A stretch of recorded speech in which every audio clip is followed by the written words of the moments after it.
Nicole, can you hear me?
Good evening, everyone.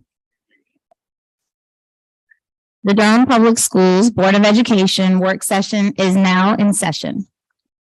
At this time, we wish to extend a warm welcome to everyone who is joining us this evening. The purpose of this meeting is to inform our parents, staff, and constituents about the work aligned with our mission to embrace, educate, and empower every student to innovate, serve, and lead. The interpreters for tonight are Michael, Romo Orvilis, and Consuelo Nordon. Thank you for taking the time to join us. At this time, we will begin with a moment of silence.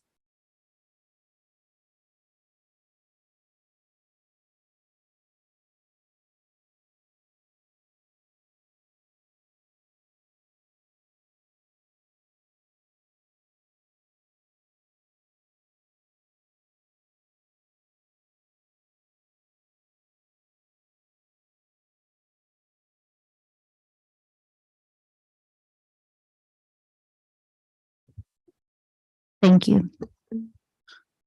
Now we will have our agenda review and approval.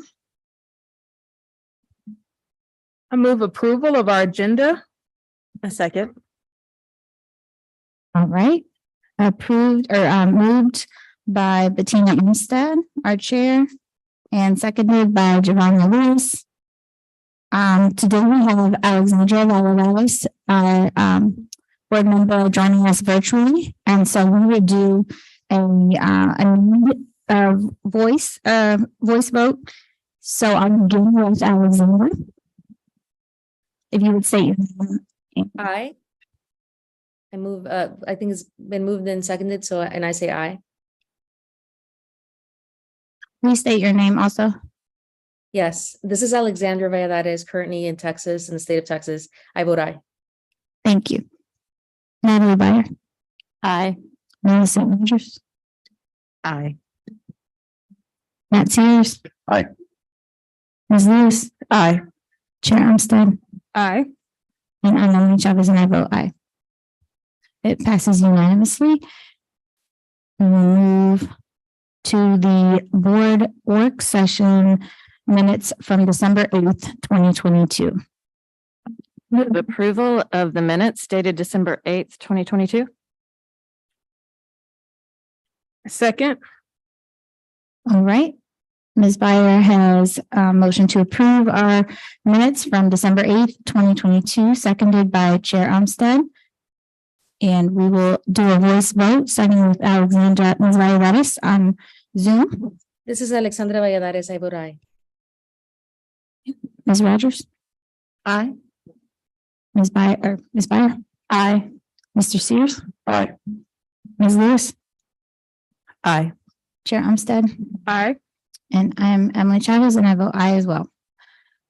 It passes unanimously, and we will move on to general public comment. So I'll do a quick review of our rules. Please state your name, first of all.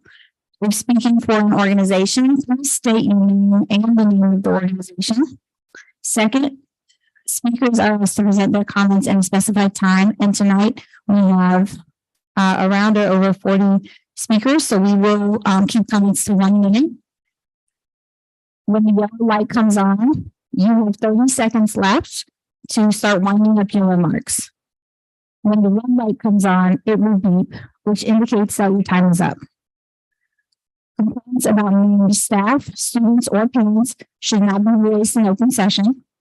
However, we are very interested in hearing your concerns with regard to public education, safety of students, or to the operation of our school system. Finally, the board members will listen carefully and consider the comments, but we do not engage in the discussion with speakers. So tonight we will begin with Katie McConnell.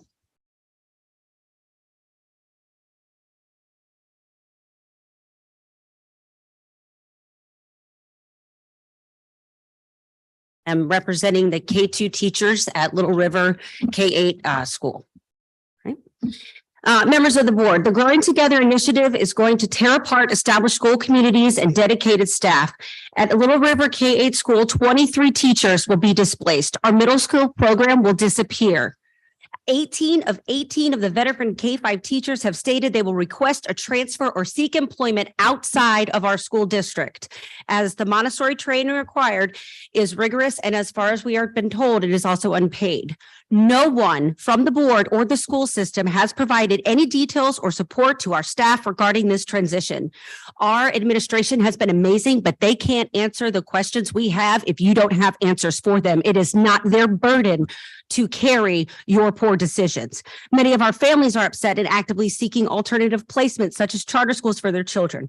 We acknowledge this transition is necessary to provide equitable access to these special programs. However, the board and the district leaders have not included the most necessary component to the success of this district overhaul, your teachers. Thank you. You did not have a seat at your table. Thank you. Your time is up. Well, thank you for your comment. This is not leadership, it's a dictatorship. Well, thank you for your comment. Next, we will have Kelly Holmitz. Hi there. I am also a teacher at Little River. I've been a teacher in Durham Public Schools for 30 years. I've got 2 children that have graduated. Here we go. We were told that our school was going to be Montessori. We found out through a parent. We were also told through word of mouth again that we would have to have 6 weeks of summer training to stay at our school with no pay and no CEUs. Like Miss McConnell just said, 23 out of 23 teachers are losing or having to move, displaced. Now, you promise, okay, we'll give you a job, but we don't get a choice where we go or what we teach. When we do have a question, we get, it's still not decided. So let's think. How much time do I have? Okay, I'm done. Thank I you. just do want to say that we're building a plane without. Nope, Thank we're you. in the plane without. The next person is Erica McRae. Hi, my name is Erica McRae. I am also from Little River K-8 school, and I'm representing the K-2 teachers.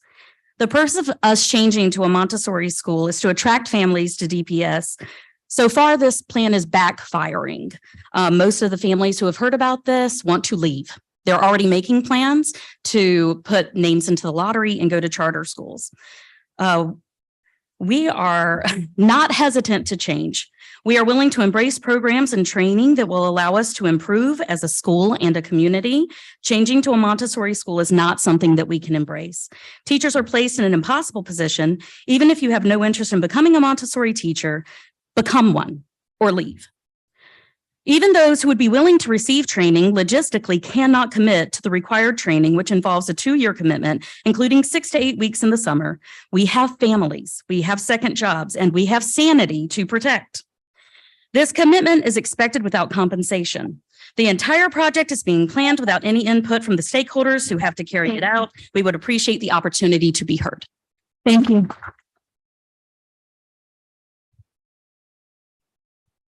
All right, next, I'm going to call the name of the next person as well as the person after that, so that person can be ready. Our next speaker is Julie Applewhite, and following Julie Applewhite, we will have Janelle Thompson. I'm Julie Applewhite. When we accepted placement at Pearsontown Elementary, the application read as follows. A student assigned to a program magnet school through the lottery will be eligible for the continued enrollment at that school as long as the student remains domiciled in the school system and that enrollment is continuous. With the proposed changes, DPS is going back on a promise made to our family, and our children's school placement was secure regardless of where we live within DPS boundaries. I agree with the justification behind the redistricting, but I'm urging the board to consider a more gradual transition. This quick transitioning of younger grades creates undue stress on an age level that began school during the pandemic and has not had a stable learning environment. 3rd grade is the year that students begin End of grade testing, AG placement, and we're asking them to be taken out of their community and their friends that they know and love, and then take on all these extra tasks and new challenges. Where is the proof of how this program is going to be executed? I see the plan, but where is the written transparency with the public about how this will be taken? Instead of rushing into it, let's take our time and announce to the public what the steps are. Thank you. Thank you for your comment. And now we have Janelle Thompson, followed by James Guptill. Hi, I'm Janelle Thompson, and I had a lot written down here, but with 1 minute, I don't have a lot of time. I want to introduce you to Layla Thompson, because Layla Thompson is actually the one who's going to be displaced by this move. We are students, or she's a student at Moorhead Montessori, and we live across the street from Little River. So even if we were to get into Little River, apparently the teachers aren't too happy about it, and we don't even know what would happen with the Montessori program. Layla, what did you want to tell them? Sorry. So with the new plan, we would be displaced with no opportunity to come back. And we are obviously very unhappy with this choice. If it does happen, we just want more information. We want to know what's going to happen with Little River. We want to know what would happen with Layla, because yes, we are some of those families who are looking at charter education if this is not going to be something that we can actually do. Thank you. And now we have James Guptill, followed by Tanya Hawkins Johnson. My name is James Guptill. I am a working class father of two whose oldest daughter was lucky enough to win the lottery that allowed admission into George Watts Montessori School, which is a 6 to 9 minute drive from our house. We do not require busing. We live off Colmere Road, which means that under the Growing Together plan, my daughter has zero chance of continuing at George Watts. If we are lucky enough to win a second lottery to continue taking advantage of a Montessori education, which apparently doesn't have any teachers at Little River School, her new school would be at best a 16-minute drive from our house. I timed it personally. It's a 20+ minute drive with traffic. If busing is a major concern in this plan, we would undoubtedly be a burden on that system because we would now require the transportation of the school bus. I ask that you consider delaying the vote on this matter and honoring the legacy students, please. Thank you. Thank you. We now have Tanya Hawkins Johnson, followed by Jessica Hart.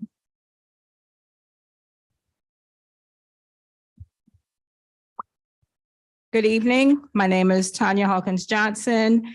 I am a current DPS employee, 27-year veteran and active grandparent.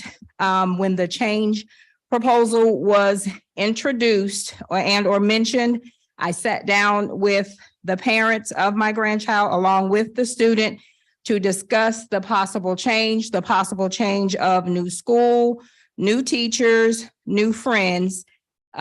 Change is needed. It's just a matter of adjusting and adapting. Again, after 30 years, change is needed. Thank you. Thank you. Jessica Hart, followed by Erin Medlin. Hi, my name is Jessica Hart. My first grader is at Sandy Ridge in his second year at a DPS magnet. Tonight, please remember the proposed 24-25 Growing Together elementary rules were first made public after 5 p.m. on January 9th. We all need more time to consider the implications. Tonight's presentation includes a pre-proposal survey that represents a very small number of DPS families and less than 3% of those able to participate in Growing Together discussions. Tonight, I'm here to ask you to not vote for this proposal.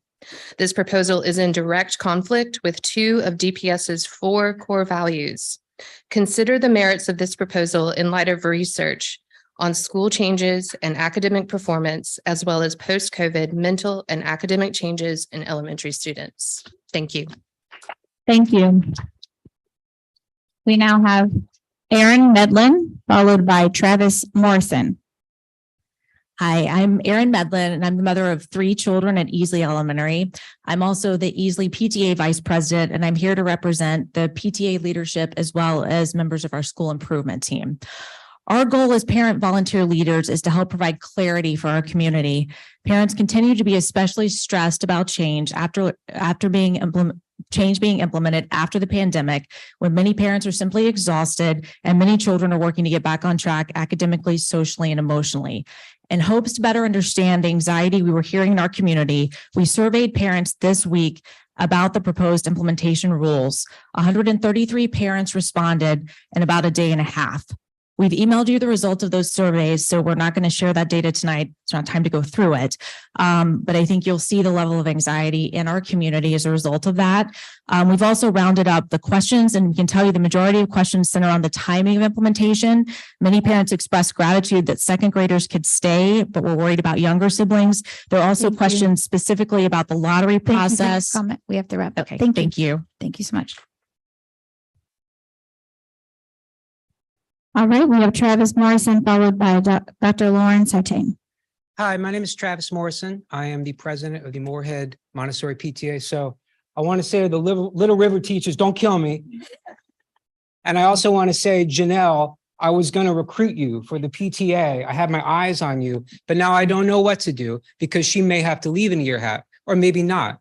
I don't know. I don't think that the Growing Together strategic goals have changed in light of a once-in-a-century pandemic that has done incalculable damage to communities. And I think that has to be respected. I think that Growing Together has very, very good goals to deal with a growing county that's growing in an imbalanced way. But I beg of you, some of these changes to simply move people around, I don't think they are going to accomplish what you want them to accomplish. Thank you. Thank you. We have Dr. Lauren Sartain followed by Christina Baldridge. Hi, my name is Dr. Lauren Sartain. I'm a DPS parent and the PTA president at EKPO. I'm a professor of education policy at UNC, where I study school choice. I served on the working group. I understand the challenges, and I do not support the plan.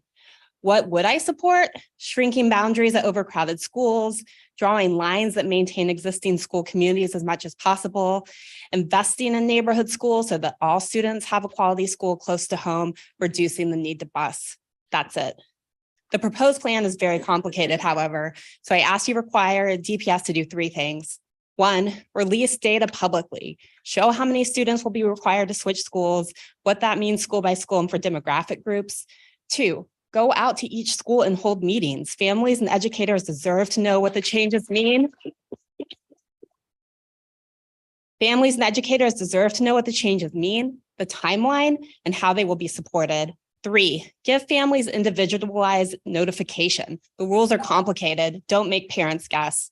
Until then, I ask that you delay the vote. Thank you. Easy. We do have to wrap up. Thank you. Thank you. Okay. Until you ask DPS to do these 3 things and they provide evidence that this is actually a policy that will increase equitable access to high quality schools, then I ask you to delay the vote. It's easy to ask individual parents to take one for the team, rip the Band-Aid off, other things that parents have been told of that nature. But if nearly half of students are impacted directly, then these aren't individual stories. They are the collective story of Durham's youth. Thank you. Thank you. Next, we have Patricia Olivieri Herrera, followed by Lauren Lamborn. Hi, my name, as you said, is Patricia Oliveira Herrera. I'm here, yes, as a parent, but mostly as a student. I went to Forest View, Rogers Her, and Hillside. My immigration story also took me to 4 different elementary schools. The trauma that I faced because of that, and the ability, the disability to socialize, and then also parent my children as I try to get them to socialize, I think goes back to the effect of all the changes that I had to go. I love these changes. I love that there are people dedicated to it. I love that people are working on this. I do ask for more time. And please, I don't see many Hispanic parents here. I don't see many public people of color. Don't take that as a lack of concern or as apathy, please take it as a lack of access to the information that was shared. Thank you. Thank you. And next we have Lauren Lamborn, followed by Jeff Friedlander. I'm Lauren Lamborn. I'm ceding my time to Asher Hildebrand.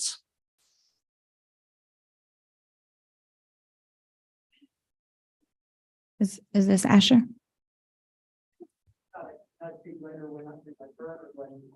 I'm Jeff Friedlander. I'm sorry. Wait.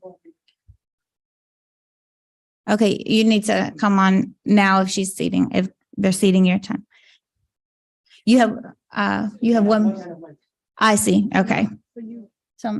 Sorry, let me go ahead and clarify for you. So with seating, you have 1 minute. With seating the time, that means you have 2, but that will be it. You don't have an additional opportunity for more time later. That makes sense. So you can go ahead and go now since no, you should go ahead now because she went ahead and seated her time. Yeah, I'm sorry. I'm sorry. So if you are seating your time, the person that you're seating your time to needs to come right after you. Okay, All right. we were told the opposite when we signed I up. apologize. So- I'm sorry about that. Okay. Hello. Thank you, board. My name is Asher Hildebrand, and I'm the parent of a kindergartner at Moorhead Montessori who will be displaced by this plan and a 2-year-old who will be reaching school age the year the plan takes effect. My message tonight is simple. Take the time to get this right. I know that this redistricting plan is long overdue. I know that you have made some effort to solicit community input on the Growing Together initiative, but soliciting input on a vague and hypothetical scenario is not the same as soliciting input on a concrete plan that will disrupt the lives of thousands of students. And until literally 3 days ago, the community was in the dark about the details of this plan. I know this because over the last few months at Growing Together work sessions and in correspondence with members of the board, I've asked time and time again if students would be displaced from their schools by this plan and was told time and time again that that decision had not been made. So don't tell us that the community has had a chance to provide input on a decision that was not made public until Monday. Many important parts of the DPS community, including some of those most vulnerable to disruption, have been underrepresented in this process and remain totally unaware that this is even happening. Those who are aware have many legitimate questions that DPS has not answered. So if you're truly interested in community input, don't be a rubber stamp. Take a little more time, educate the community about the actual impacts of this proposal and give the community an actual chance to provide feedback. Reassure us that you've exhausted all possible solutions before kicking our kids out of their schools. Make a special effort to reach out to those who don't have the wherewithal to come to a school board meeting. I don't need to tell you that trust in public schools is at an all-time low right now. So please don't diminish our trust in public schools further. Thank you for your time. Thank you. And next we have Jeff Friedlander. Sorry about the interruption earlier. And we will have after that, Nathan Wheeler. I'm Jeff Friedlander. I worry that implementing these drastic changes all at once without fully understanding the impacts and ramifications could be disastrous. School communities could be disrupted as thousands of students are shuffled around and teachers could resign amid the turmoil. We need to understand how you plan to prevent this nightmare scenario. Children have to worry about things like gun violence, climate change, and the lingering effects of the pandemic. It's no wonder that the American Academy of Pediatrics is now recommending anxiety screenings for all 8-year-olds. Yet there has been no mention of the incredible stress these changes will place on our students. No data has been presented proving that these new maps will be more equitable. No plan to staff these new programs with trained teachers has been presented. We have no idea how many students will be displaced by this plan and what will be done to ease their transition. Our kids are our treasures. They are more important than miles on a bus route, which is the only metric we've seen used to assess this plan. Incorrectly, I might add. A major change like this can't be rushed when the implications are so significant. We can't blindly trust the process. We need you to show your work and prove that you're doing the right thing. Thank you. We now have Nathan Wheeler, followed by Kim Howard. Hi, my name is Nathan, and I'm the parent of a student in an application school. First off, I'd like to start by recognizing the support that you have in the community for the long-term goals of this Growing Together initiative. Everyone I've spoken to aspires to see DPS grow and the stated objectives of equality and access. And I think that unity around the mission deserves recognition. Change is needed to accomplish this mission. And in order for change to be successful, there has to be collaboration and trust. You're trusting in our continued support and involvement, and we are trusting you with our children. Trust takes effort and time to build, but only a moment to break. When my child applied for an application school, we were given the following commitment, and I quote verbatim from the FAQs on the application page. If the student accepts their assigned lottery seat and begins attending the school, the assignment is good for the duration of all grades of that school, as long as the student is domiciled in Durham and their assignment is continuous. To begin this journey, breaking that commitment would be a breach of trust that would undermine the mutual trust and collaboration needed to make this transformation a long-term success. I strongly urge the school board to allow legacy students to finish at their current schools to remain true and trustworthy to the original commitment. Thank you for your time and your service. Thank you. We now have Kim Howard, followed by Chris Todd. I'm Kim Howard, and I'd like to cede my time to Chris Todd. Okay, you have 2 minutes. Hello, this is Chris Todd. I'd like to cede my time to our next speaker. Okay, Alyssa Murphy. Yes. Is this correct? You have 3 minutes and you will be followed by Sarah Askey. Okay. My name is Dr. Alyssa Baldwin Murphy, and I urge you to give all legacy students the option to finish at their current schools. I've been practicing as a clinical social worker and psychotherapist for children in Durham homes, schools, and clinics for the past 20 years, and I have deep concerns about this initiative's implementation plan. Elementary school is usually a child's first trusted community away from home, where they develop trusting relationships with adults outside their family. No child can make a school transition without bumps, and Durham's youngest cohort is already at a disadvantage, many having lost or never developed skills necessary to be in a classroom during pandemic lockdowns. Disruption and frustration can sometimes facilitate growth, but forced change is injury and growth stops. Many Durham children were already at risk before weathering the pandemic. For some kids, school is their only safe, trusting, and consistently stable space, and elementary school is where needs for early intervention are identified and met. Because school changes will be destabilizing, those who have relied on the stability of their school environments will be at higher risk for mental health crises. This is how vulnerable children often fall through the cracks of our systems. And the ongoing children's mental health crisis provides no safety net for local children's mental health. Agencies, private practices, and hospitals are swamped already, and services are harder to access than I've seen in 2 decades. Discordant school changes at such a young age will change too much for too many children to retain their resilience. I want to talk about the growing and together part of your plan. The growing part of growing together will then have the unintended consequence of injury and harm, as it lacks the togetherness that the initiative's plan promises. This plan has the promise to provide equity and to unite Durham, but please consider that the urgent ripping a Band-Aid off by forcing pandemic kids out of the schools they are just now settling into will more likely be divisive and a catalyst for mental health and learning crises for many of the families it is intended to support.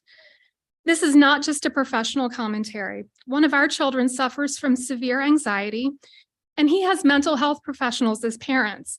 It's taken us 18 months for him to settle into in-person school, and just as long for us, along with school staff, to understand how to help him at school. To us, it matters less if the new school assignment has a better or worse reputation. It matters that his environment remains consistent. Thank you for your time. Thank you. And next we have Sarah Askey, followed by Jessica Abraham. Hi there, my name is Sarah Askey. I'd like to cede my time. Wasn't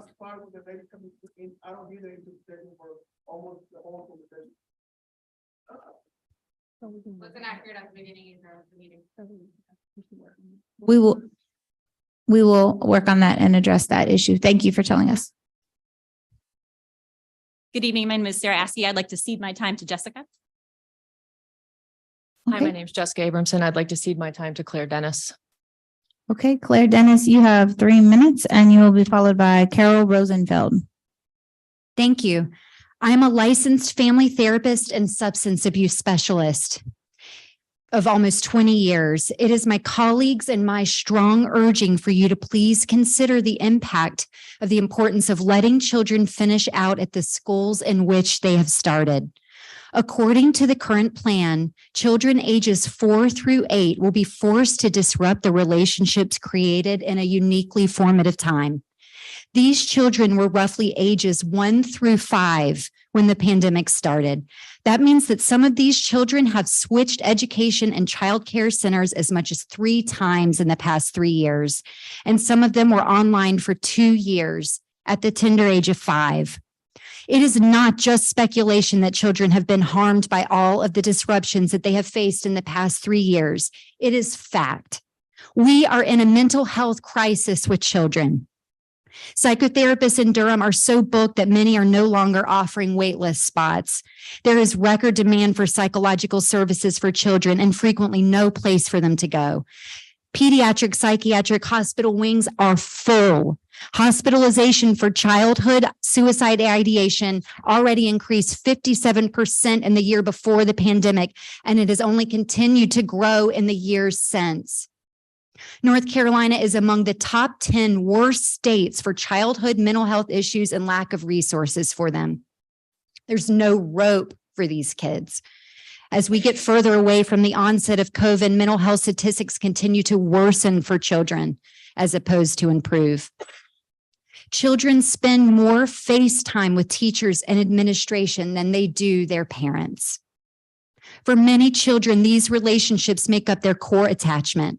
Our attachment systems, which are forming and reinforcing at this time, lay the foundation for resiliency and mental health wellness for a lifetime. Time and time again, research shows that consistent relationships with adults at school scaffold a child's ability to learn, to thrive, to be psychologically healthy, and eventually gain employment. Students from low-income families are even more dramatically affected by the power of consistent school attachments. In March 2020, we all had to make sacrifices for our mental health, including children, to take precautions against an unknown virus. What children needed psychologically and emotionally was not the priority. Now, almost 3 years later, I stand here pleading for you to make the psychological needs of children matter enough. You have the power right here, right now, to affect the trickle-down effect of what will happen if children face another traumatic injury to their primary attachments. You have been warned. It is a fact. Thank you.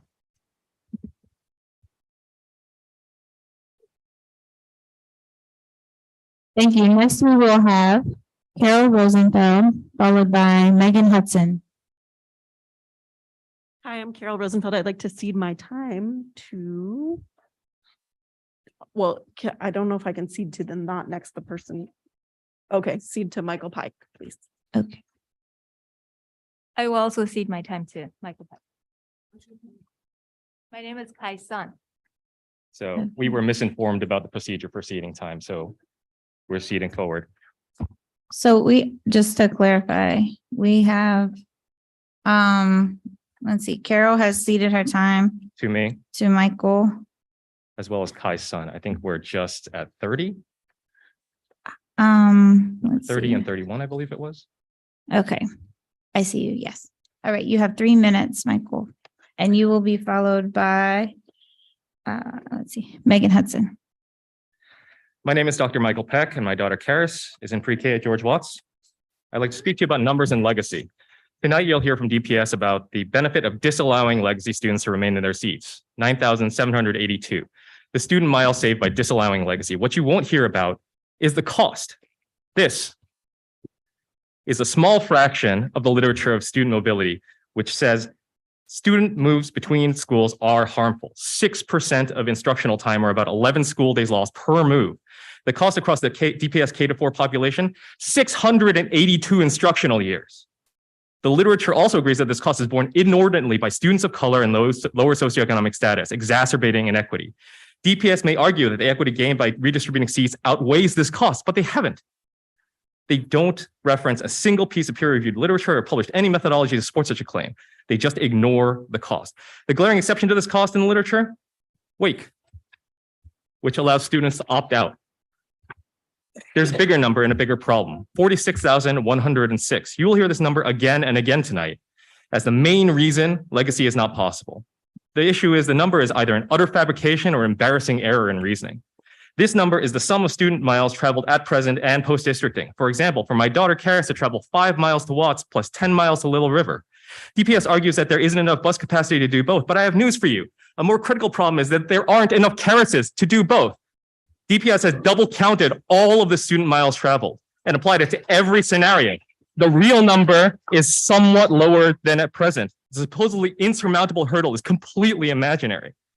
Even if quantum superposition put Karis on both buses, this is a problem so obviously solved that the solution is enshrined in policy. I refer to DPS's own policy 4132 about student transfers, which was reviewed by Dr. Pack before this very body less than 8 months ago, which states unequivocally that transfers are possible by waiving bus transit.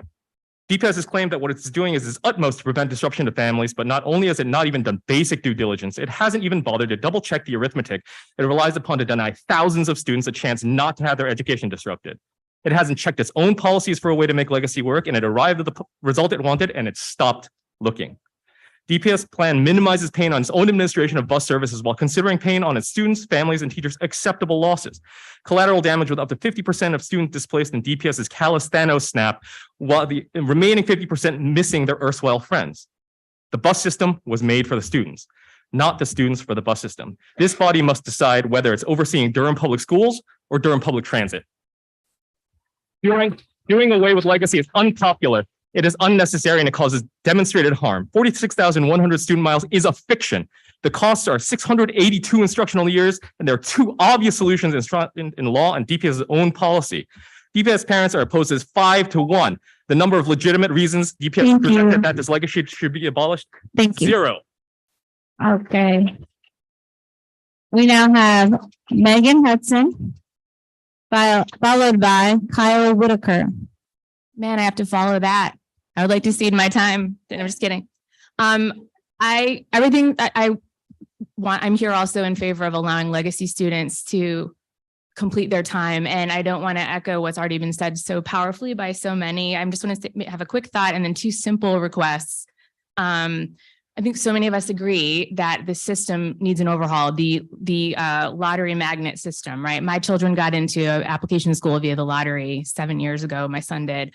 In conversations with people in public housing communities, McDougall Terrace, talking with moms there, I was surprised when some of them didn't, just talking about where our kids went to school, they didn't know there was a magnet lottery system. So clearly there's been huge problems with communication. And that's continued, unfortunately, with this growing together process. And that's a fact, right? That there's problems that need to be addressed, that we're in favor of making big changes in equity and even redistricting. But the other fact is also that we've experienced a once in a lifetime, hopefully global pandemic. And I want, Thank you. sorry. We have to wrap up and move to the next person. More time and in-person meetings, please. The next person.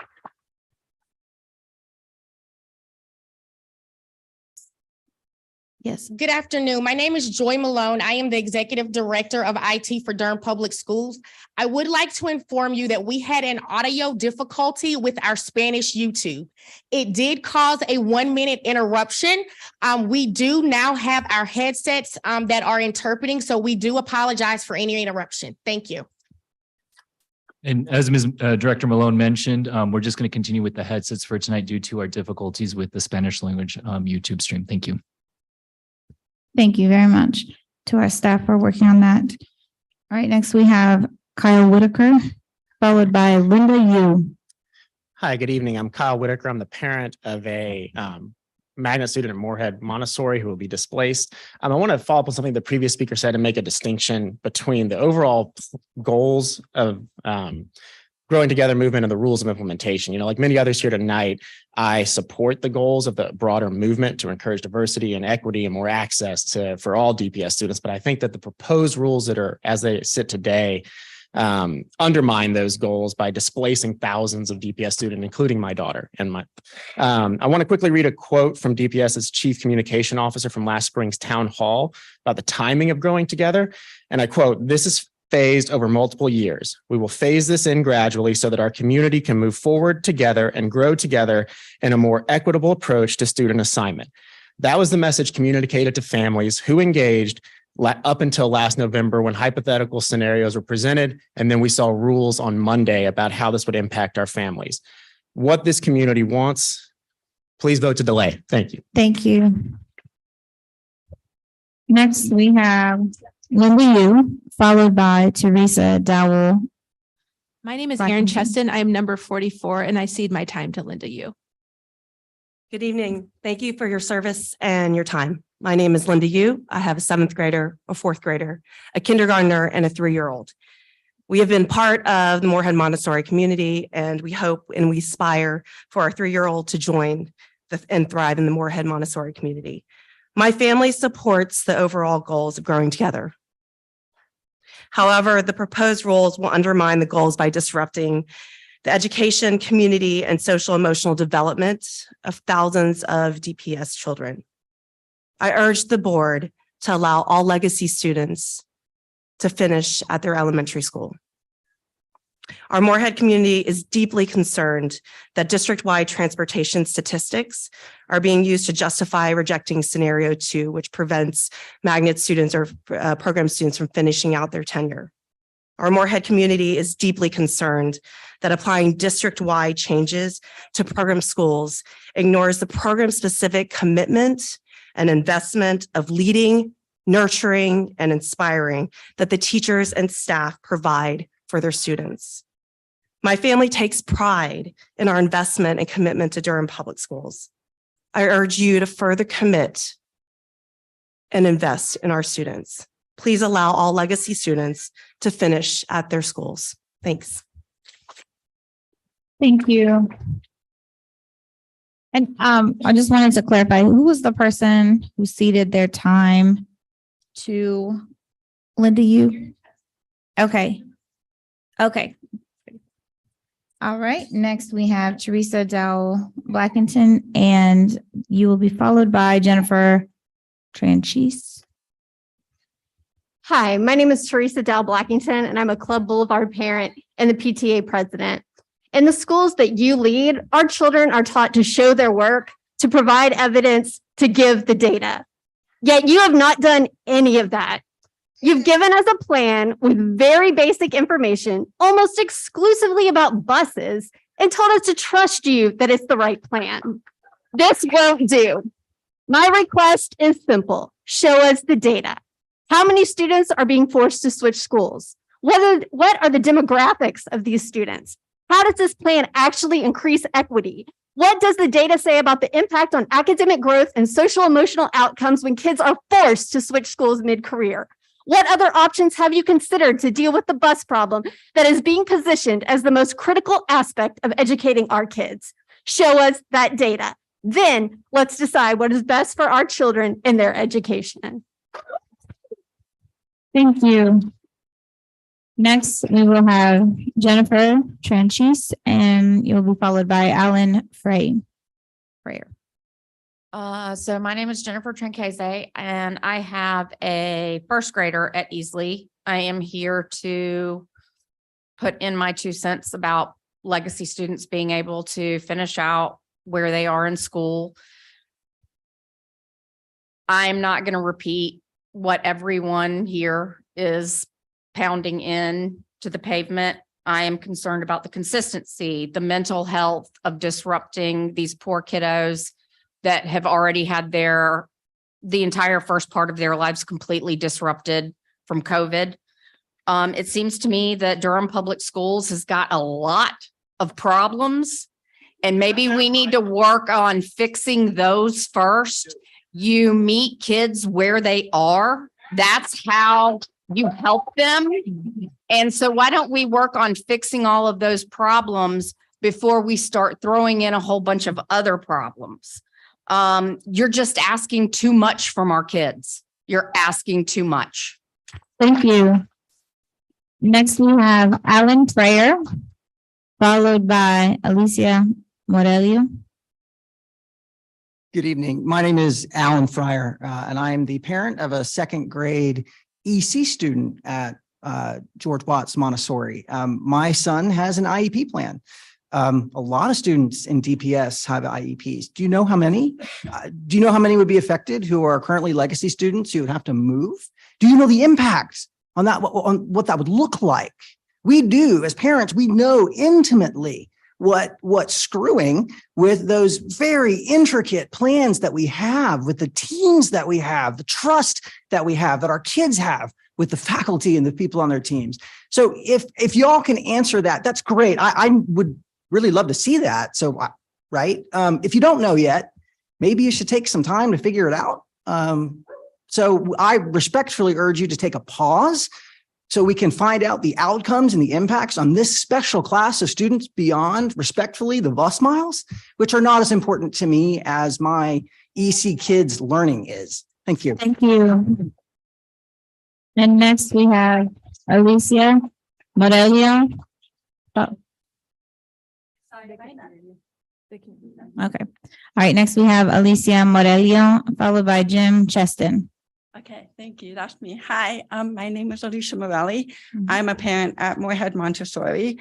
Well, I wasn't going to speak tonight, but I'm going to, because I don't like public speaking, but I'll try. I am worried that disallowing legacy students from remaining at their current schools is a breach of trust and faith that will drive families into the open arms of charter and private schools. This has been a really hard past few years, and the only way we survived was by looking to our community. We have poured ourselves into a school and built relationships, and our children have built relationships. Now we may be wrested apart and families may live in limbo for a year, unknowing of if they can stay or if they must go. Who will invest their time and effort and trust into their communities this year while waiting? Who will invest next year and in middle school and in high school? We need to be able to trust that our kids are guaranteed a spot at their school for the entirety of their tenure. Thank you very much. Thank you. And now we have Jim Cheston, followed by Dr. Rhonda Taylor Bullock. Hi, my name is Jim Cheston. I actually had some prepared remarks, but I don't think we've heard enough from teachers. I don't think you've heard enough from teachers. So I'm going to cede my time to Caitlin McGann. Yeah.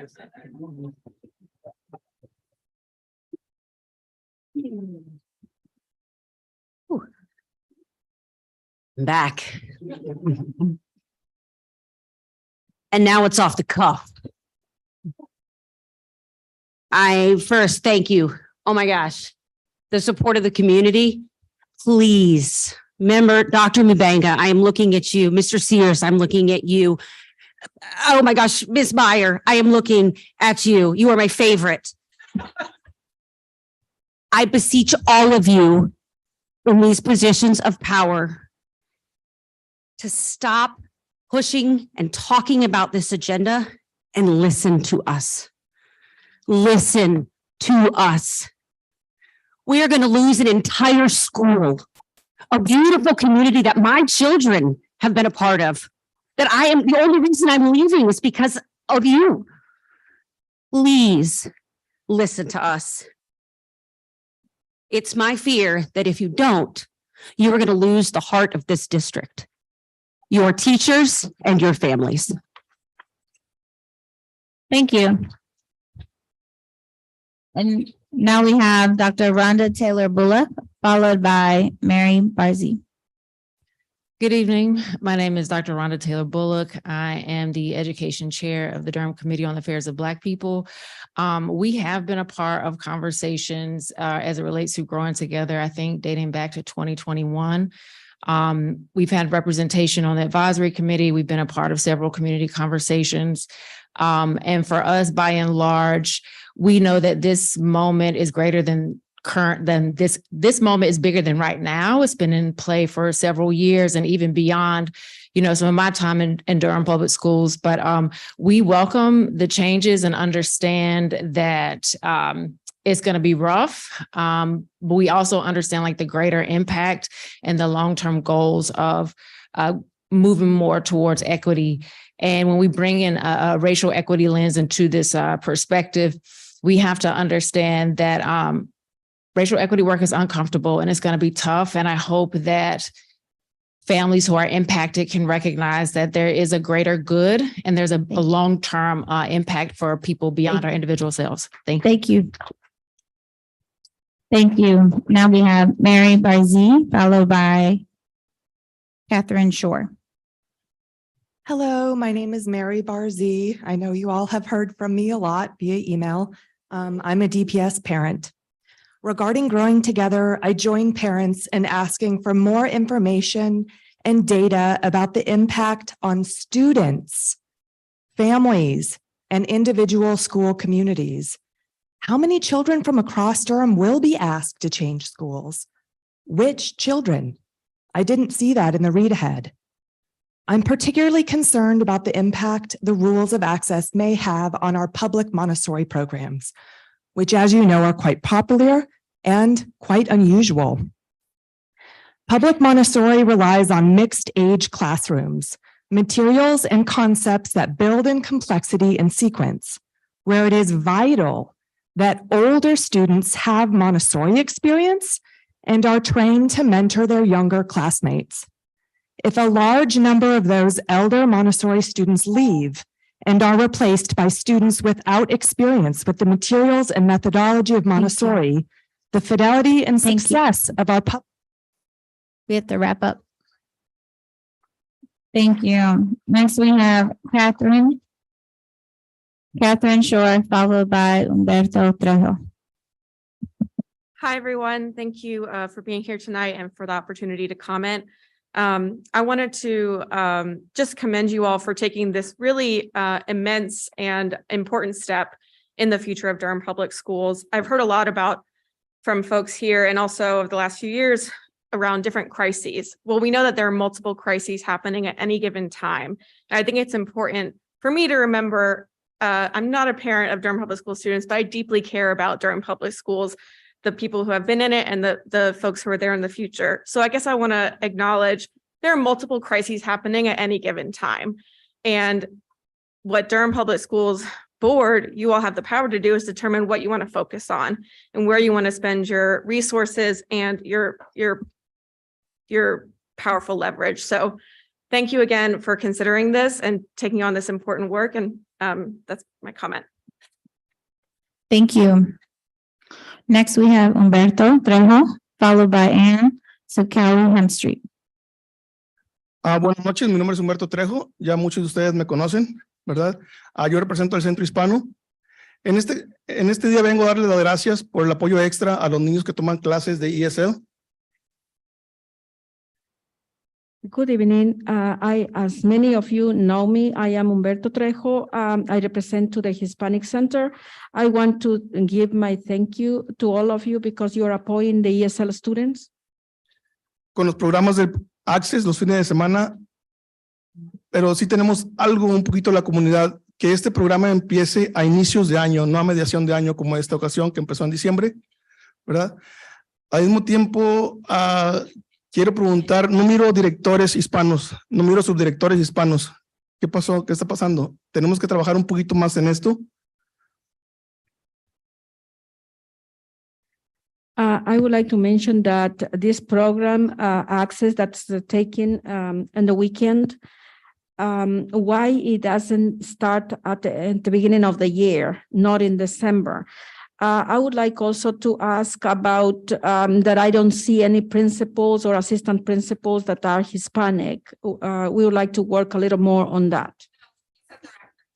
Oh, great.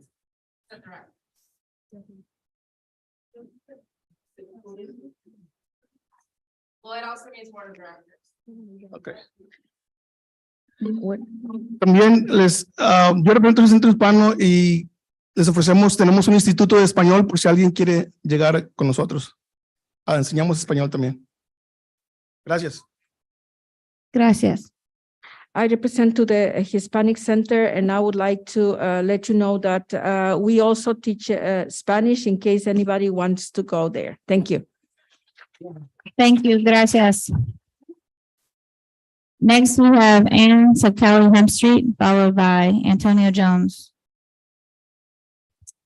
Good evening, Superintendent Mubanga and board members. My name is Anne Sakawi Hemstreet. My pronouns are she or they. I'm the director of Rainbow Collective for Change. I'm a parent of 2 children, ages 3 and 6, and spouse to my wife, Allison. First, I want to thank you for unanimously passing the LGBTQIA+ and gender supports policy on December 8th. This policy sets a long overdue foundation and expectation that all DPS teachers, staff, and administration are expected to know how to support and affirm LGBTQ and gender diverse students, staff, and families, and take actions to create an inclusive environment for all children, staff, and families to thrive. Second, I'm here to share my support for the addition of a section in the policy that explicitly supports the use of instructional materials and curriculum that allows all children at DPS an opportunity to foster respect and appreciation for diversity and differences, including an age-appropriate understanding of gender expression, identity, sexual orientation, and diverse family structures. Thank you. Thank you. Next, we have Antonio Jones, followed by Victoria Peterson. Good evening. My name is Antonio Jones. First of all, I'm one of the members of the Rules Committee, a former DPS employee with experience in student data and finance. And I've studied this issue academically for the last 10 years as a student of public policy at North Carolina Central University. I'm also the outgoing chair of the Durham Committee, but most importantly, I'm a father of a 3rd grade DPS student. Many of you have never seen this before. This is the actual merger plan when Durham Public Schools and Durham City Schools merged almost 30 years ago. So a lot of the schools that we're talking about, that was predicated on keeping certain classes of people out of certain schools. So start with that. Now, as we move forward with this, yes, there are some technical things that we need to work out, but by and large, this plan is absolutely necessary. We can talk about the demographics and we can talk about the bus data and lack thereof, but there are some data points that I'm assuming that you will be willing to share. But Durham, I'm here to tell you, this is 30 years in the making. Our system, they will not tell you, is fractured. Okay. Can someone give me a minute? Anyone? What's your name? Okay. Okay. Thank you. We have to wrap up. Thank you. Thank you. We have to move on to our final speaker for tonight, Victoria Peterson. Yes, I'm Mrs. Peterson, but I'm also going to lend my time to Pastor Williams. We're here together. Stop discrimination against Christian students. Hold on. The LGBT. I'm sorry, hold on one second. Yeah, they need to start over. That's not. Hold on one second. No. Okay, only someone who has signed up can speak. Yeah, I'm speaking So, with her. We're speaking together. So With her. Ms. With her. Peterson, Mrs. Peterson, you can speak, but you can't cede your time to someone who has not signed up. Well, what happened? We were not aware that you folks had changed your meeting and we went down to where the meeting was. So I understand, but we did. We're together. We're together. Here. Mrs. Peterson. Oh, got it. Okay. All right. Yes, you can have so Pastor Williamson. Thank you. thank you. Stop discrimination against Christian students. The LGBTQ policy is against Christian students. Young Christian children are being conflicted about what they are taught at home and what schools present. I am a pastor and I know the mental problems students are having in the schools as have already been stated. Public schools are for education and not indoctrination. There is no biology or science to support a person being born homosexual. National Regional Training School following NCCU and Trinity College, the following Duke University, private financial journal were best Christian institutions. These are things you're reading and the damage you're doing to these young children who come from Christian homes who have been made to believe and be taught that there is something different than what they've been taught at home. Thank you. And also we expect that everyone is respectful while someone is speaking. And so we were. Thank you all. No, thank you both for your opportunity to speak. We could hear you very clearly. The microphone allowed us to hear you, so we appreciate it. Thank you all. Your time has ended. We ask for respect in the meeting as we have public comment. Thank you all.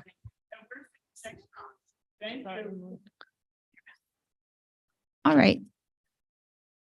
Thank you to everyone who spoke tonight. And now we are going to move on to our consent items.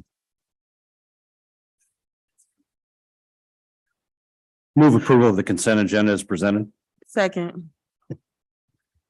The consent agenda has been moved by Vice Chair Sears and seconded by Ms. Rogers. We will do a voice vote, starting with Ms. Valladares. I vote aye. This is Alexandra Valladares, currently working in Texas. I vote aye. Thank you. Ms. Rogers? Aye. Ms. Byer? Aye. Vice Chair Sears? Aye.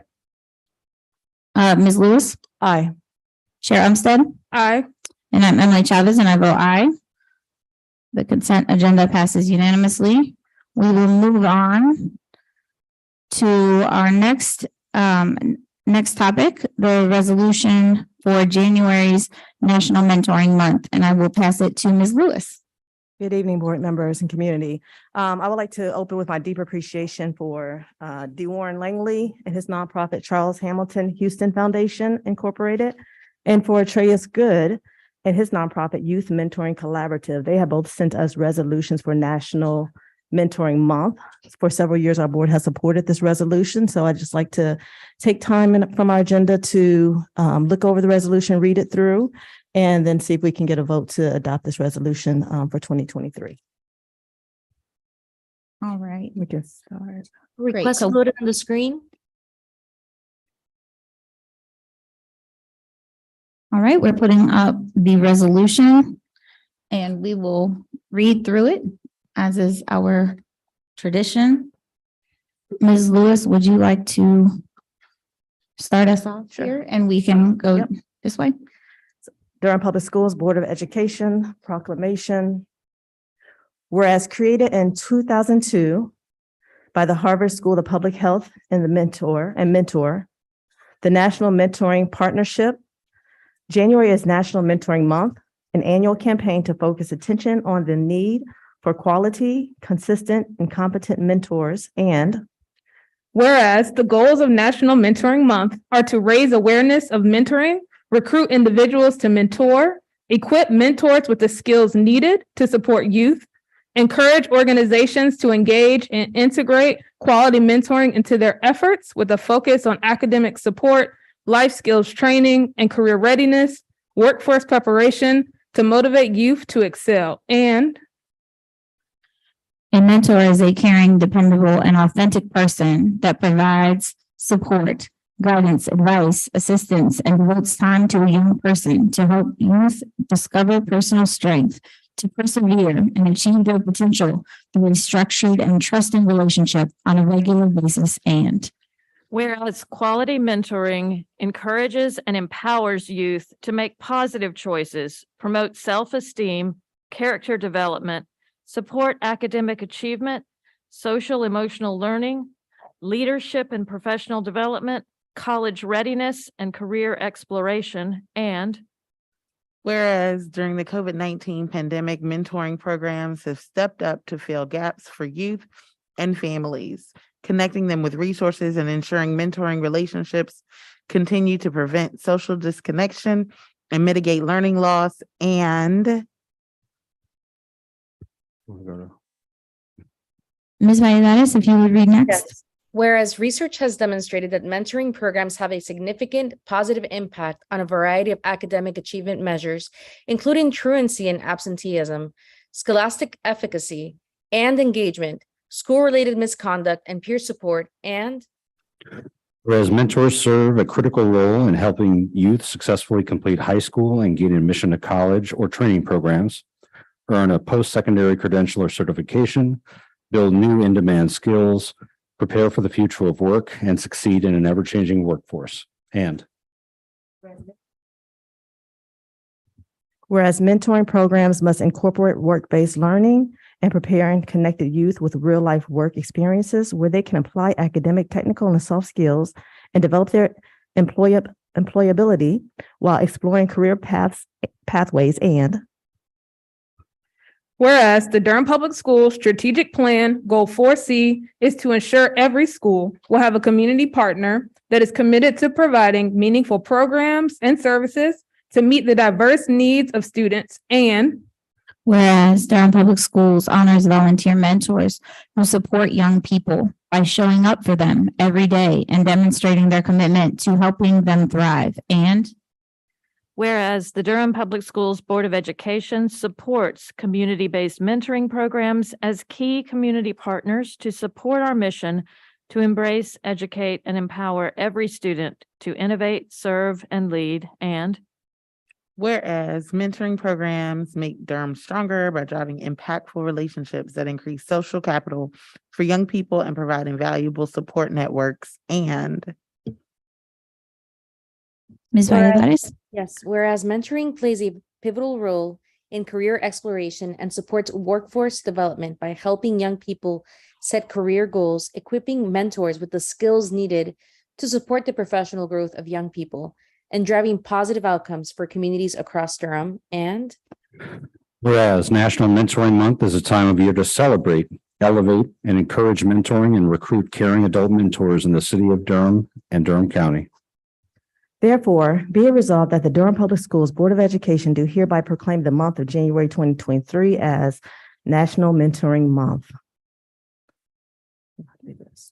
and call upon public officials, educators, business and community leaders, and citizens to observe this month with appropriate ceremonies, activities, and programs in order to recognize the staff and volunteers at quality mentoring programs who help our youth find inner strength and reach their full and unlimited potential. acknowledge that mentoring is beneficial because it facilitates healthy identity development, encourages educational achievement, reduces juvenile delinquency, expands career readiness, improves life skills and outcomes, and strengthens communities. Promote the creation, expansion, sustainability, and funding of quality mentoring programs across Durham to equip youth with the tools needed to lead healthy, productive, and meaningful lives. And Support initiatives to close the academic achievement, opportunity and mentoring gaps, and promote critical mentoring to support boys of color with mentors who perceive and understand social, political, and economic racism and oppression, and to take action against racism and oppressive elements of society. Signed the 12th day of January 2023. Thank you. And I just want to recognize a couple of the organizations who have signed on. I've gotten lists from those who were organizing, but 100 Black Men of the Triangle, Audacity Labs, Boost, Durham Success Summit, Inspiring Minds, Poof, Road to Generation, Sidekicks, Thomas Mentoring Leadership Academy, and Durham's own We Are Kings and We Are Queens mentoring programs here. With this having been read, if there is no disagreement or discussion, I'd like to move that we accept this resolution as National Mentoring Month for January. second, can I add just one edit? If we can make sure that our names are also on here so that our board executive assistant can attach our signatures, that's all. All right. It has been moved by Ms. Lewis and seconded by Ms. Rogers. We'll do a voice vote, starting with Ms. Valladares. I vote aye. Ms. Rogers? aye. Ms. Byer? Aye. Mr. Sears? Aye. Ms. Lewis? Aye. Chair Armstead? Aye. And I'm Emily Chavez, and I vote aye. It passes unanimously. Right. And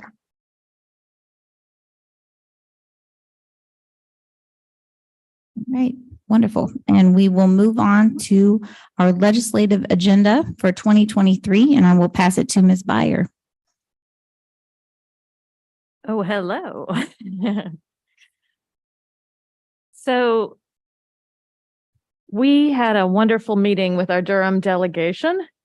We were able to get together, and that meeting is online for any members of the public that are interested in reviewing that conversation. We have hopes and dreams for this year, and we have concerns about some of the work that might be coming from the General Assembly. We have a draft document that was presented. It has 6 main points. I will briefly read those into the conversation. 1 is to fully fund Leandro. 2 is to increase compensation. 3 is to increase school safety funding. 4 is to focus on equity. 5 is healthy school meals for all in North Carolina, and an investment 6 in mental health, as we've heard so much in comments this evening. I didn't see feedback from you all, but I know this would be just a place to have discussion. I don't see great urgency in spending a lot of time on this tonight. We could also bring it back in, because we have a rich agenda to get to tonight. But thank you all for that consideration. All right. Is there any discussion? I will take a motion if there is one. I will quickly add that we had a deep discussion about needing help with vacancies, especially around our EC needs. We're in a local, state, national crisis around education staffing. And so we expressed significant concern to our state legislators that this is not a blue problem. It is a red, blue, purple problem, and we need state help yesterday, to be frank. So thank you, Ms. Beyer and others for leading this and for putting together the breakfast last week.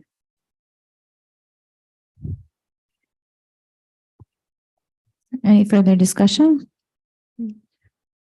I forgot to note that we also in the packet have the legislative agenda from the North Carolina School Boards Association that folks can see and reference as well. I think it's going to be really important for us to pay attention to what's going on in Raleigh in the long session and to be visible and over there advocating. And I would encourage, I hope that our parents and Durham Association of Educators and Families can take some time to go over there with us. Yeah, thank you. I just would say thank you, Ms. Beyer, for putting this together. And like my colleague said, we had a really rich conversation with the Durham delegation, our folks who are ready to advocate on our behalf. And I think that we need statewide solutions, similar to what's already been said, to a lot of the challenges that we're facing in education. So thank you all for putting this together. We all kind of had some input in it as well as we had that discussion. So I'd move that we go ahead and approve our legislative agenda for 2023. A second. All right. It's been moved by Chair Umstead and seconded by Ms. Lewis. Is there any further discussion? The only further discussion is I'm sorry that I neglected to mention Ms. Rogers specifically and Ms. Lewis were also a part of drafting this, and I didn't want to overlook that help. Thank you. All right. All right. Thank you, everyone. And if there's no further discussion, we will move forward with a voice vote, starting with Ms. Valladares. I vote aye. This is Alexandra Valladares, and I vote aye. Thank you, Ms. Rogers. Aye. Ms. Beyer. Aye. Mr. Sears. Aye. Ms. Lewis. Aye. Chair Umstead. Aye. And I'm Emily Chavez, and I vote aye as well. It passes unanimously. All right, and now we will move on to a human resources topic, the classification employee salary study. And so I will turn it over to Dr. Lissane. Good evening, Dr. Mubinga, members of the board. I would like to just do some introductory comments before I turn the presentation over to our consultants. When I first arrived back in Durham, I can remember vividly that many of the initial concerns shared with me in the midst of a pandemic were not about the pandemic itself, but they centered around compensation. I learned several studies were completed in recent years. In 2006, Durham Public Schools hired PayPoint LLC to conduct a classified salary study comparing our DPS salaries with comparable organizations, neighboring and similarly sized school districts, government agencies, and private companies. While there is still much work to be done on the state level, North Carolina has largely focused on improving teacher and school-based administrator salaries with significantly less attention to classified salary schedules. The 2016 review, similar to the current one, included all school-based classified positions and central office classified staff and administrator positions. Due to low responses and other factors, the district staff took over that project and completed the study in 2019. District staff did tremendous work revising schedules and sharing correspondence with employees about pay changes that significantly impacted approximately 650 employees with a median increase of about $1,100 on top of the state pay raises that were given that year. Yet, I continue to hear themes. And in these themes, it's centered around history. The history centers around several key considerations that I would just like to cover quickly. One is position versus the employee. History has often seen salary adjustments based on individuals without a full assessment of the work for that particular position. We must continue to strive to hold individuals accountable for the work that is defined by the position and not the individual. Seniority versus performance experience. History acknowledges that we have employees who have worked for Durham Public Schools for 20 plus years who may be compensated on levels with employees who entered our organization less than 5 years ago, but with valuable experience for which they were given credit. In order to remain competitive, we have to value the experience of our veteran employees as well as those new to our organization while finding ways to compensate for performance. Skill set versus the workload.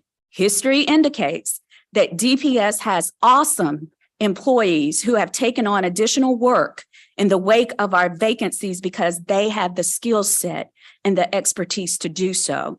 What was initially thought to be temporary has morphed how individuals now see their actual job descriptions and therefore their feelings about that relevant compensation. Public versus private. Durham Public Schools is surrounded by public entities that rival our compensation. However, many of the comparisons only figure in base compensation and not our full benefits package.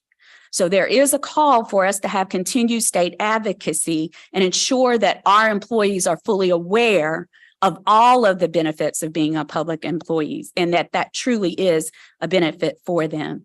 And the final one that comes out in these themes are the impact of climate and employee recognition. So a final note in hearing employees centers around climate and the ways we simply say thank you for the commitment and the job that our employees do. Our vendors heard these same histories and themes. So while you will receive lots of numbers tonight around compensation, my point is the money must be part of a total package that we are committed to working towards to ensure everyone knows DPS is indeed the best place to work. It is compensation, but it is culture, hand in hand with culture. I want to acknowledge, in addition to the work of Hurd, Eisenhower, and Lopes LLC, the work of Mr. Danny Holloman. The recommendations from the consultants today will impact this time approximately 2,200 DPS employees, with the exception of a small number that may have hold harmless adjustments contingent upon what the actual final recommendations are. In the area of our administrators, coordinator level and above, additional assessment of job descriptions and interviews will need to be conducted more adequately to address considerations outlined earlier. That is about 65 impacted employees. We will begin to continue this work in February and bring additional recommendations regarding these positions by April. You have the biographic summaries in the complete report that outlined the expertise of the HEAL team serving Durham, which is comprised of Hank Hurd, Frank Lopes, Kathy Eisenhower, along with Brenda Jones and Glenda Jones. I would just simply say that together this team brings more, this is not about age, but it brings more than 130 years of experience in human resources and finance. And they have really dug into the details of the information that we have provided them. So now it is my pleasure to turn the presentation over to Hill Consultants. Thank you, Dr. Hussain. Good evening, Madam Chair, members of the board, Mr. Superintendent. We appreciate the opportunity of being here this evening with you. Mr. Lopes is a partner in charge of the report. I'm going to call on him in just a minute, but I want to take just a minute to talk a little bit about our firm. We formed our firm back in 2010. We have worked in 85 of the 115 school districts in North Carolina, doing yellow bus studies, child nutrition studies, finance, HR studies, risk management, all the operational side of the house.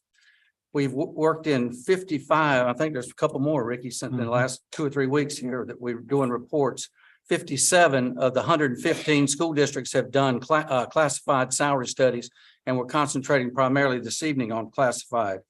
One of the methodologies that we employ is we like to do interviews of classified workers in every district. We had a team of 5 people here. We interviewed over 80 of your employees. Did I have the microphone on? Okay. Can you hear me now better? Sorry about that. Anyway, we did 80 interviews of classified staff. We always know that's a great part of our methodology. We get buy-in from the employees. We hear their individual circumstances. We do these interviews in private. We don't quote them in our report. We were going to make observations and recommendations. We're going to talk to you about that in our 38-page report. Some of the districts we've recently completed salary studies in are Cumberland County, Buncombe County, New Hanover, Cabarrus, and I could go on for 56 or 57 districts. What we're going to do, we're going to propose a 30-step salary schedule. I guess everybody's had a copy of our report, 30-step salary schedule, and we're going to come up with a number. We believe our number is $10.8 million, basically to alleviate all the inequities due to compression. We all know that since 2008, we have a schedule we're going to show you where salaries of classified workers were pretty much frozen in time, although the cost of living was certainly not frozen during that time. So having said that, this is going to be a joint presentation, but I'm going to call on Mr. Lopes, who was Associate Superintendent in Cumberland County Schools, and we did a salary study in Cumberland County with a very successful outcome. So we look forward to you hearing our report. Ricky. Thank you, Hank. Good evening, Madam Chair, board members, and Dr. Mubinga. Thank you for giving us the opportunity to work with you. And before we actually look at the PowerPoint, just a little background. I think one thing that COVID taught us was the value of our classified employees. I think, unfortunately, in the education community, we took them for granted.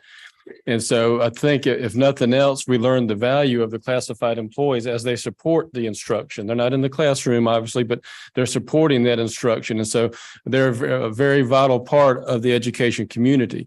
And so what we're going to learn tonight is how they've been left behind from a salary standpoint. And this is not a Durham County issue. This is a state issue. Okay, if you give me just a second, I'll explain that to you, and then we'll actually get to how it applies to Durham. The state funds some of our employees. They pay for the majority of our employees. But what's happened over time, as we'll learn in just a minute, we'll look at some numbers.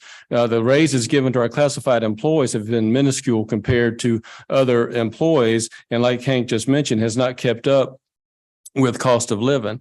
And so not only have the salaries not kept up, the allotments have not kept up. So not only are you not able to pay the employees that you have what we think they deserve, you don't have as many of them that are state paid. So that burden has fallen to you as a local board of education. So we're not here to say that this is a problem that's been caused by Durham. We could go to 115 school systems and we'd have the same message. And we like to start out by letting the boards know that this is a state issue. I was glad to see that on your legislative agenda that you had compensation number 2. That is an issue, and you'll hear different information from depending on what the source is. But I think we're pretty confident that we can back up our statement that the classified employees have been left behind over the last really about 30 years, but we'll keep it to the last few years. So if we can start with the PowerPoint presentation. What we've learned from doing our salary studies, and this is not just specific to Durham, this is as we've done our 55, not only in North Carolina, but we've also worked in 4 other states. But what we find is that salary and compensation policies are inconsistently followed. And what happens over a period of time, you have different people in different positions. Or I may be leaving in my position and I'm able to get some raises for my people before I leave that are outside of what the salary schedule calls for. And so that, once again, this is not just a Durham issue. These are things that happen in school systems. The biggest issue that we see is the lack of step increases. And what we mean by that is an employee that's been here 15 years may not be making more than the person that walks in the door tomorrow. Okay, it just depends on the salary schedule. And the reason being, once again, if we get back to the state issue, we'll look at a graph in just a minute that shows the lack of increases for employees, and then what happened for beginning employees over the last 2 years that'll prove that particular statement. If we can go to the next slide, please. We also have what we call salary compression. And what salary compression means is if no raise is given in a particular year, or if the minimum is increased every year, that means that an employee is not moving up the scale. So that's how you end up with a situation where an employee with 15 years of experience is making the same thing as somebody with 0. In your case, in Durham, that's probably an extreme example, probably more like somebody with 4 or 5 years of experience has been frozen over the last several years. So the compression causes morale issues, okay? Ricky's been here and he's making the same or less than somebody that walks in the door tomorrow. For whatever the reason, all that employee knows is that they're making less than the employee that just walked in the door. So if we can go, I know you have access to the big report too, and you don't have to turn to it, but I'm going to reference to page 4 in the big report, the 39-page report. And there's a page that comes off the DPI website that shows the raises that have been given to employees. And as it goes over about a 20+ year period of time. And so what we've done is taken some information off that scale and summarize it to show you the differences in raises for the different types of employees. So since 2008, 2009, and the reason why we use that year, that was the year before the Great Recession. So salary raises were given pretty much yearly. Things were moving upward. And then when the recession hit, obviously state funding decreased. So what happened? So from 2008, 2009 to 21, 22, teachers have received on average a 91.3% increase. Not saying they're making what they need to be making, but just for numbers purposes, they've had a 91.3% increase. State employees have had a 40.8% increase. Okay.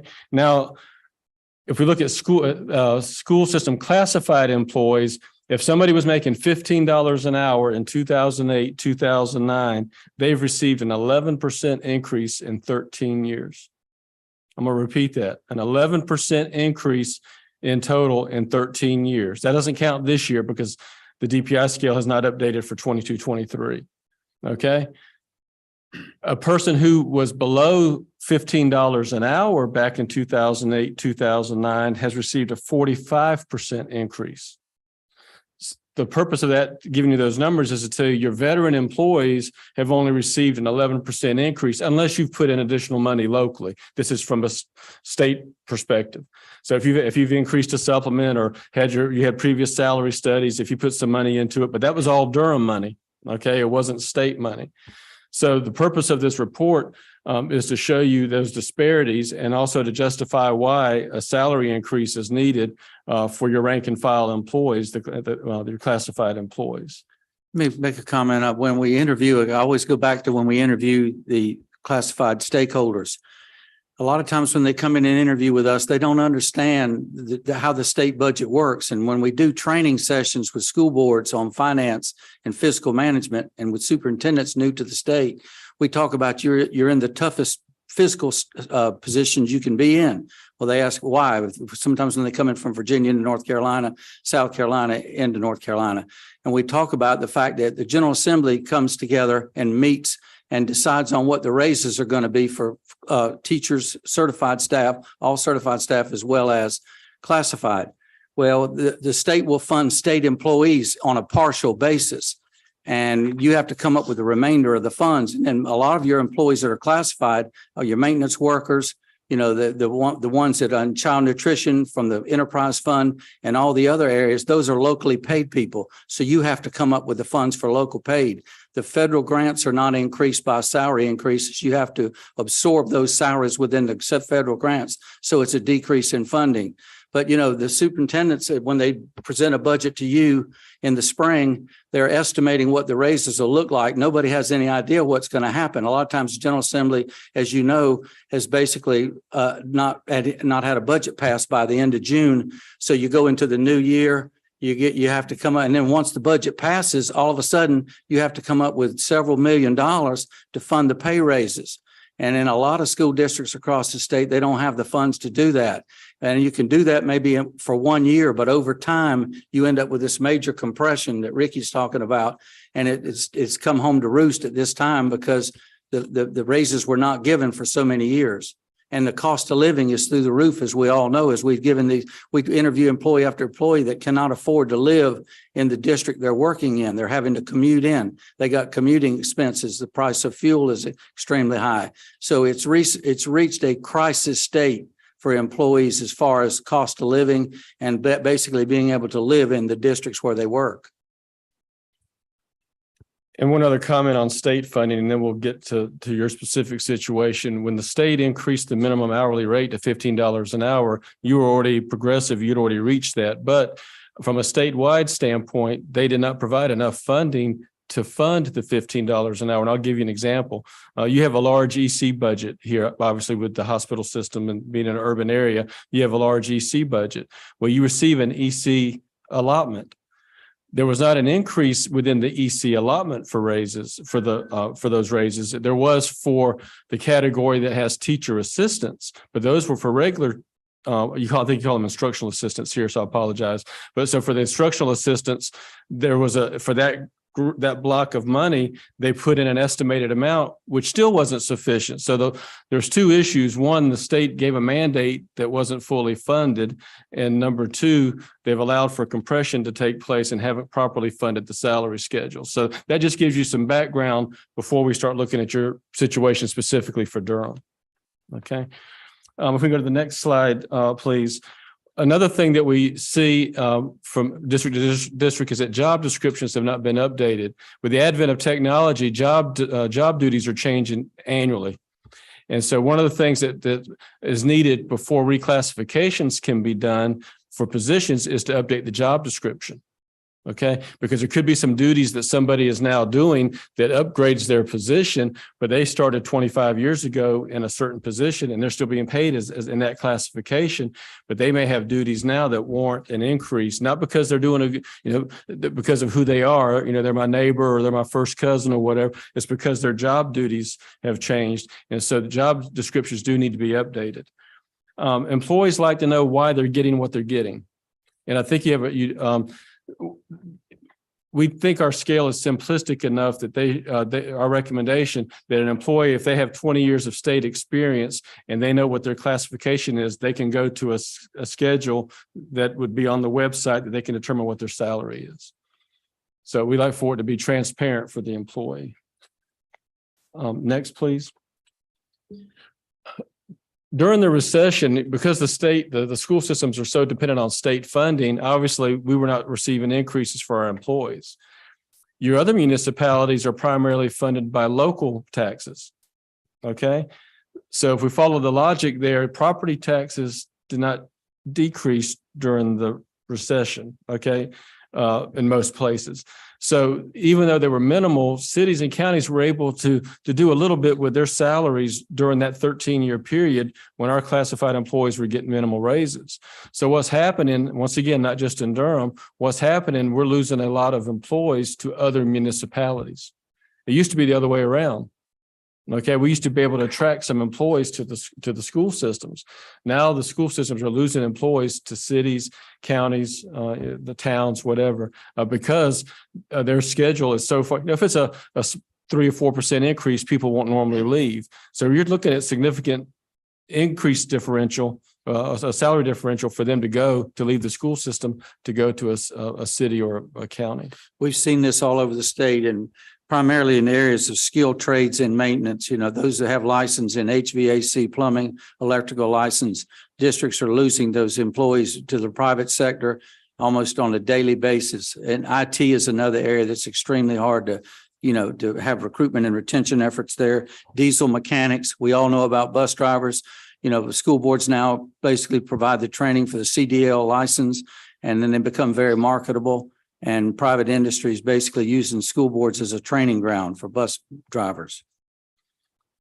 Next slide, please. The next two slides, we're not going to go into a lot of detail. You have detail in the report, but the purpose of these two slides is to emphasize that it's more expensive to live in Durham than it is in southeastern and northeastern North Carolina. Okay, so a $15 an hour minimum at the state level doesn't mean much in Durham or Chapel Hill or Raleigh or Asheville, because it's more expensive to live in those urban areas. And so the purpose of these graphs, even though we didn't put all the detail on the PowerPoint, is just to emphasize that we recognize that it's more expensive to live in Durham, and that's why some of our recommendations are on the high end because of what it takes to live in Durham.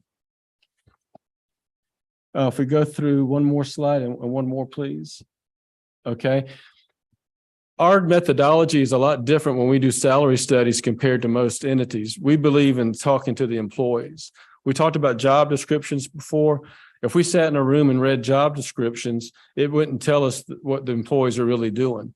And so we like to interview representatives of the employee groups. Now, we can't interview all of them, but we've interviewed more people here in Durham than any other district we've ever worked with, even the larger districts. Okay, so we think we hit a pretty good representative group from Durham, and we asked that they be frank with us, and they were. They told us what they told us what the issues were, and once again, we don't mention their names, but they're very upfront with us, and so we think that's a positive to what we do, is that we're not just putting some numbers in a computer and coming up with a salary schedule. We're basing it on information that we're able to get not only from databases, but also from the employees themselves. So I think another important thing to note is when we talk to employees about our benefit package in the schools, 6% of your pay comes out for the retirement program, state retirement. And a lot of the employees that talk with us have family coverage, which is over $700 a month. It's very expensive. And a lot of employees, that have several members of the family that basically are dependents, all that comes against their net pay. And we've had employees to say, I'm struggling to make my payments because we have submitted. So a lot of the recruitment and retention tools that we have are expensive. Thank you. Next slide, please. One more, please. Employee concerns. On page 12 of the big report, you'll see what we call the findings or whatever, or the comments from the employees. And so this is just kind of a summary of some of those concerns, but rightly so, employees want to be paid at rates that are commensurate with the private marketplace. Now, we're not naive enough to think that we're going to be able to compete with these Fortune 500 companies and what they're paying their employees, but we do think that there should be a reasonable rate paid for their knowledge and experience when they work for a school system. They shouldn't be penalized because they work for a school system, but we know that the revenue stream is different with public entities than it is for a private company. So our salary scale is hierarchical from beginning to end, with 20 or 30 grades, but we're not able to compete obviously with what some folks can make in the private sector. We already talked about number two, about the number two bullet about compression. Next bullet, please.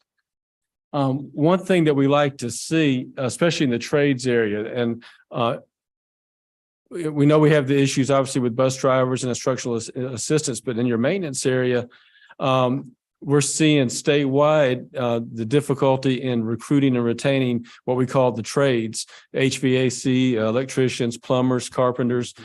And one of the reasons is that there's not an incentive for those folks to get a license to make more money. Now, I think you do have, in a couple of cases here, you do have two steps. In a district this size, we like to see probably at least 3 levels where those folks can go get their license and get a raise.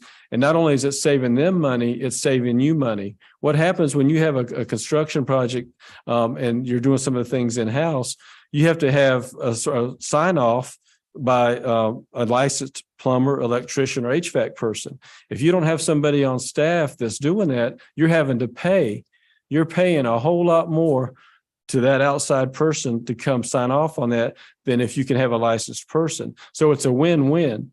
And so those folks aren't leaving after 3 or 4 years. They may stay longer. Yes, they know they can make more money on the outside, but they also like the security of knowing they only work basically Monday through Friday. Their weekends are open. They're not on call 24/7. So there's some trade-offs, but having that differential so that they have an incentive to go back and get a license is very important. Next slide, please. When we work with districts, we see some titles that are kind of, they're used differently from district to district, and they're hard to determine what their salaries are just based on the title. And that's another reason why we do interviews. So you'll see analyst, coordinator, specialist. Well, those could be certified positions. Those could be classified positions. They could be office personnel positions that were just given a title to justify a pay increase. I mean, you see it all over the board. So for that reason, some of those positions, we weren't able to determine where they should be placed on the scale because we need to do some more work to figure out what their job descriptions, what their jobs actually are versus what the title is. So in the future, well, Dr. Lassay mentioned we may be doing some more work in the next month or two. We may come back with different job titles to actually show what the person is actually doing, as opposed to just having one of these 3 titles added to the end of it. Another issue that we have in districts, and this has happened over a period of time, it used to be that the progression was a principal wanted to get into administration, and there was an increase that came with that. They came to the central office as an executive director or assistant superintendent. That's not necessarily the case anymore. And so that's a decision that it has to be made as a district. There's 2 sides to that. One, do you keep your good principals to be a principal, but also knowing that if that principal wants to progress, if they can't progress in their home district, they'll go somewhere else. And so determining what that salary schedule should be for central administrators, which is the next phase of our engagement. That's the reason why we bring it up. There's no recommendation for that tonight, but that'll be the next phase of our engagement to figure out what that level should be for principals that come into the central services. The next bullet is not about money, is more about recognition. And when I say that, we heard from several groups of employees that they feel like they're not appreciated, that people take them for granted. And something as simple as having a monthly instructional assistant of the month, a custodian of the month, child nutrition manager of the month. And they come with their principal to the board meeting and they get a certificate. You talk about lighting up a room. These folks have been doing that work for years and years, and nobody has I shouldn't say nobody, but they haven't received the recognition. But to know that now they're being recognized and that somebody took the time to recommend them for that award, even though there may not be money associated with it, just that recognition means a lot. But we heard the reason why we mentioned that, even though it's not money related, was that we heard that several times, and we just throw that out there as something to consider. We heard about some situations about the physical workplace. We won't get into that tonight, but some folks talked about their work environment, things that they'd like to see change within their work environment. Another thing that we like to address, I'm sorry, next bullet, please. I apologize. We typically recommend that our EC instructional assistants be placed at a step or at a grade higher than a regular instructional assistant. Not that we're saying that one is more important than the other, but the physical demands of the EC assistant is a little bit different. And sometimes it doesn't go over well, and not all of our recommendations are accepted, but typically we've recommended that there be a grade differential between those 2 positions. As we all know, the software system, the payroll system needs to be upgraded. That's for another day, but that impacts some of what we're doing too, being able to get reliable information to figure out what employees are making and so forth. So the payroll system needs to be upgraded. Bus monitors is also an issue. And some districts require bus monitors to have a CDL. Here, that's not a requirement. And so the question is, what is the differential that should be between the bus monitors are vital to get, they're obviously needed on the school buses. There's no arguing that, but what should the differential be, if any, between a bus monitor and a bus driver pay scale? And our pay scale that we're recommending, because we're not compressing the steps anymore, your experienced bus monitors and bus drivers will see an increase in our recommendation. One of the issues with the current pay scales that we look at is what's the difference between the minimum and the maximum. And so we didn't think the maximum, in some cases, it was less than 30% in some classifications. It averaged about 35 to 40%. We normally like to see about 55 to 60% as a different. That way, what you're saying is a 30-year employee would only be making 30% more than a beginning employee, or would they be making 55 or 60% more? So by spreading out the scale, your veteran employees will be seeing a bigger benefit from the recommendation than your newer employees. Okay. We talked about, let's go to the next slide, please. 30 step. Okay. And if I'm going too fast, just stop me. I know I talk fast. I apologize. Okay. On the next slide, what we're recommending is a 30-step scale. And that scale is based on years of state experience. But as was mentioned earlier, let's say that we find an experienced HVAC person and they've been working for 10 years. You're not going to hire that person if you start them off at 0. So you've got to give them experience. Now, that doesn't mean you give them 20 years. Okay. There has to be a verifiable, justifiable reason, documented reason why you're giving them an extra increase or putting them at a higher step. And so we'll look at our recommendations in just a minute, but the verifiable part is very important. We mentioned earlier how sometimes you see that folks may be placed on the scale different than where they should be. That's because I like somebody and I want to give them a raise. We're saying that if somebody is placed higher than their years of state experience, there needs to be something that backs up that or justifies that particular reason. There's a 1% differential between the steps. What that will do over a 30 with compounding, that'll give you about a 50 to 55% increase between the minimum and the maximum across the board. So you won't have some grades that maybe have a 50 or 60 now and others that have a 20 or a 30. You'll have an across the board 50 to 60% differential on the from minimum to maximum on your salary classifications. And that's one of the issues that we have now is that your veteran employees obviously are not, like we keep emphasizing that, are not seeing the difference for their years of experience. So you're actually accomplishing two things. You're providing an increase, but you're also differentiating by experience internally, which helps you with the morale issues and helps with the retainage, retaining employees.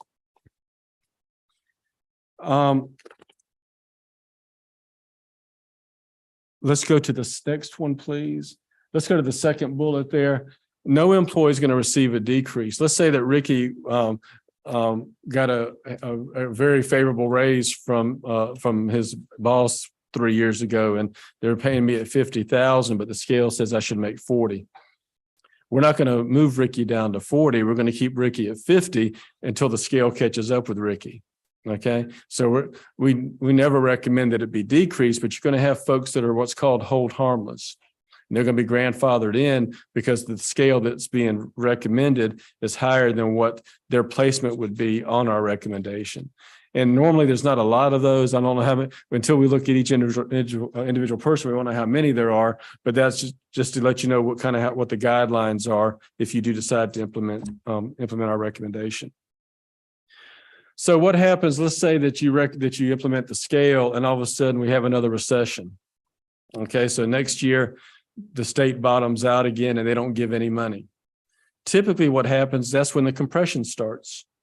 The new employee makes the same thing as the person that was new this year. So now your 0 and 1 are making the same. Nothing for 2 years, then 0, 1, and 2 are making the same thing. What we recommend is that some small insignificant raise be put in there to differentiate by the steps. Even if it's, it doesn't have to be a percentage, it could just be a flat dollar amount. That way you retain the integrity of the steps. And even though it's not much, it does show that there is a differentiation based on years of experience. Oh, I'm sorry. Oh, okay. Oh, I'm sorry, it's the next slide. Yeah, okay. Okay, so there was something else I was going to say. I can't remember what it was now. Okay. Let's go to the next slide from that one. Before we get to the talk about the 10.8, if you look at page 21, when you get a chance of the actual full report, there's some other recommendations. I'm just going to go over those briefly. In those cases where an employee is currently in a position and they're going to get a promotion, at the time they get the promotion, they would then be placed based on their verifiable years of experience. So in other words, if I'm at a scale now for 20 years, but really I only have 5, when I get bumped up, and that's the time where, and from this point forward, all experience should be verifiable. We don't recommend going backwards, but from this point going forward, that it all be verifiable. So you could have situations where somebody's being paid at higher years of experience than they would be if they go to the new position. They could still be making more money at the new position, but they won't be grandfathered in on the steps. They'll just be given their verifiable years of experience. We recommend that there be a written procedure for how private experience is given. Once again, that is justifiable and verifiable, but that there be a written procedure so there's guidelines, so there's not inconsistency in how that's applied. Okay.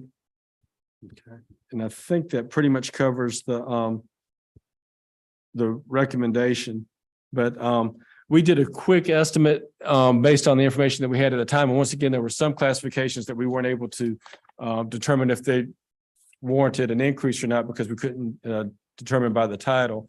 But with benefits and everything, that would be it would cost roughly $10.8 million to fully implement the scale. There's different ways to address that, but we've looked at, once again, done this in several districts and they've handled it different ways, but just on our first perusal, the 10.8 million is what. And I think it's important to note, like 10.8, a lot of the districts we've worked in, when we identify a number, they basically work with the county commissioners to develop a multi-year approach to funding the amount so that, if employees know that in fact, there's some funding stream there to take these on an incremental basis. In other words, sometimes it's a multi-year approach. Some districts are using ESSER funds to kind of upfront some of this, and that's kind of a model we've talked a little bit about. But 10.8 in 1 year could be it is a large number, obviously, but again, a multi-year approach is kind of what's most effective. And let me follow up on the ESSER part. We don't recommend that ESSER funds be used for sustainability purposes, but if you had an agreement with the county commissioners, and I'm just doing a hypothetical. So let's say that over 3 years, they agreed that they would fund the salary schedule. You could use your ESSER funds to cash flow the differential the first and second year until the county gets caught up. And then at the end of the 3rd year, you wouldn't be using ESSER funds anymore, or in this case, it's 2 years because we only have 18 months left in the ESSER funds, but you'd be able to cash flow some of it with ESSER funds until the county was able to catch up to you. And so I don't want to mislead you. We do use that as a recommendation, but once again, it's in coordination or in collaboration with your county. And that doesn't work in every district, but we do some calculations with the staff in order to see if it's a viable option. One thing too that may help with the recommendation is the state raise. And see, once again, we're always behind the 8 ball. We never know what the state raise is going to be till after the fact. So it could be some of the 10.8 million is absorbed in what the state gives in increases in upcoming years. And so, which could help, but once again, what if we have a recession, then we're not going to get anything. And so this is just a raw number, so that you're going to have some federal money in there. Okay, you're going to have some programmatic money within, once again, something like an EC or an AIG or ESL program. And then you're going to have an across the board, like a local funding for your maintenance or technology employees. So that's from all funding sources is where that number is coming from. And let's go to the next steps. And then I think we'll, once again, there's going to be some additional review for certain categories of employees, and job descriptions should be reviewed and updated. And that's a quick synopsis of the report that we sent to you, and we'll be happy to answer any questions that you may have. Thank you so much for this very thorough presentation, and I know this will inform our thinking as we go into the budget season. I would like to open for questions or discussion.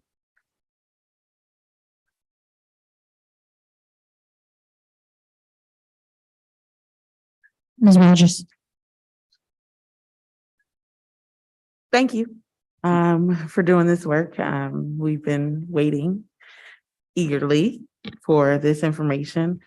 I appreciate you having conversations with staff. I did have some questions in regards to demographics. Mhm. I think I want to start with the proportionality. When we look at the number of people who participated in the interviews, did you say 3 monitors, 3 bus drivers? Did I see 5 IAs?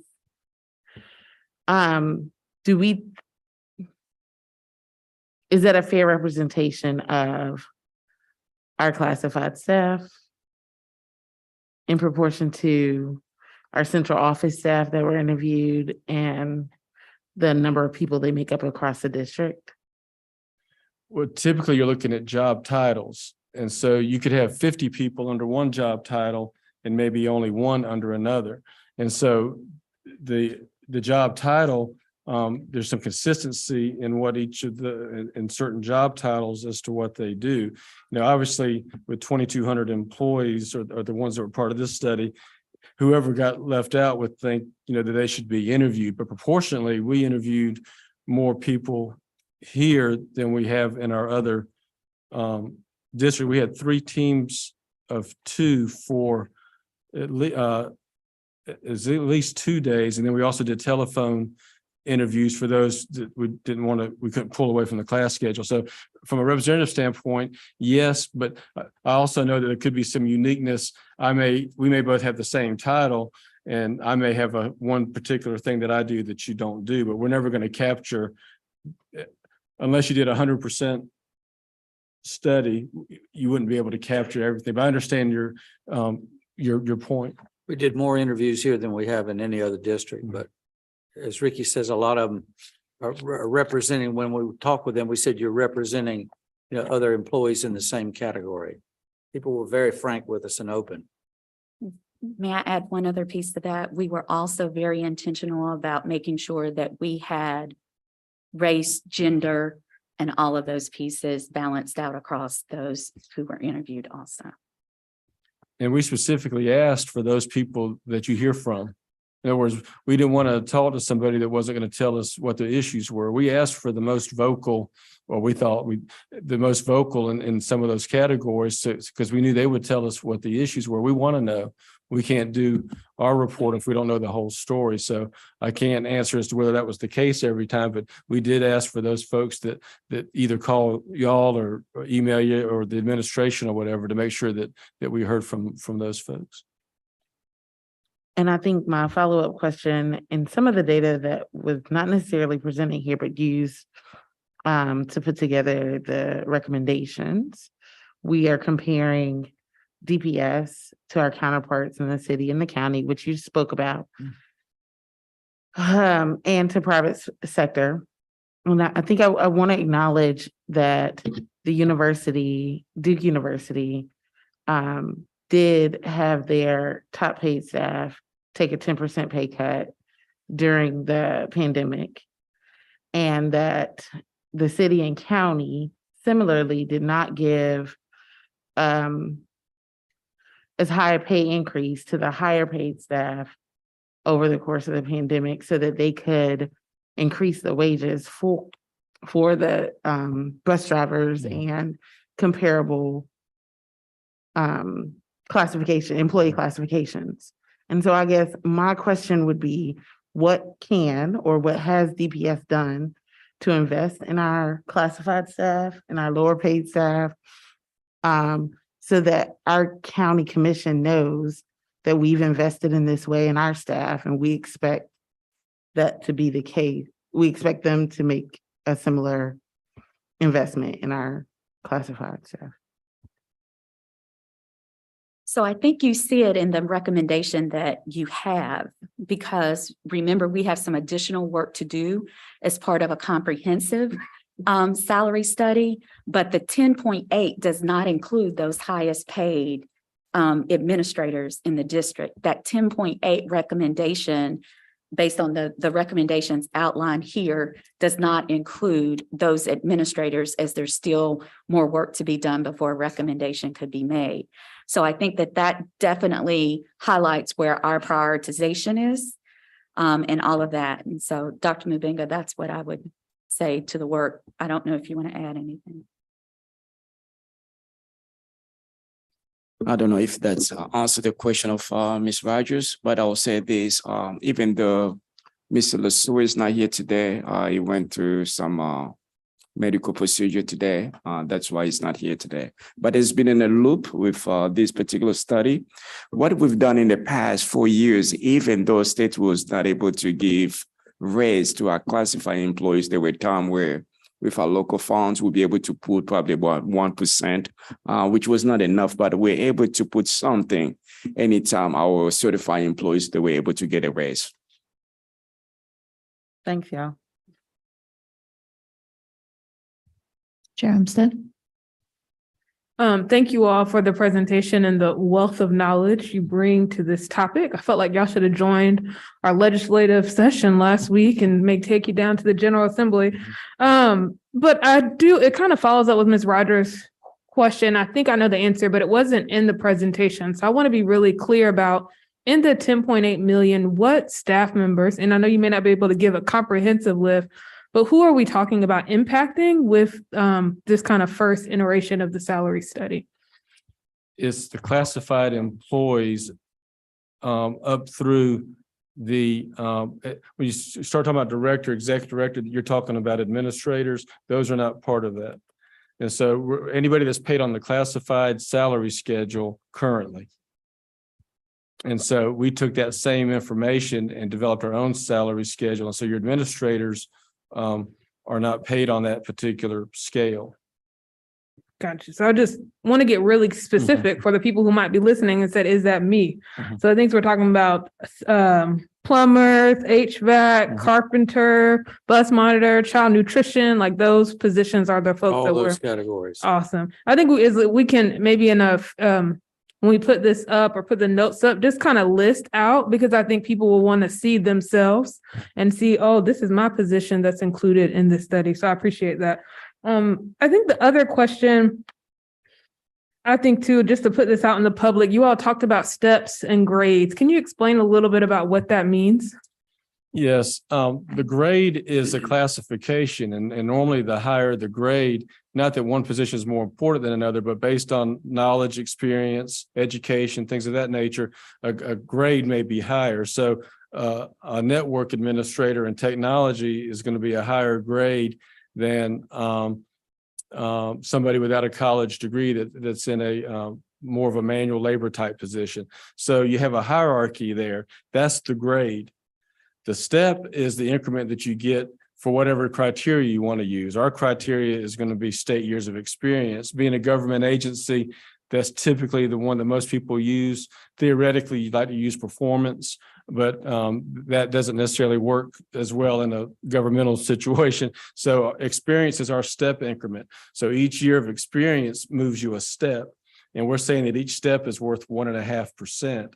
And so if let's say the state gives a 4% raise next year, well, so that can be incorporated as a 1.5% step plus 2.5 cost of living, okay, as an example. If they give less than 1.5%, then we have to revise the numbers, but still have the step increment. So it's a static. I mean, it's a flexible schedule. It's not static. So each year the numbers are probably going to change, but the logic should still hold place. In a real prime area to motivate employees is for them to know what grade and step they're on. When we do interviews, rarely do we interview a classified employee that knows what grade and step they're on. So publicly, letting them see, like you're talking about, is a great idea. And this is, I think, my last question. I can remember now. Oh, verified years of experience. We talked about state experience would be where we want to move it, but you also could add verified private years. Is that what I'm hearing as well? Okay, Yes. just want to make sure that's clear. Absolutely. Both of those would count in the years of experience. That's all my questions. Thank you all. Can I add a Ms. piece Byer? to that just for clarity for the public good? Currently, most school districts do an exchange like 2 for 1. 2 years outside experience equals 1 side internal experience.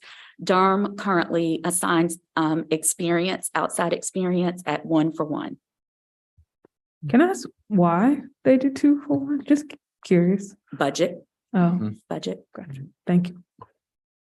Ms. Byer? Thank you all. I want to commend your work. I want to commend the focus on the state being responsible for the salaries for these folks, and the more and more the responsibilities falling on county commissions. I would like you to convince me that your starting place is high enough for Durham. You're starting on all these scales because our city and our county and Duke University went to 17 an hour last year. They didn't stay at 17 an hour. They actually were at 15 an hour 6 years before us. So they have moved everyone up. Their starting folks were at 1760 last year, which means next year they'll be at 1810 or something. And that's who we're competing with.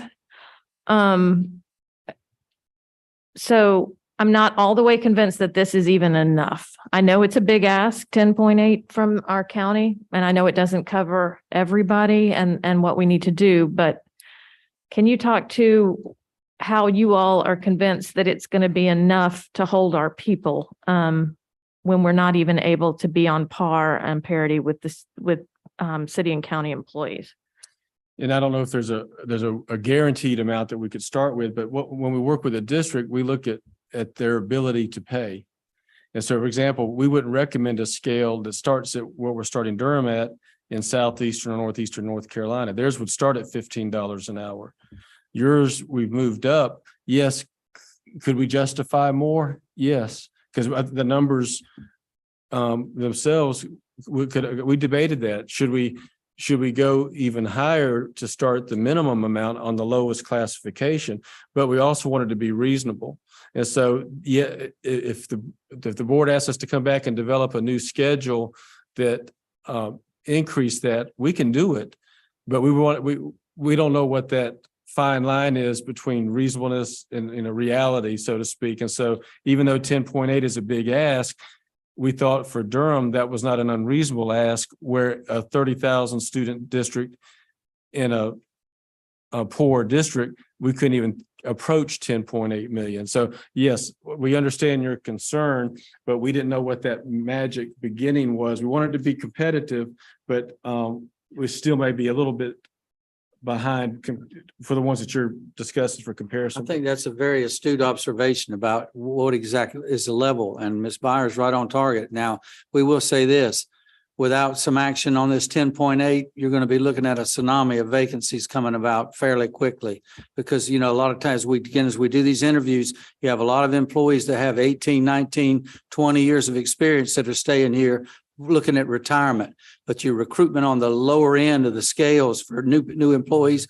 you're at a huge disadvantage. And the action on this could not be more important as far as and the board's to be commended for accepting the study and hopefully the validity of that, because a lot of employees are short money and they're looking for other jobs.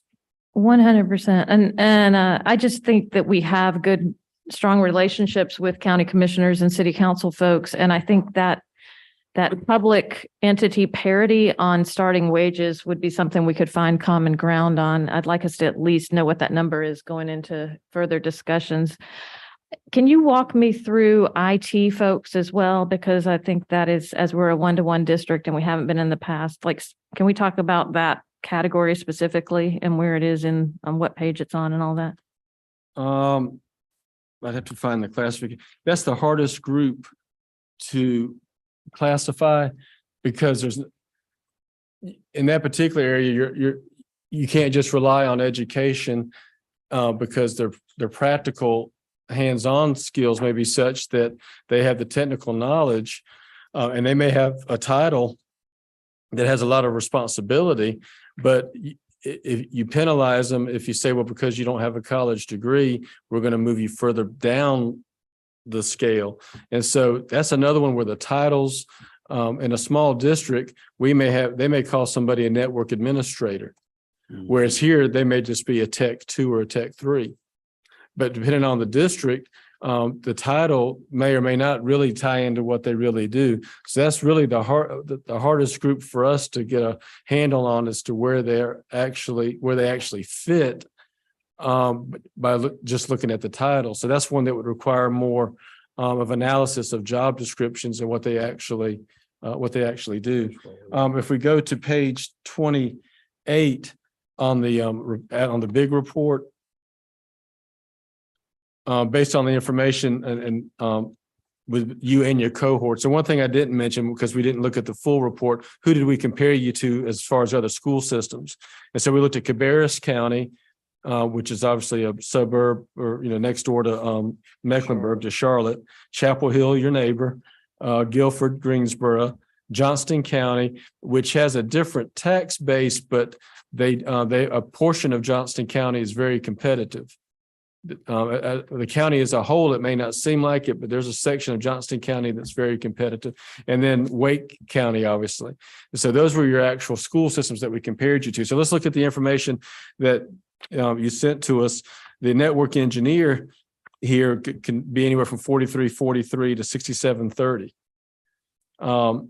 But once again, is it really a network engineer, or is it somebody that's given that title within the department, but maybe really not have the, and I don't know, I'm not saying they do or they don't. We don't know. Thank you. The final question, and I know others have questions. Have you all, in working with other districts, ever recommended a pay supplement or stipend for folks that are bilingual? Because we have 34%, 35% of our students are Hispanic or Latinx, and it's just a super valuable skill. I don't know.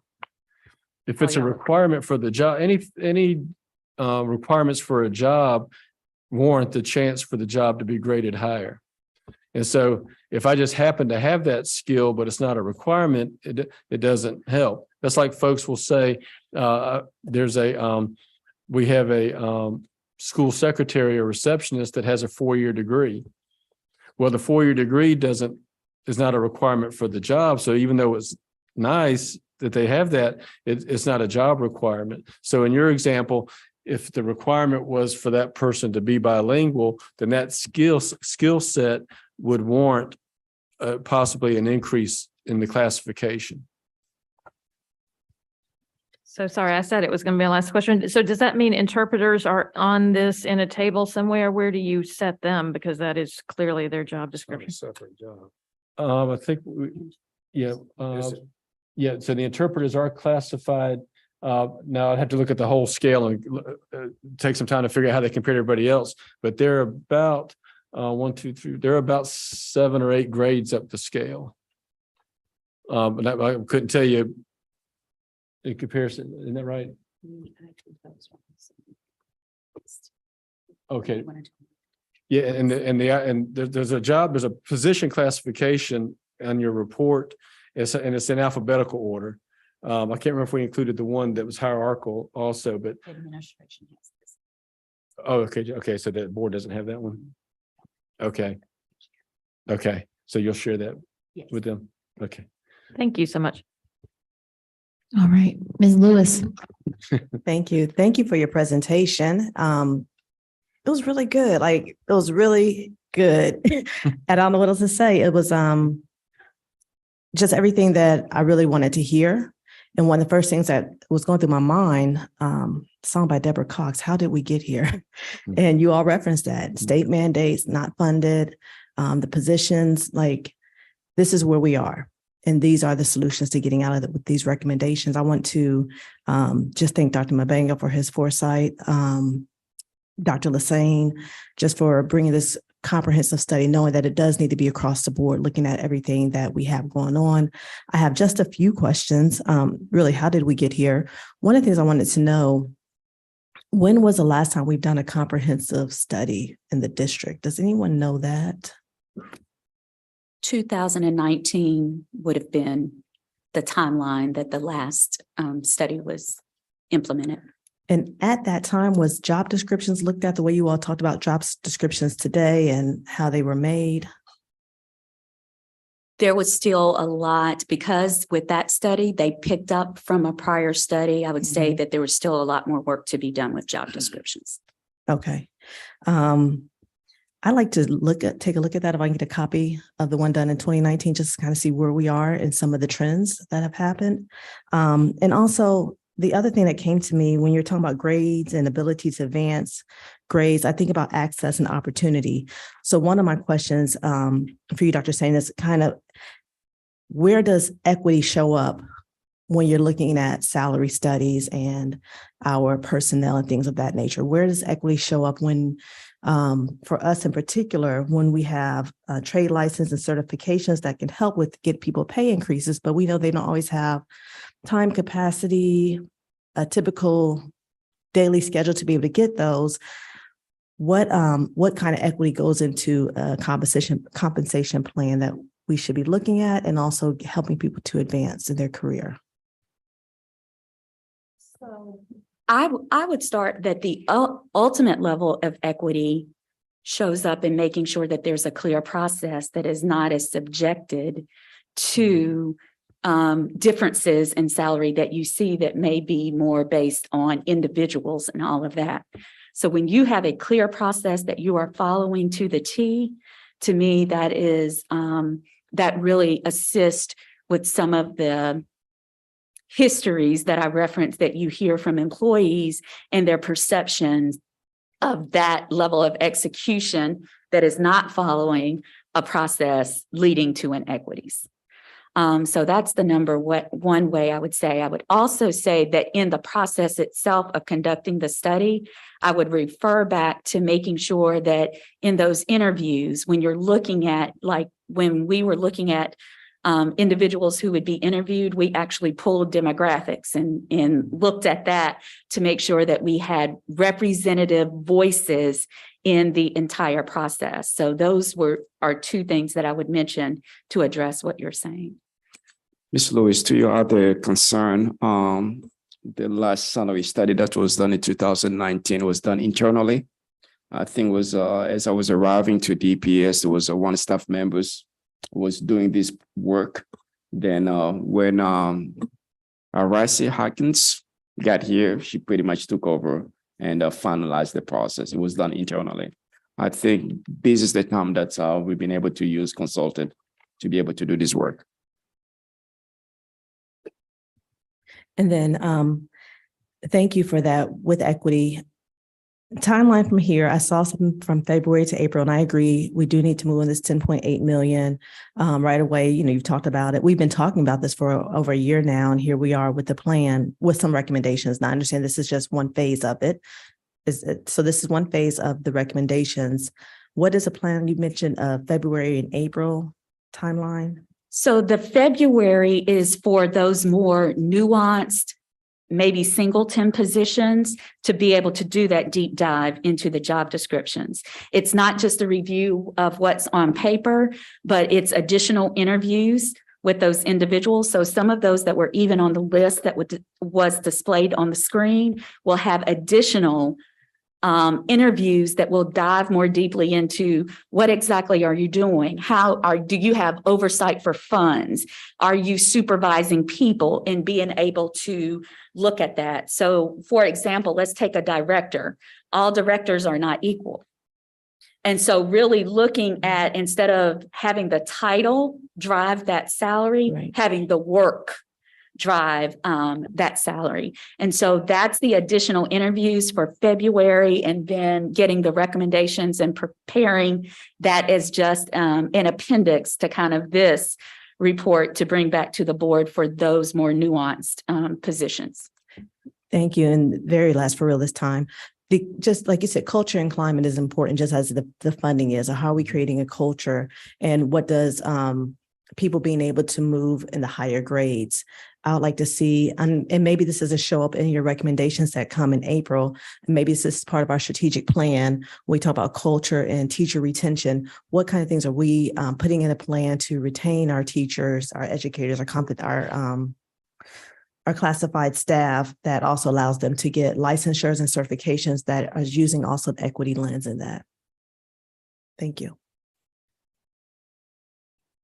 Want to see if Ms. Valladares has any questions. Just check in. Yes, thank you so much. So good to just hear about the study. It is a long time coming, and I just have to thank some people, Sunny Geraldo and the instructional assistants, who have been telling us for a long time what we just heard tonight. And so I just really want to commend how the feedback that we have been getting, definitely this salary study confirms, and not only confirms, but it definitely just shows the importance of giving credit where credit is due for the folks who have called our attention to this matter. And I'm also thinking in terms of, the agenda item where we discussed the legislative agenda, and, you can't see it here, but this is like the paper that was handed out to us when we went to Greensboro. A couple of us board members spent some time going to Greensboro, talking to other colleagues across the state.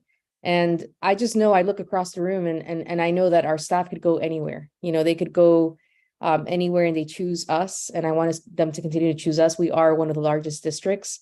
We can do more. And that is pretty evident. It's not easy sometimes, especially as we think about what does it mean year after year if we don't have the dedicated funds. And I really appreciate this presentation, acknowledging some of the constraints, acknowledging the fact that, we may have to use ESSER funds. We may have to use a combination of ESSER funds and maybe, $18 million donation, and figure out ways that this is a line item that we continue to have with the county. But ultimately, the classified staff, I just want to make sure that you feel heard and seen, and that you feel validated in your advocacy. And also that we continue to build the pipelines by which our classified staff, pretty much anybody who's on a classified schedule or any kind of schedule, can see investments, whether it's, growing into other roles in the district, as we have the TA to teacher program, that we continue to pay tuition, that we continue to figure out really creative means of showing people the appreciation that we have for them.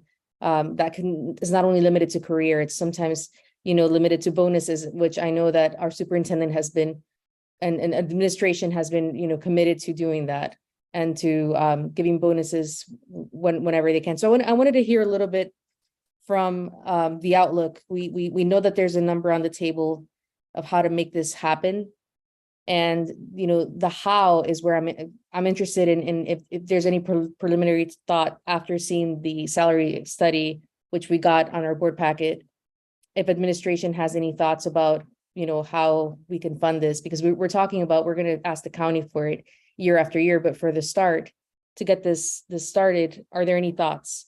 I just wanted to give space to our administration. All right, I'm the one that's going to jump in and respond to that. Thank you, Ms. Valladares, for bringing that concern. I think our intent for doing this work, definitely, we really wanted to implement this. And we know that our board will be able to vote on this. They will support this, and we're going to have to do some work with our county commissions as well. As of next month, when we're going to initially bring our superintendent budget, our CFO is going to bring the budget that is going to be inclusive of this recommendation. Is this going to be a one-time? We don't know. Is this going to be multiple years, probably in 2 years? That's the recommendation that our board will be bringing to you next month, and that's how we're going to start our conversation.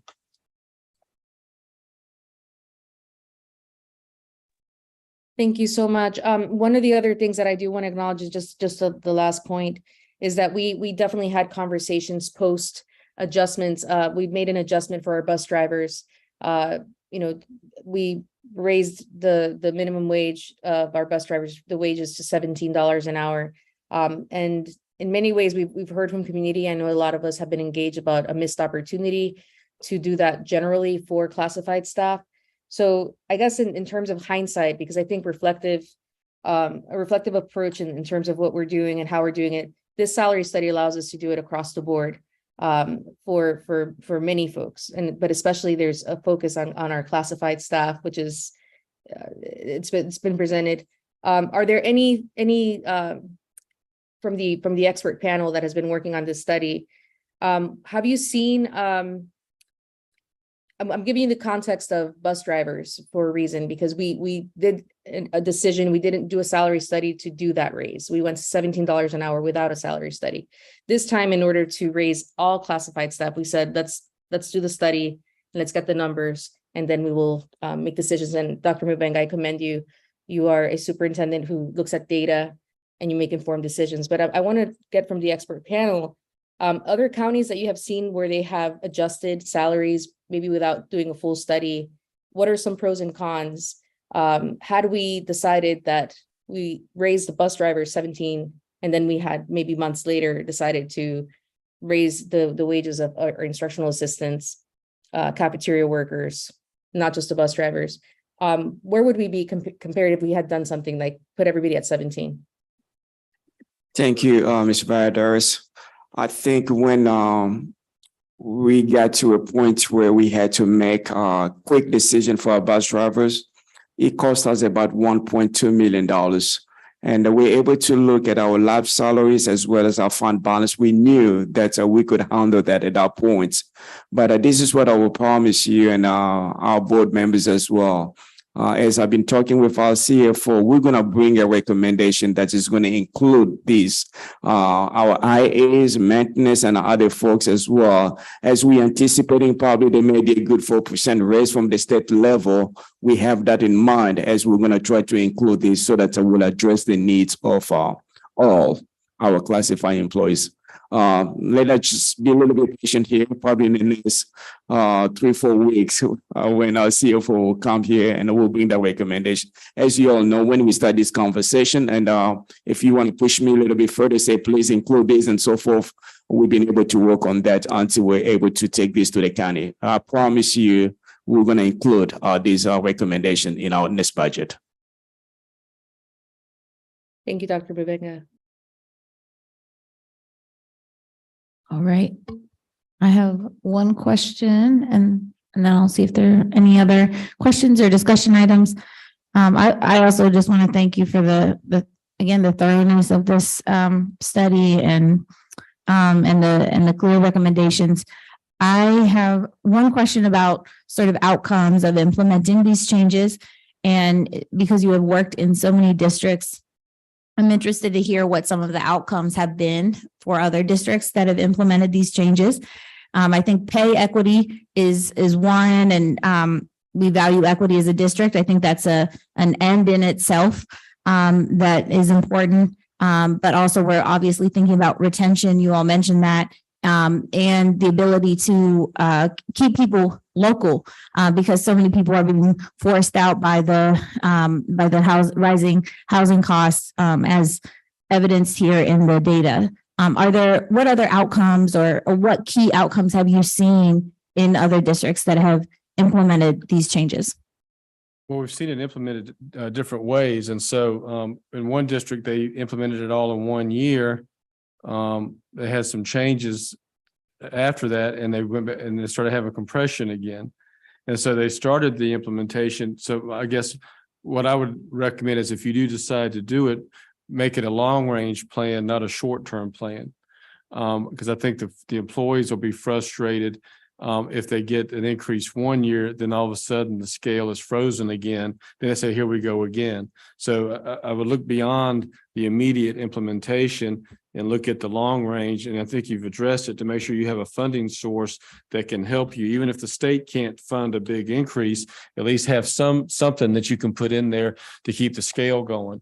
One thing it has done in a couple of instances is really helped with the relationship with the county commissioners. There were a couple of districts we worked with, and going in, they said, there's no way we're going to get, the money. And once they were able to show them the justification for it, surprisingly, they got the money, and they were able to do it over a 2 or 3 year period. And so one of the outcomes was enhancing that relationship with the county commissioners. But the bottom line is the employees are happy. I mean, but they know they're on the scale, and they know they're subject to get something in an incremental way.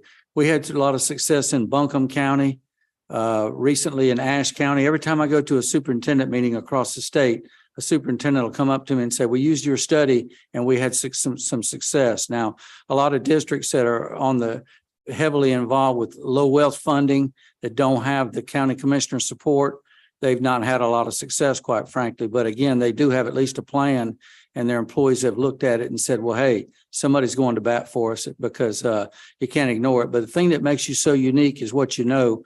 In Durham, you're in an urban setting here. Your competition is extreme. Of all the studies we've done, you're probably in the most extreme situation as far as your recruitment and retention efforts for the employees you have. Your competition is second to none in a Durham setting. And it's one thing when it comes from cities and counties, but look at your private industry. You got RTP in your backyard. Some of the good things about Durham that make it a wonderful place to live are really, having your employees to be in huge demand, as you know. Thank you. That's really great to hear those examples. And I think we all agree there's no place like Durham. So we will try to use this data responsibly. And are there any other questions or discussion points? Ms. White, that is just coming off if you have any other questions. All right. All right. I don't believe we're making a motion. So we are moving on to the next item. Thank you so much. Thank you. Thank you. All right. Our next item is under Chief of Staff, Tanya Giovanni, and this is our policy 1735/4035/7235, the LGBTQIA+, that is lesbian, gay, bisexual, transgender, queer, intersex, allied / asexual, and plus, and gender supports policy. Thank you, Chair Chavez. Good evening, Dr. Mabanga, board members, community members. So Mr. Malone is going to jump in when we get into the kind of meat and potatoes of it, but I wanted to give a little bit of history. If you recall, the board did adopt this policy on first reading in December, and then instructed administration and Mr. Malone to solicit feedback from board members and to take a look at it and make some additional recommendations. So the policy has been adopted. This is a first reading for potential revisions. Again, I think we kind of settled if it is the board's desire to waive second reading again. I mean, that's obviously an option, but what I would like to do is, for those that are watching, I'm on the board docs site under Chief of Staff, but if you are on the PDF version, it's pages 648 through 659. With 648 being the précis, and then the policy language being the next 10 pages. Again, that's pages 648 through 659 in the big 700-page packet if you're not on the board docs. What I would like to do is to just go through and give a summary of what the proposed edits are, and then Mr. Malone and I will be happy to entertain any questions, if that the board's pleasure. Okay. So the first thing that we would need you to consider is there was a request to delete allied from the title, the acronym LGBTQIA+ in the A. Some entities use allied / asexual, and there was a request, and I have a list of these, so when we go back through, to delete allied as one of the potential meaning or words for A. The next request was to delete the quote from Walter Annenberg. In the introduction paragraph, there was a recommendation to clean up. You look at the initial strikeout language, it goes through, kind of borrows from the full equity policy and all of the different protected classes in Durham, and to really recognize that this policy is focused on LGBTQIA+, and indicating that the safe and supportive school environment is for, this policy is particularly for and targeted to protect those individuals. And that includes the meaning of the LGBTQIA+ acronym. The highlighted yellows are from Mr. Malone. The board did request, and Mr. Malone did suggest that since these were initially guidelines kind of borrowed from orange, that we make it a little more policy oriented. So anything that's highlighted in yellow was simply the attorneys fixing it, changing guidelines to policy. But all of the other comments are from board members. Under the definitions, non-binary and or genderqueer, there is a suggestion to add outside the categories of male and female or man and woman, just being more broad in what those terms may mean. There were several housekeeping, and you'll note that where anytime a policy, another policy was mentioned, I did include the actual title of that policy instead of just the policy number.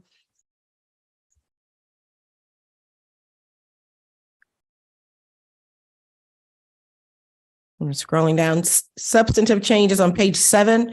There is a request to change the word preferred to chosen names and pronouns.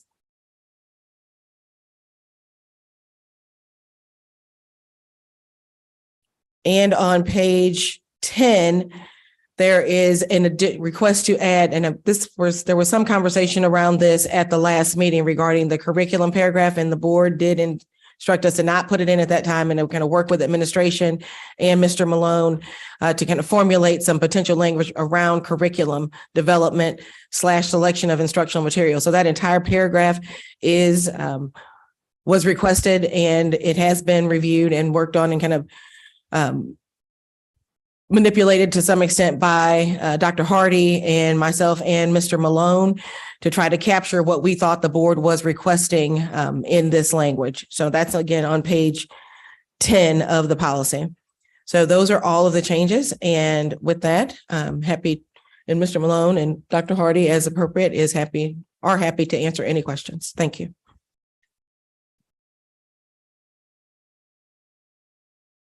All right. Thank you so much for all your work on this. Are there any questions or discussion points? Nope, Ms. Byer. No, I just appreciate everyone that worked to improve it. I think it's stronger and tighter and more comprehensive. I think the only thing that doesn't show that I'd just love clarity on is that title, or whoever made that suggestion, just inform us. Like, I want to be the thing of the allied bit. I would just love to learn more and support it. That was a suggestion that I made because while allies are important, they're not part of the marginalized population that is LGBTQIA+ individuals. And so this is a policy specifically protecting and advocating for LGBTQIA+ students and staff. And so I felt it appropriate to, in this case, not include allies who wouldn't necessarily fall into that identity category. Perfect. Thank you. I wanted you to state that explicitly. That's what I thought it was, but I appreciate you stating it. Thank you so much, Ms. Chavez. I mean, that's the way it reads now. Oh, okay.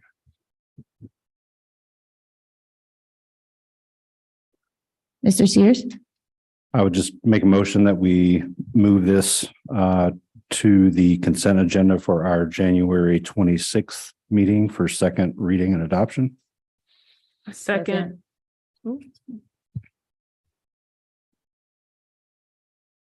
Is there any further discussion? I just wonder, does it need to go on consent or can we just waive second reading tonight since it's just minor modifications? I assume the task force will be getting rolling pretty soon, so I'm comfortable amending my motion to waive second reading and move approval this evening. So then we have a motion to waive the second reading and approve the policy as amended. Chair Armstead. I'll second. All right. In that case, we will do a voice vote if there is no further discussion. Yes. All right, we're about to do a voice vote on waiving the second reading for the amended LGBTQ plus IA plus LGBTQ IA plus and gender supports policy. And so we'll start with Ms. Valladares. Hi, I'm Alexandra Valladares, working remotely, currently in Texas, and my vote is aye. Thank you. Ms. Rogers. Aye. Ms. Byer. aye. Mr. Sears. Aye. Ms. Lewis. Aye. Chair Umstead. Aye. I'm Emily Chavez and I vote aye as well. It passes unanimously.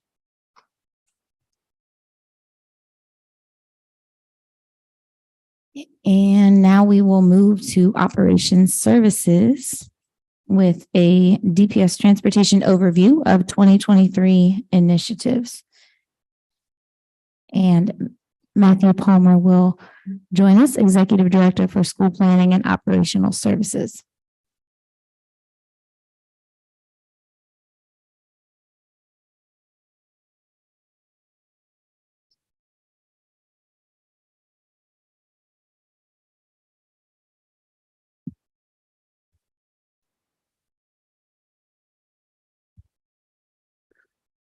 All right. Well, good evening, Chair Umstead, Ms. Chavez, members of the board, Dr. Mbenga, and the Durham community. We have tonight prepared a presentation to reset our minds to the strategic plan as it relates to transportation. Our efforts emanating from that this previous year for 2022 and what lies ahead for us in 2023. Just checking for a moment with Dr. Mbenga. Would you like me to pause for a moment for board members to return? We good? Okay. All right. Chair Umstead will proceed. Thank you. All right. Thank you all. And with me this evening, we have Director of Durham Public Schools Transportation, Mr. Joe Harris, and Assistant Director of Student Ridership and Transportation, Miss Annie Fullwood.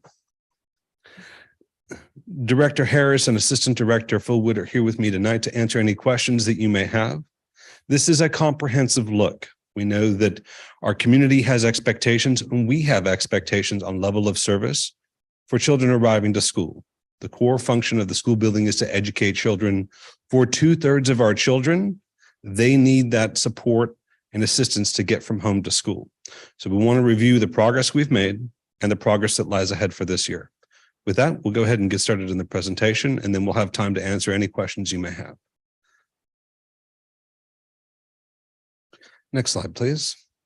Thank you. So the overview for today, we've got a review very briefly of where we were in the 2018-2023 strategic plan as it relates to efficiency for transportation.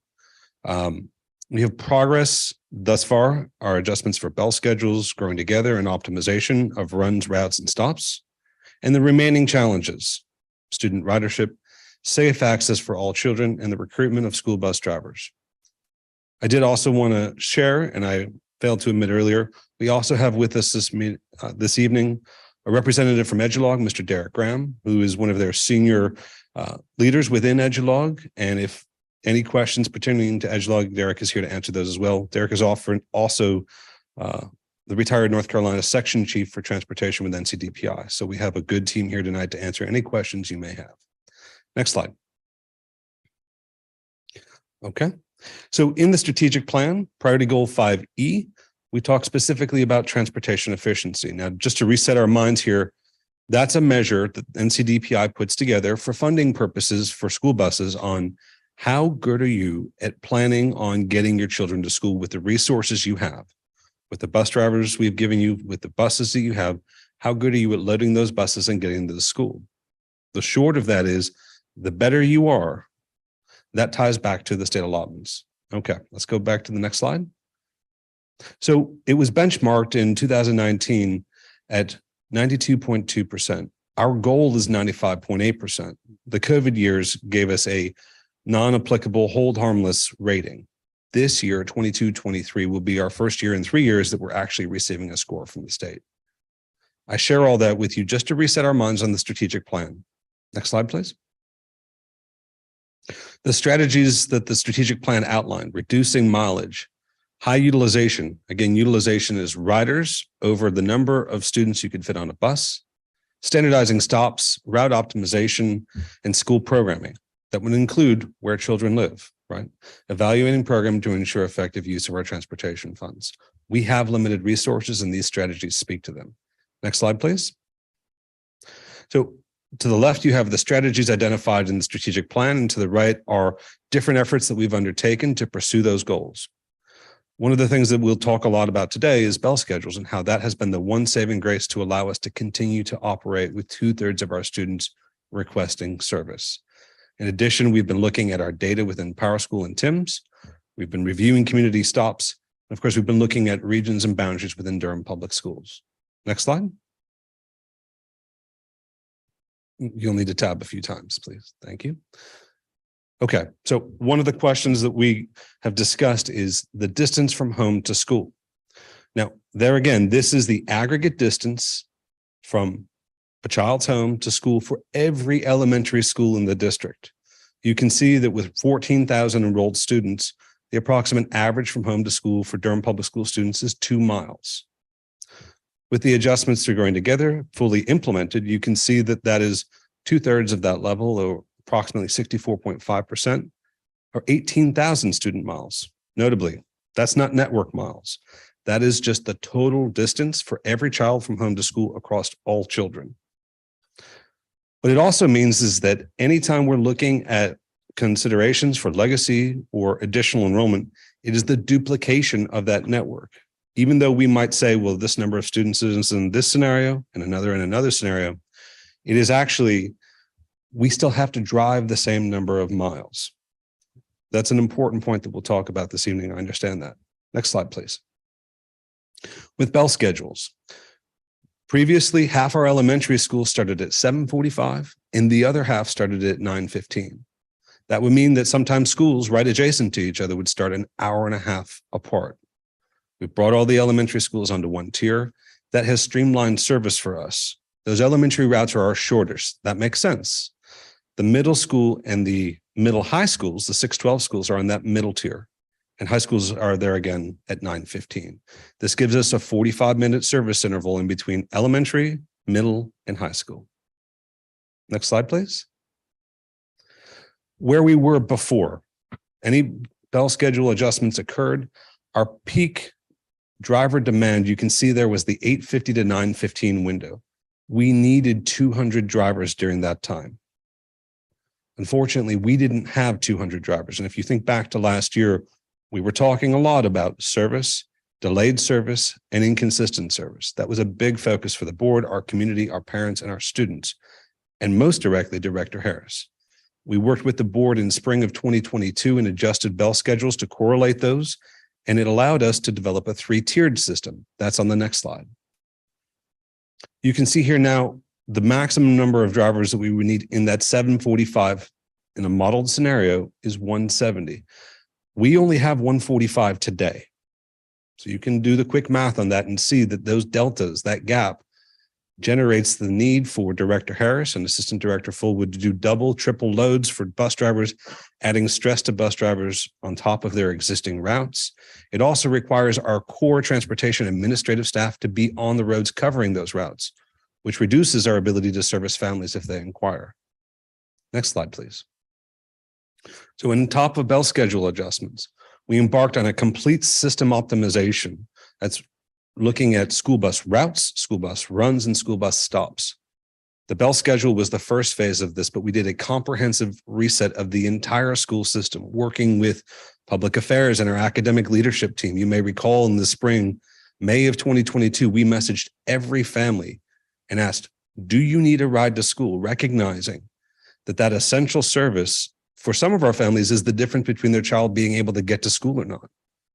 So going through all of that and working with the Edulog team, we spent 6 months rebuilding our system of transportation service. Next slide, please. This is just an overview of what stop consolidation looks like and our considerations around safety. We are not blind to the trade-offs between efficiency and community safety. We lead with community safety and we do efficiency when we can. Next slide, please. Here you can see the implications for stop consolidation. We had well over 8,000 stops where one child was getting on the bus. We were able to decrease that by 827.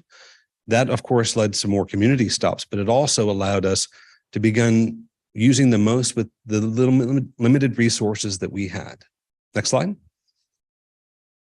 Run optimization. And this really has to do with when we are running the bus, how many students can we get on there? The yellow boxes that are in the positive are showing you that we're more able to fully load our buses. Now, again, a lot of those routes are long. When we have schools like DSA that are district-wide, you can imagine a bus has to go from DSA all the way to the Person County line, loading students as they go. Next slide, please. Here's the amount of time that our students are spending on the bus. You'll see the decreases in the length. You recall that our earliest student before bell schedule adjustments was a pre-K getting on the bus at 5:02. We've been able to reduce those dramatically long ride times and increase the shorter runs. We want our children in school learning, hopefully early and on time so that they can get breakfast before the day starts and not spending 90 minutes or 2 hours on the bus getting home. We've been able to reduce those longest trips. Not all of them, but we've made significant gains. Next slide. Here's just an image of what it looked like in our previous structure with 2 tiers as we migrated to 3 tiers. I recognize this is a bit of a nerdy slide, but we like data visualizations, and this really demonstrates our peak demands where we've reduced service and where we've added service. Next slide, please. So that's 2022. We rebuilt our entire system of transportation operations. I want to pause there and acknowledge with the board and presence, as well as the community director Harris's leadership. This is something that school districts do not undertake. We did in the spirit of our services. And I just want to say, Director Harris, thank you for your work on this. We have been able to get by and we have much improvement ahead for us.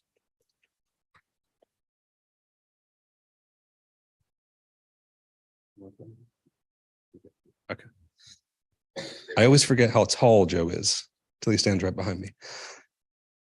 For 2023, we're not done. We're just getting started as far as our improvement for families and students, and that is our core mission. Next slide, please. You see here above what we were able to do together in 2022. 2023 brings even more creativity and innovation and improved service. We need to come back to our Power School and Tim's data plan. We have additional 10,000 riders that are actually riding the bus. We need to know the specifics on that. That'll help as well. Going back to our neighborhoods, using sidewalk layer data, community neighborhood streets, recognizing where we place bus stops is very critical for student safety. Before they're a bus rider, they're a pedestrian. Let's all remember that. Improving campus access, initiatives designed to address the car queues. You look at a school like Forest View, the car queue length at Forest View is a half-mile long. When we built Forest View in the mid-'80s, they built it to accommodate 20 cars. We have 500 student drivers at Forest View. They're elementary, so they're not literally student drivers, but they do have parents who drive them to school. That takes up all of Mount Sinai, all of Curly, and a portion of Irwin Roads. That's what that looks like. In addition, we have a strategic partnership with Go Durham and Go Triangle on the Youth Go Pass. We're promoting buses accessing not just the yellow bus, but the city bus, making sure that we have not just bus stops at high schools, but sheltered bus stops. School bus technology. We made a big, really a vault up technology from our 2 and 3G systems that sunset on December of 2022 to a 5G system, the modern technology that we need to communicate with our families and parents. We're going to talk about that. And then again, we need more bus drivers, and we'll give you some specifics on the numbers and our efforts to date. Next slide, please. So with regards to student ridership, we have 32,000 students enrolled, 23,000 are currently routed. Our school level reported ridership, however, is 13,000. When we do our NCDPI one-day counts, it's coming that 10,000 students less than we've routed for. There's many reasons for that. We have athletics after school. We have various events that occur for every one of our children every day. We recognize that. But what it also means is that we're not able to maximally use our resources, which again are limited. Next slide, please. So to address that, Assistant Director Fullwood is going through and working with our TIMS and Power School teams, as well as with our school leaders to reset how we're doing student ridership requests and to make sure that what's in TIMS, what's in Power School is matching up with what we're seeing in the real world. In addition, we currently right now have significant disparities with school level service. We have some schools which receive what we would call neighborhood or door stops, and other schools which receive express stops, which means you go to your nearest school and then we bus you in from there. We need consistency there too. We have heard quite a bit from our families and our school leaders on that, and there's a real opportunity there to do more. We also need to look back at our walk zones. If you can believe it, our walk zones were designed in 2002. That's over 20 years ago. The state level minimum busing requirement is 1.5 miles. Our neighbors around us are looking at 2.5 miles. We have no minimum busing requirement at this time. We do need to look back at that. There's an opportunity there. Next slide, please. How do we do that? Well, we're collaborating with NC State University and the Institute for Transportation Research and Education to look at every single neighborhood in Durham. Those are our neighborhood planning units. That is the core level of analysis we do for transportation, but also for student assignment. We have taken enormous depth of effort to make sure when we talk about a neighborhood, we're factoring in the road networks, the speed of the roads. Is there infrastructure for a child to cross the road? If you ask them to get on the bus over there, can they get there? We need to be able to answer that affirmatively and unequivocally as yes. Next slide, please.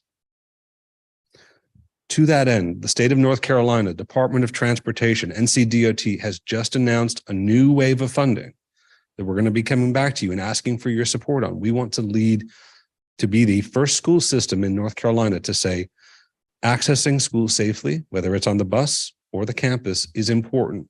We need education, encouragement, and an evaluation to that front. We need to make sure that children know how to cross the street safely. This calendar year, we've had 3 DPS students hit by passenger vehicle cars.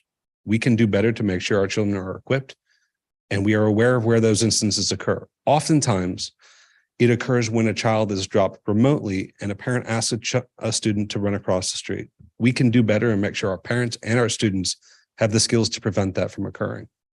We're collaborating with the city of Durham on our pedestrian safety projects.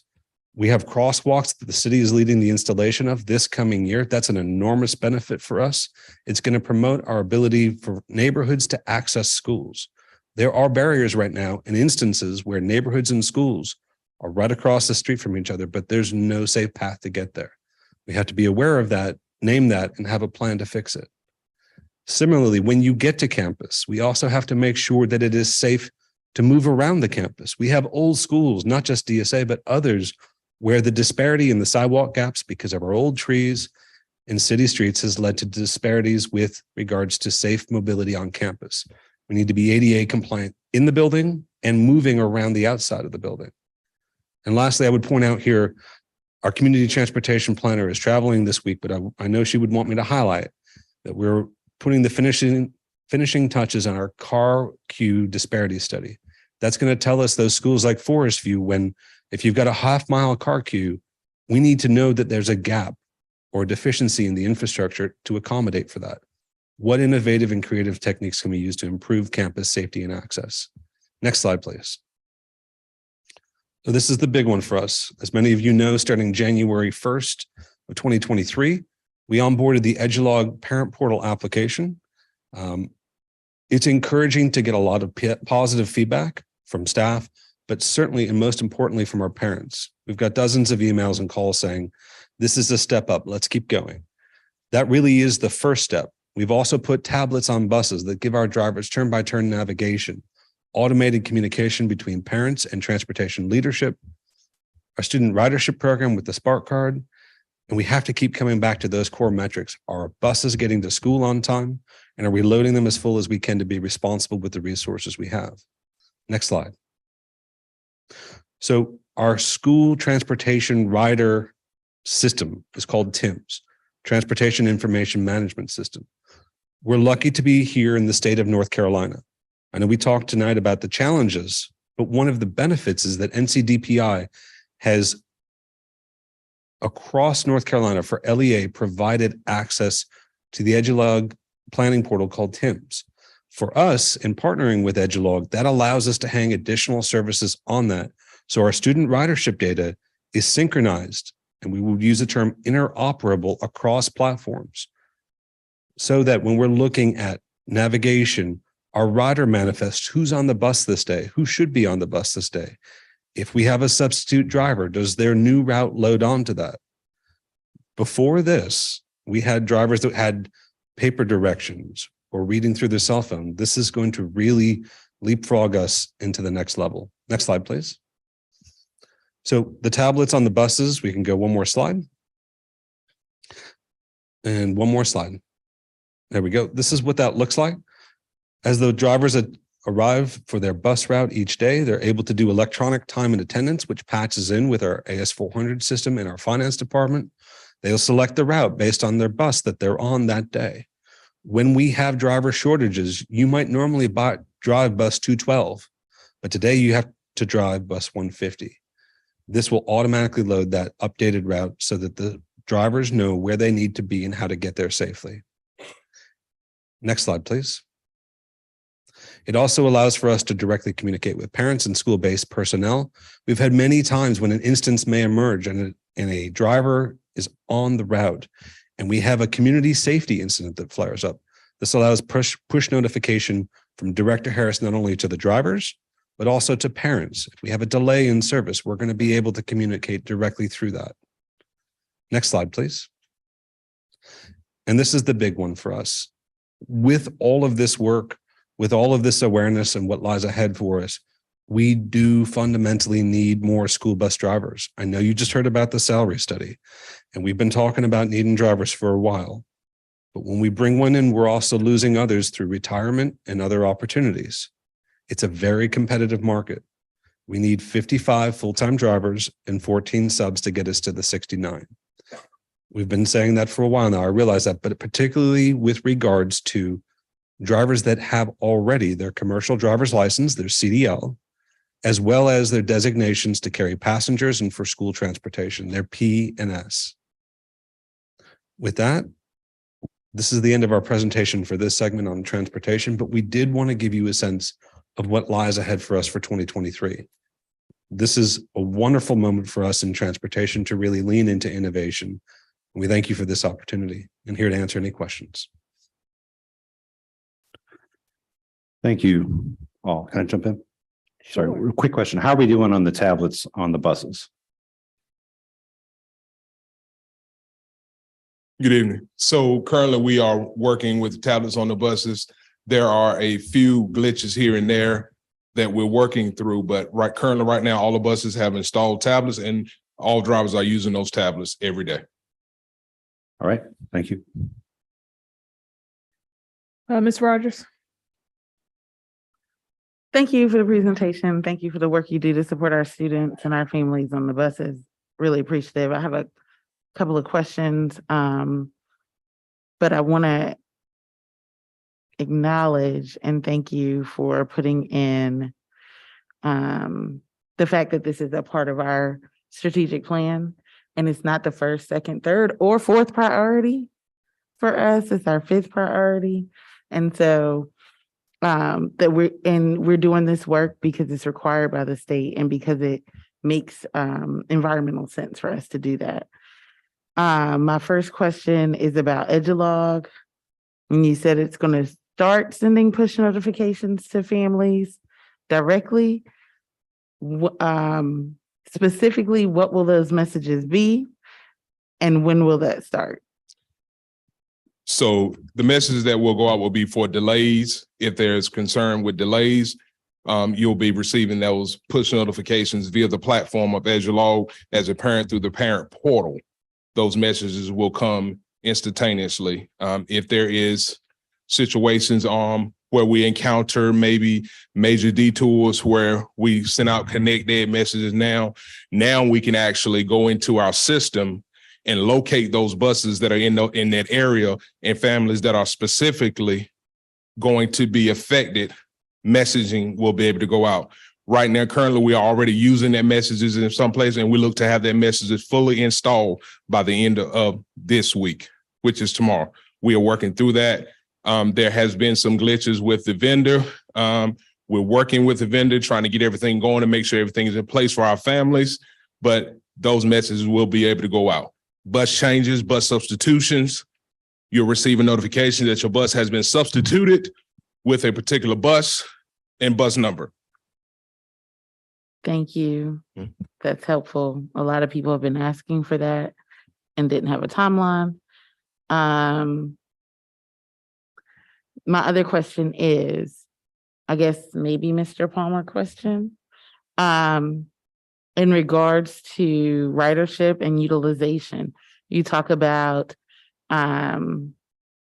have 23,000 students routed, but really only 13,000 students are riding right now.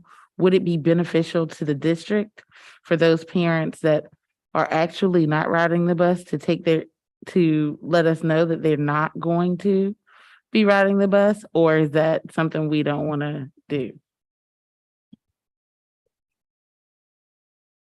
So typically when parents do not want to say my child is not going to ride the bus, they don't want us to take their children off of the bus routes. But just like with student enrollment, you can't just say that I have 30 kids in this classroom when you only have 25 in the class. So we have to remove students from the buses whenever they're not riding.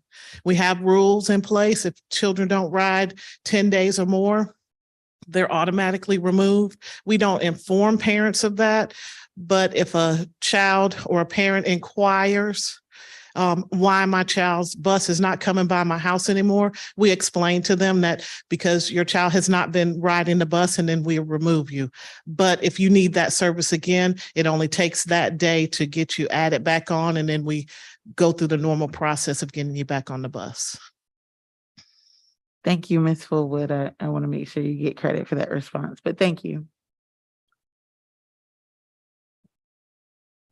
One other thing to that point, historically, we have not removed any students from riding the bus. In fact, we found it enormously challenging to do so. We've tried several case studies, even most recently working with DSA.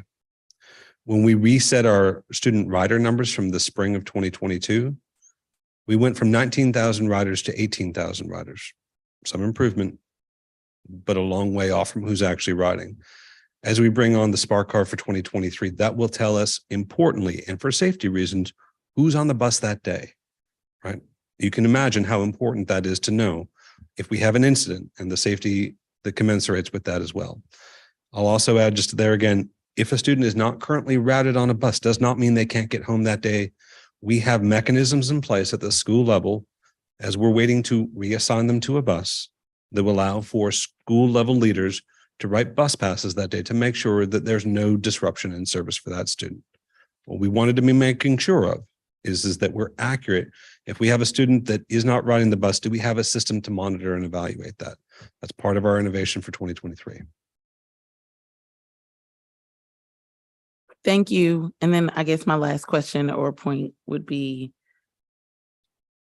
at some point, will we hear feedback from actual bus drivers and bus monitors about the app and how it's working? Sure. So we actually will be having a session on tomorrow with our transportation committee members, which includes bus drivers, bus monitors, supervisors, mechanics, local transportation staff, where we discuss things within the department. And that will be one of the topics that we have. How are the tablets working? What do you see? What is feedback? What are the things that we need to work on as leadership to make this more comparable and comfortable for you as an employee? That meeting is scheduled already for tomorrow. Mr. Sears, did you have a follow-up comment? I did. So are we now using the attendance system? We checking in students one by one as they come on and off? So no, sir. So not at this time. We are not using the attendance system. That's going to be included with the Spark card, where students are able to scan in once they enter the bus, and once they exit the bus at the end of the route, at the end of the day, they'll be able to scan out. That's the portion Mr. Palmer talked about when he talked about Spark cards coming aboard. Remind me, what's the implementation for that? Start of next year. Okay. And it can wait till then, but when we rolled out this system, we already had some folks write into us about transaction times and how that could affect the slowing down of, I guess, swiping a card isn't that hard, but yeah, thanks.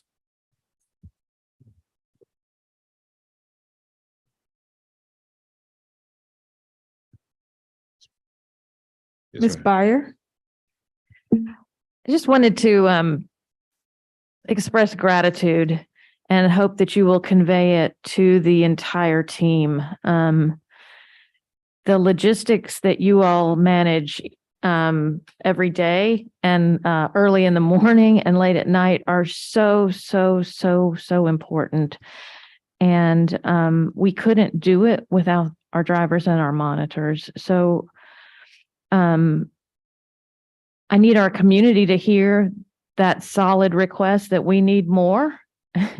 We need more. And so folks that that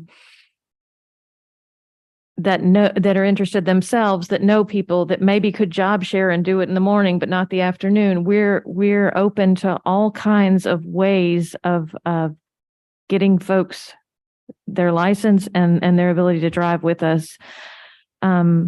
Dr. Lassane, have we reached out to both to the city, the county, Duke, any other employers I'm not thinking of, to find their list of people that might have CDLs that might be able to do some part-time coverage for us? Have we had those type of conversations? Because I think that's how desperate we are and will be in the future.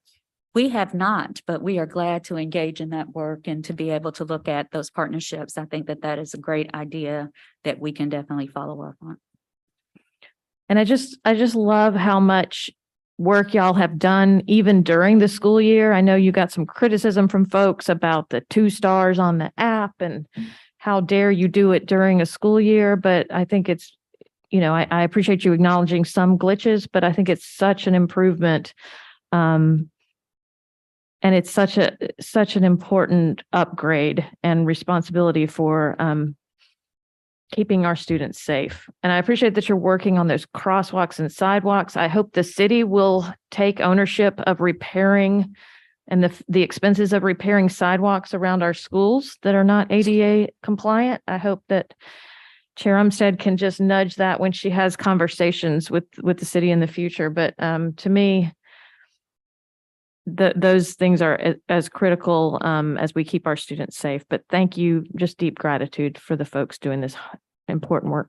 Yes, ma'am. I will make sure that that information goes out in our next newsletter to our transportation employees.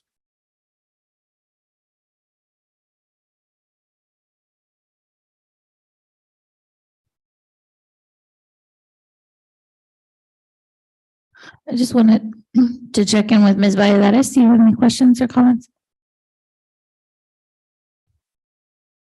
I do. I guess the question that I have, in terms of the feedback, I have a lot of gratitude. First of all, before I ask the question, a lot of gratitude for this team. I know that Mr. Joe Harris, you are so prompt, with concerns when community members have reached out.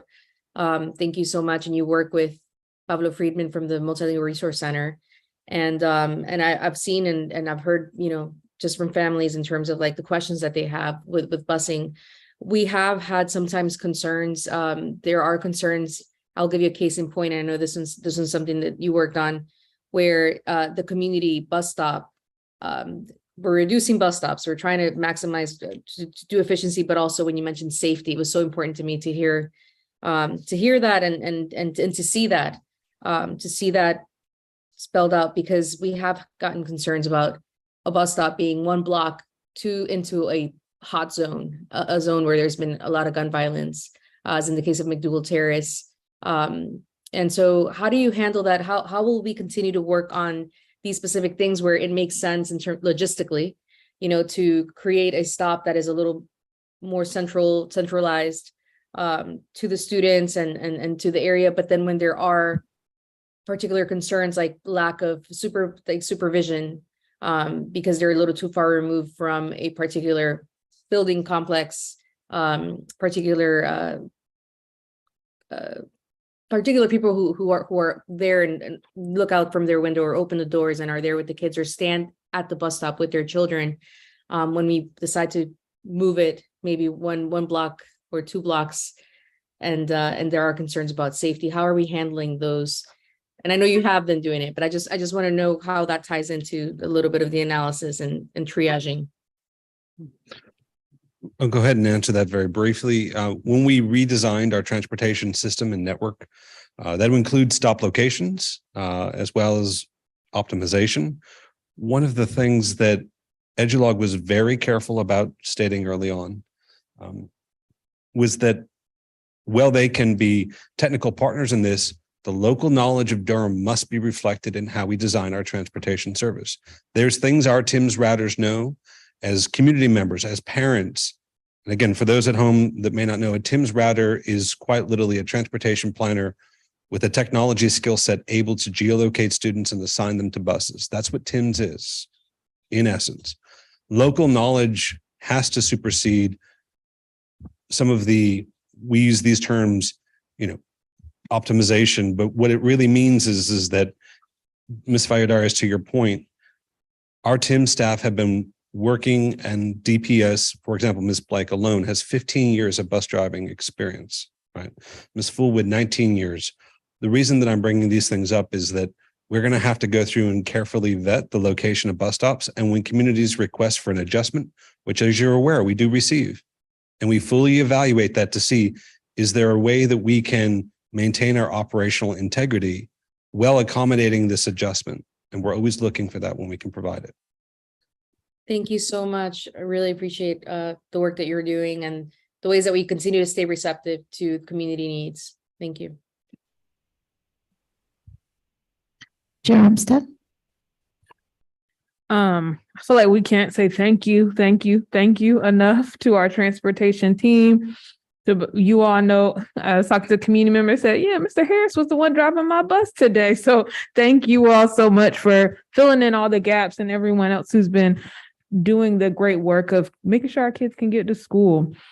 I have a couple questions about, and I really like hearing about the walk zones. I also had a teacher ask me about Southern High School and how there are bus stops there, there are neighborhoods there, but there are not sidewalks around that school at all. I just wanted to know, and I'm sure there's probably other schools that fall in that category, where they fit on the list of priorities. And I 100% agree, if there are ways that we as elected officials can nudge on some of our city officials to help make sure that we're covering those areas, it's going to be vitally important, especially again when neighborhoods are right. Like the school and the neighborhood are so close that students could easily walk, but we're seeing they're not doing that because it's not safe, or they are walking and they are close to the street.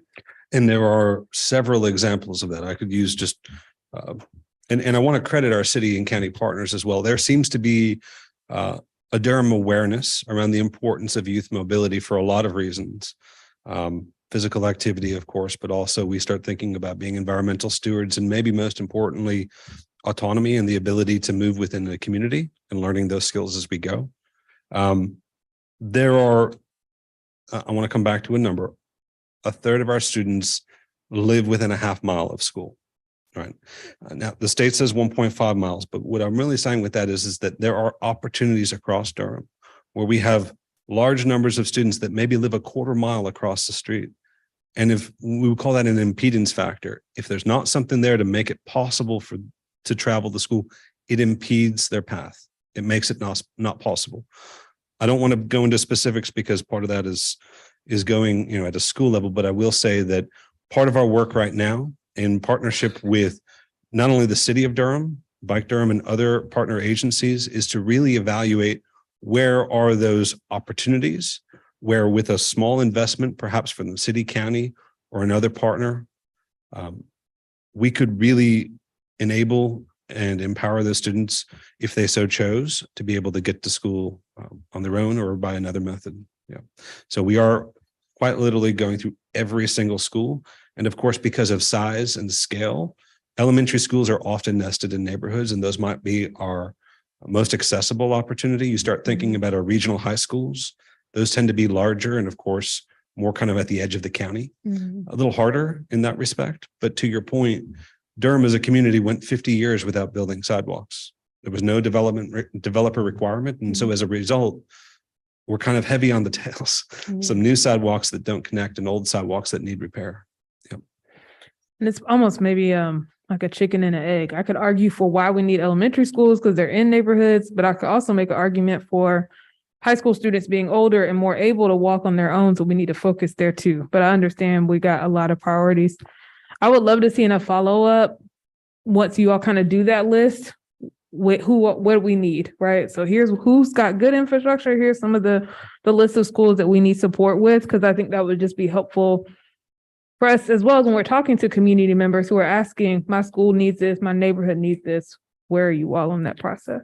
And I will add, perhaps unsolicited, as we pursue support from the state for funding, part of that evaluation is not only who's walking and biking, but also where are those opportunities? We really need to have a partnership at the table that can say, as a community, these are our needs.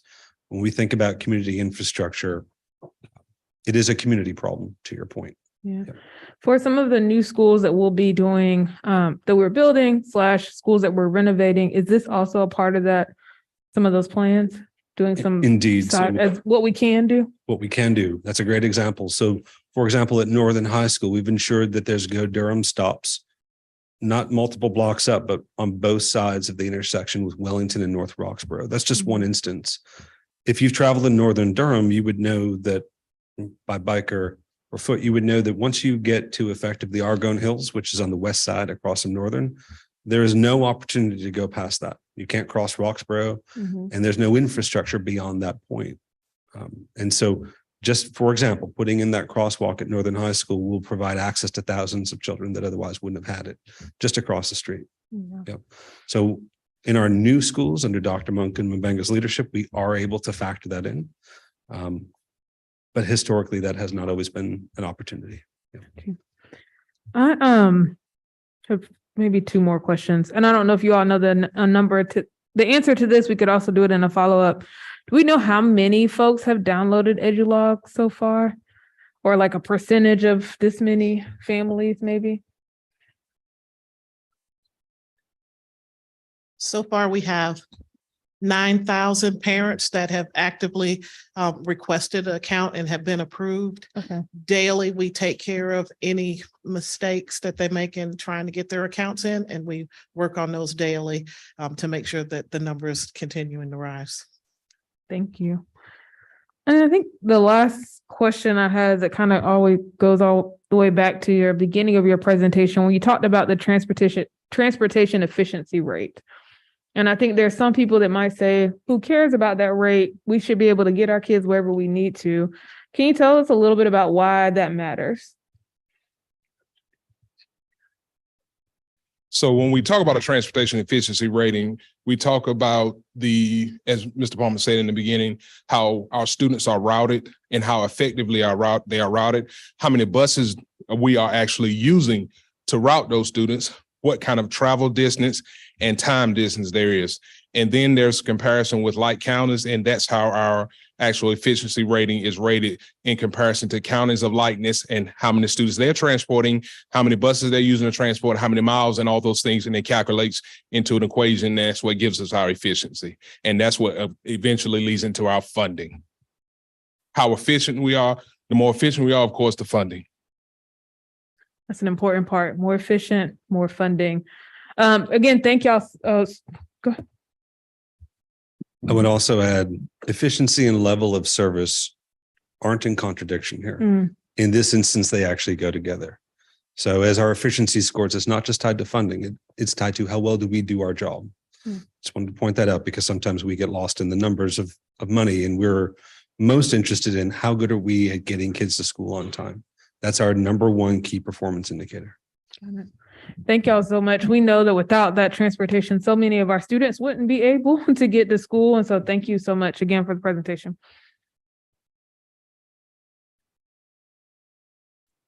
Any other questions from the board? Thank you very much, Mr. Palmer, Mr. Harris, Ms. Fullwood. We really thank you for all the work that you're doing for our students in this way.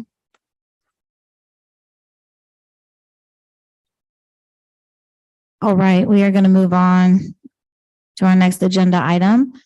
Within our academic services, we are going to have a presentation on growing together and the elementary rules. Pass it to Dr. Hardy. Thank you very much. Chair Umstead, board members in our community, and if we could go ahead and pull up the presentation.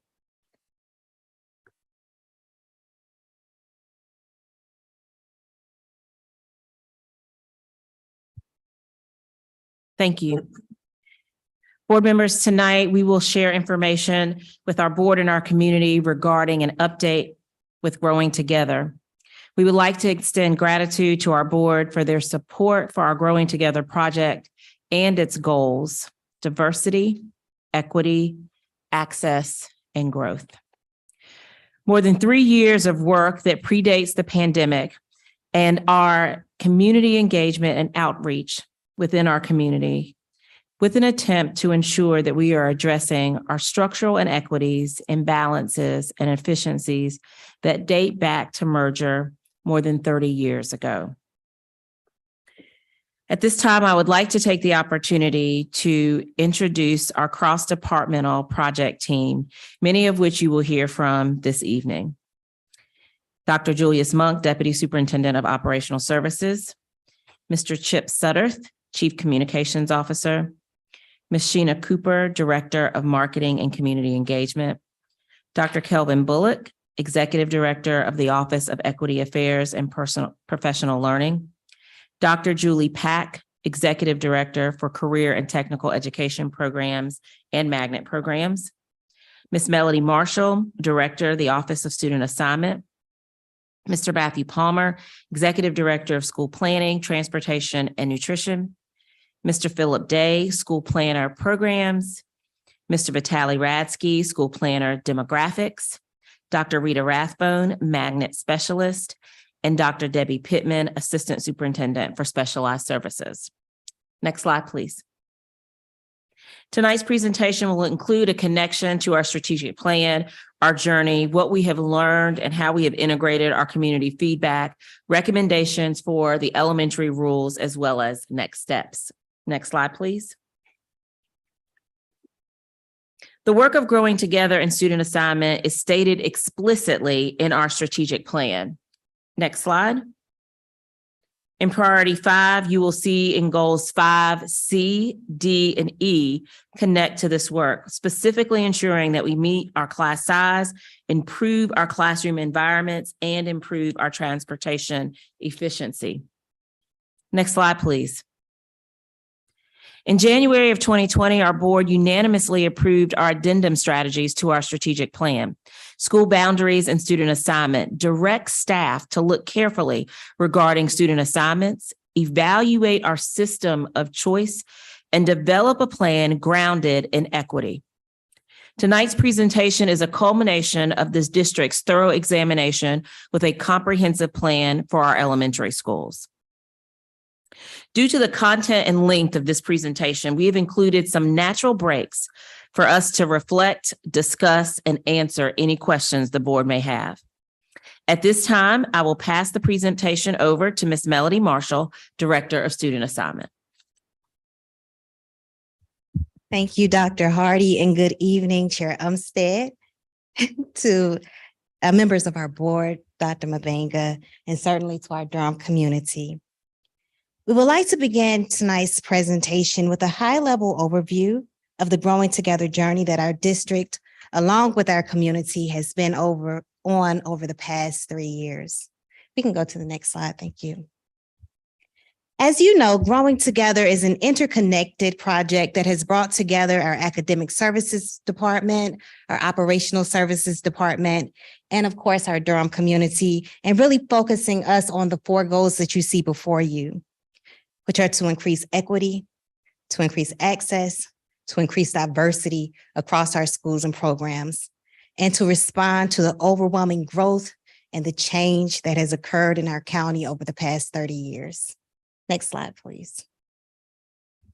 And connected to those goals are the content and programs that are important for all children to experience to position them for success. So this is our vision for Durham Public Schools, elementary schools, and where our district is going. There will be significant emphasis on the fact that all Durham Public Schools are great schools, and that our district is growing great schools together.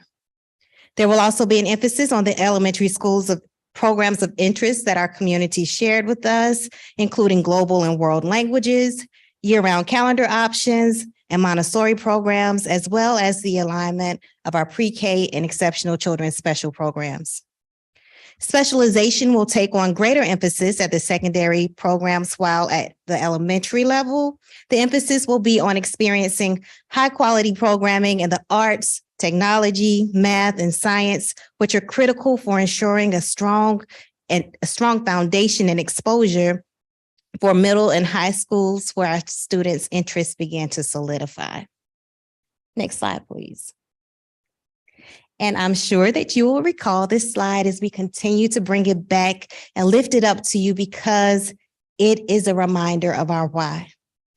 Why our district has taken on such bold, such dynamic, and such important work that has not been completed in over 30 years.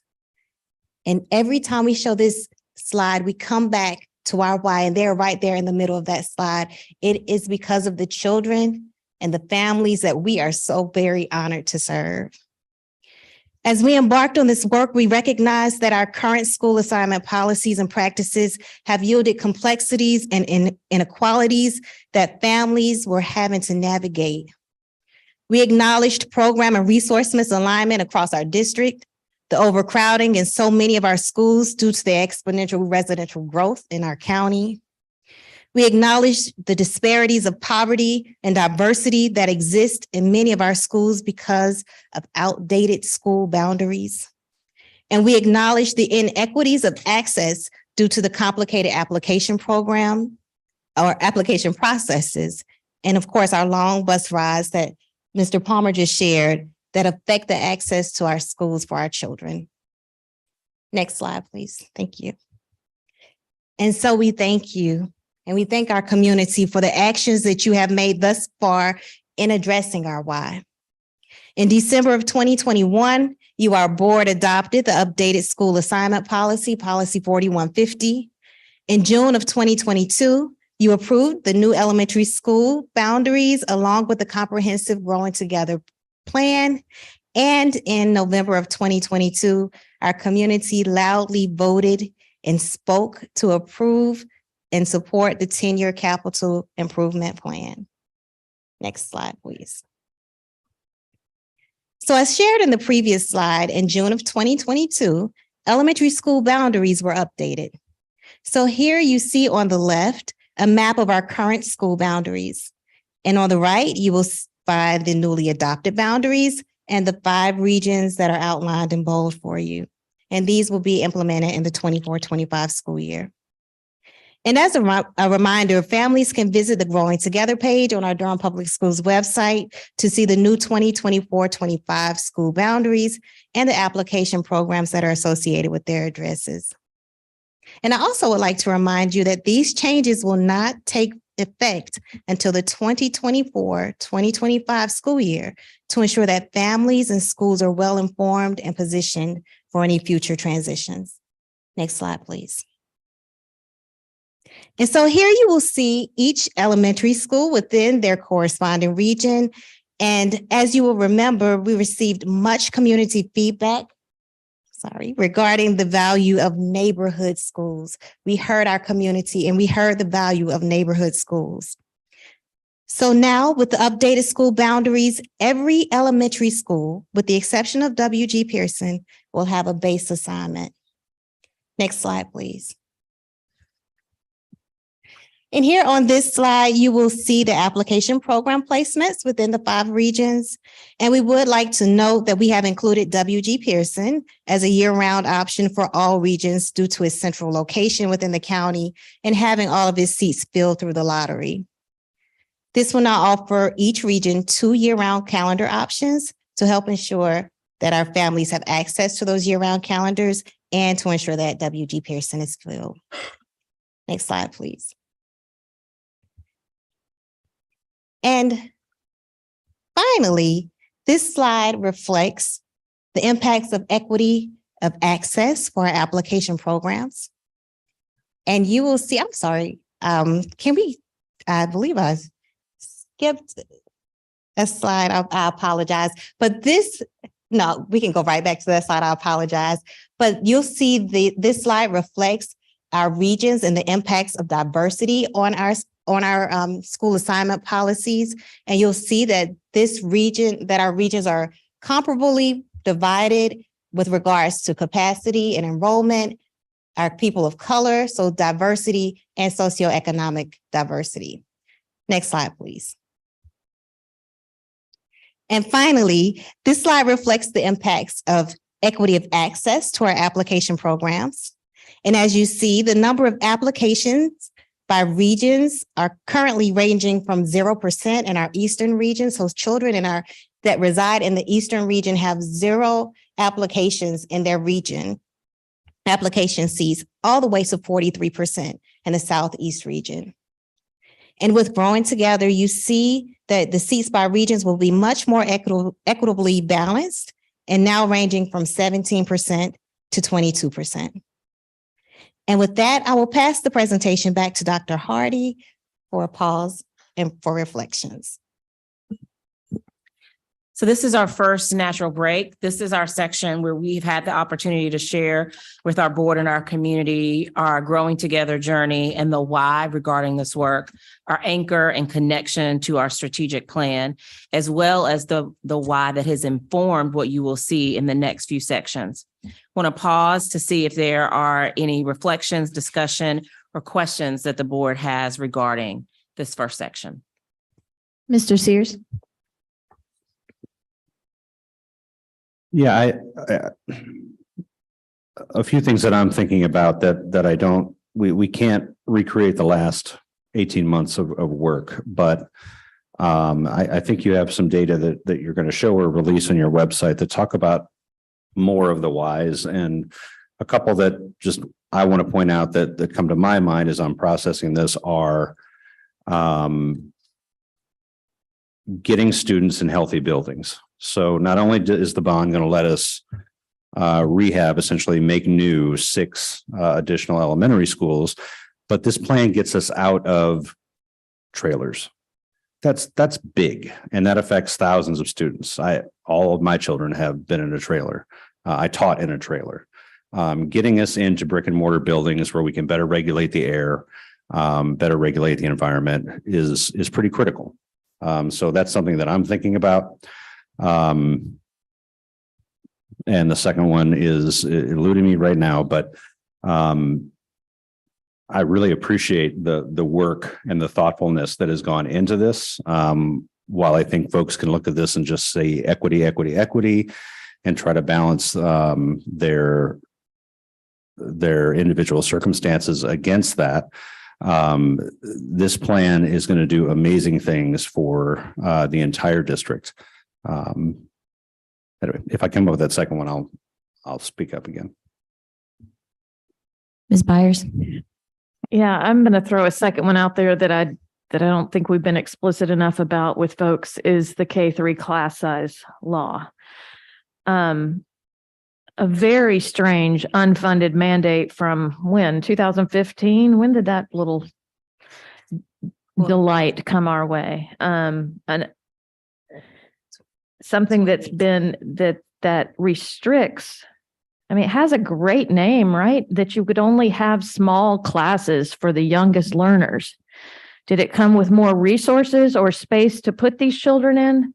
No, but state statutes that mandate how small those class sizes must be. And, I think folks remember because they've been with us that we went to some schools and schools were doubling up and having their art room or their music room taken away and turned into a classroom.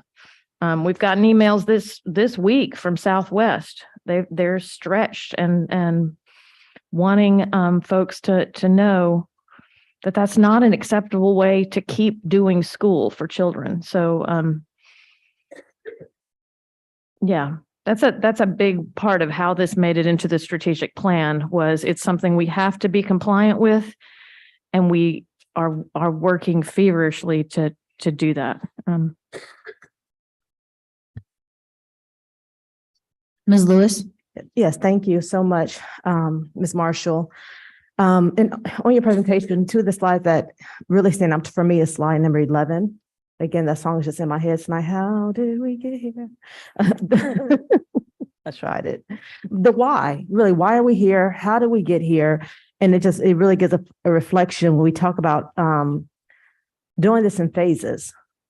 And really, the boundaries and reassignments and some of the school neighborhood work started back in 2016. And I remember Mr. Palmer coming to our school and talking about the walk zone, what that meant. And we talked about the inequities that it created and unintended consequences based on decisions that were made with the merger or with the magnet school. So again, thank you for slide number 11, taking us through this walk. I think about one of the phases being determining the highest demand for program, the programming that we wanted and how we selected the program, the value of prioritizations, diversity, access, equity, and growth came out of those listening sessions with families and with the community, with our educators. So just addressing these inequities. And then the next phase even being suspending the magnet rules in our policies. So just knowing that there's been lots of phases, a lot of hard work in these different phases that's helping us to create a clear pathway for the recommendations coming through. And we also knew 2 years ago in starting this, that this would be the phase that will pique most community interest, because this is a phase we're at. How does this affect me and my family? And I like when I came back in, I heard Mr. Sear saying, what we have to look, I think you said this, the bigger picture is what I got from it. When you look at slide 16 and we look at what's going on regionally and how equity is across in so many different domains, that's what's really important. That's what we're valuing here for the big picture for these regions. So thank you for bringing us back to where we are and showing where we're going. Ms. Rogers? Thank you all so much for the presentation. I was watching from the other room, but thank you. This really hits home for me. 30 years ago, I was an 8th grader at Holt, and living through this transition where Holt transitioned to a year-round school that people love and care about right now.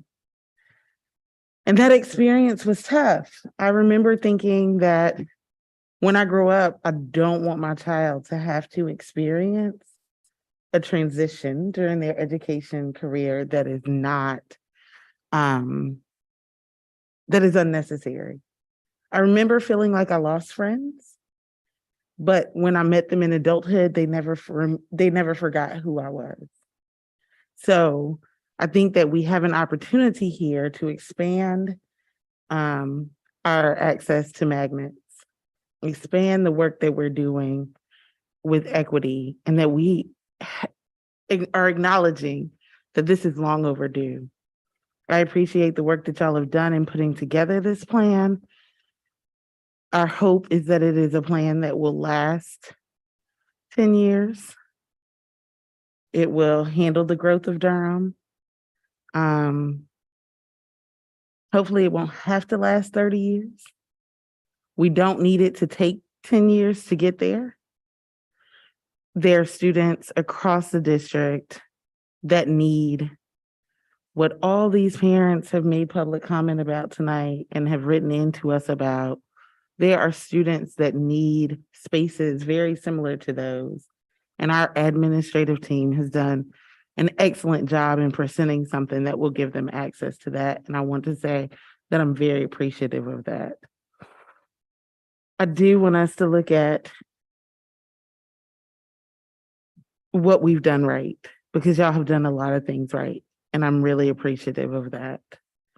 And I'm hopeful that we can bring Durham along with us as we're doing this.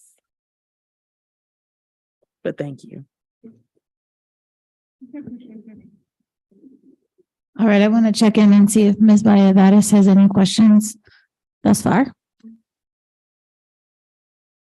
I'm just gonna start with, how with any change, and in being a closed system as we are, closed system in the sense that anything that we do has an impact, and there's going to be folks who are benefited from it, and there's going to be folks who are not. And we're hearing from many community members about this work.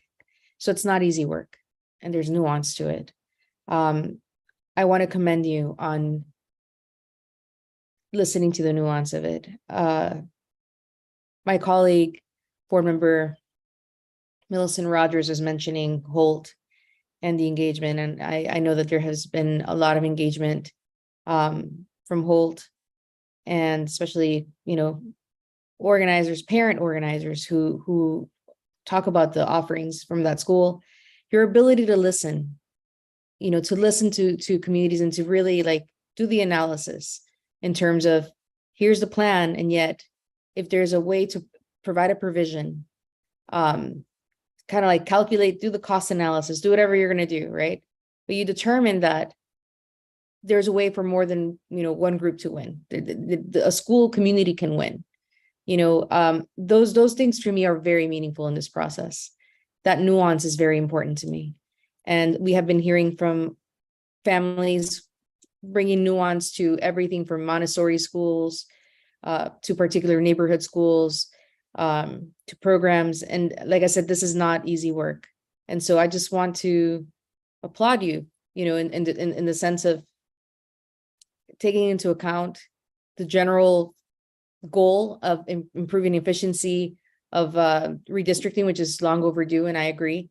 The fact that our planning, city planning and school planning hasn't really aligned in many years. And I really appreciate the analysis that we get from our admin, right? From our admins, from you all about how to better align that. But I do think in this case with Holt, I'm very grateful. I'm very grateful for the ability to have nuance. And I also want to provide opportunity for more engagement. I told my colleagues, and as many colleagues as I was able to talk to, that, and we've had these conversations. I mean, moving forward, we're going to have to move forward, but when is the question? When do we move forward?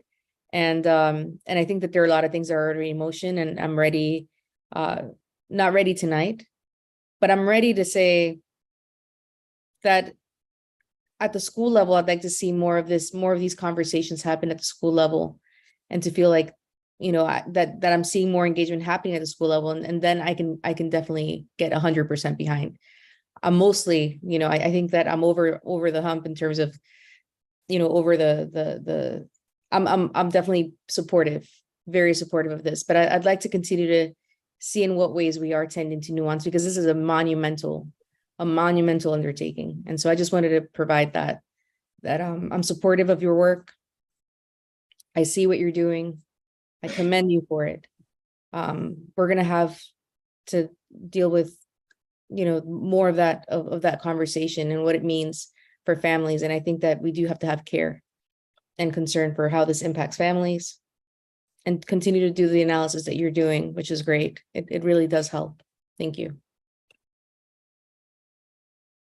All right, I have one comment and then let you all proceed. If there are no more questions on this section, I just wanted to note on slide 17, it's so striking to me that in the Eastern region, there are no application seats, 0% in the Eastern region, and 43% in contrast to the Southeast region has 43% of the application seats. And the Eastern region, part of it is District 1, which I represent. And I also understand that my understanding is that we're losing students to charter schools in greatest numbers in East Durham or in the Eastern region. So I just wanted to note that was striking to me in looking at this data and the why behind this. So not a question. Any other questions on this section? All right. We'll let you continue. Thank you. Thank you. And if we can pull back up the presentation, next we will have Mr. Chip Sutterth, our Chief Communications Officer. This section really is dedicated to our ongoing engagement, what we've learned from the engagement, and how the engagement is informing the recommendation that we have regarding our rules and next steps. Mr. Sutterth. Thank you, Dr. Hardy. And there's a clicker on this podium and it works. I don't have to say next slide, please. This work has been going on for many years. It predates the pandemic. We came to our board and then to our community, identifying the challenge, identifying the why. And the meetings that led up to that point, while they were briefly interrupted by COVID, they continued after that.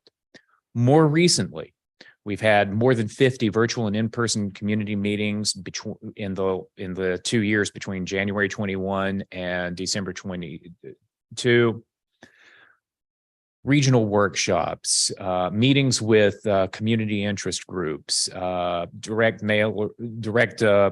flyers to families, going home on buses, more than 12,000 unique visits at engage.dpsnc.net. We recognize that we have a long way to go to ensure that all voices are heard and that we have adequate two-way engagement in all of our communities. And Ms. Valladares's comment about centralizing that in the schools is well taken. But this has been the most broad community engagement. This has been the most broad community engagement effort that Durham Public Schools has undertaken in the 10 years since I have been here. It is a testament to the work of the broader Growing Together team. I do want to note my colleague, Sheena Cooper, who was a key mover and shaker in doing that work. And I want to thank you very much for that. But she was not alone by any stretch. So there's more work to do. But this is the best start. This process began with community engagement, and community engagement was infused throughout the process of deliberating on and presenting to you the rules proposal that is the focus of tonight's meeting. We began with community engagement. We impaneled a development working group, of which I'll give you a little more details in a moment. That group worked iteratively, taking on feedback and then going back and going into the lab, as we call it, and then going back out to the community, to parent and community ambassador groups. Then we held those regional work groups which were very passionate and in-depth conversations, some of the most honest and candid conversations that it has been my privilege to have in Durham Public Schools, even with people who were very much unhappy about the direct impact on their family. We'll talk a little bit more about some of the things that there, but it was very Durham in a very good way. And I can't wait to be able to expand that to more and more of our communities. Feedback from the regional work groups came back to the development work group, and they helped us develop the the rules proposals that we're bringing tonight. This is a shot of the members of the rules development work group. Parents, school and community leaders, principals, experts in the areas of education policy and planning. And again, we worked with our ambassadors and individual school communities and district staff to gather feedback and to thoughtfully and thoroughly communicate the implementation plan. It has evolved. It has absolutely evolved over the last 3 years as we have done this work and come to this moment. The feedback from those regional workshops was both quantitative and qualitative. I want to start with qualitative because that was really the purpose of those workshops, to have the conversations, tease out the themes, the stories, the ideas, and the questions, not bringing things to a vote, but having back and forth conversation and even debate about what the best thing is for our community and what the best thing is for families. And our partners at Research Triangle Institute collected over 1,000 pieces of information from those. We'll get to some highlights of that in a moment. We also took some quantitative data from the workshop feedback, surveys of the attendees, and Mr. Palmer will give you some highlights about how we use that information as well. These are the questions we asked those attendees. How could these rules impact you and your family? What would your reaction be? How would your family respond? The specific. And then asking attendees to look beyond themselves, look to the broader community. How do you think these rules could benefit other families? How do you think these rules could create challenges for other families? And you can see the topics of importance on this screen: access and equity, movement, application, legacy, impact on teachers and staff. These all came forward in, again, amazing conversations. And these are 3 representative examples of what we heard. These are unedited comments that were made from attendees at these regional workshops. In orange, my base school is changing. My 3rd grader was a kindergartner when COVID hit, went online because of COVID, would then be asked to go to a different school for 5th grade and middle school. That's not developmentally appropriate. Note that when we went to those workshops, we presented the boundaries that the board adopted in June 2022. We adopted and we presented as a baseline. Everything goes into effect in 2024, 2025. How do you react? And these were some of those reactions. Acknowledge that there is a whole community of needs to attend to here, not just my family, and we will do what we need to do. And then green, seems like if your family sought out a certain program and you arrange your lifestyle around that program, it seems like you should get some extra credit if put back into a lottery for a similar program. We'll come back to these themes in a moment. But what we heard qualitatively was long-term support for growing together, some of which you heard tonight in the public comments. A recognition of the value for the expansions of universal pre-K and classrooms designed to support children with exceptionalities, spaces for the arts, both visual and performing, global languages. Let's not forget that this is not just about student assignment, but it is also about growing great schools together, enhancing the academic programming at every single elementary school in Durham. Not all of our schools have global languages. Not all of our schools have classrooms for the arts. Growing together allows us to do that at every elementary school. The second trend that we heard from our families, of course, was implementation and change management, the personal. When possible, prioritize student assignment placements for families and students that are currently enrolled in DPS, maintain sibling links. So now I'm going to turn it over to Matthew Palmer for a look at the quantitative piece of the feedback from the workshops, from the regional work groups. And then we're going to go from that work group feedback. And then we're going to look at the operational constraints and scenarios that put together what our community was telling us with what Durham Public Schools can offer for our community to ensure that we truly are growing great schools together. Matthew.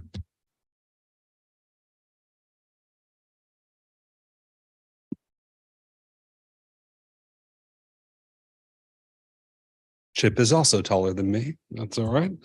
Thank you, Mr. Sudderth. I want to be very clear that we felt it important to utilize a mixed method research design in our recommendations to our community.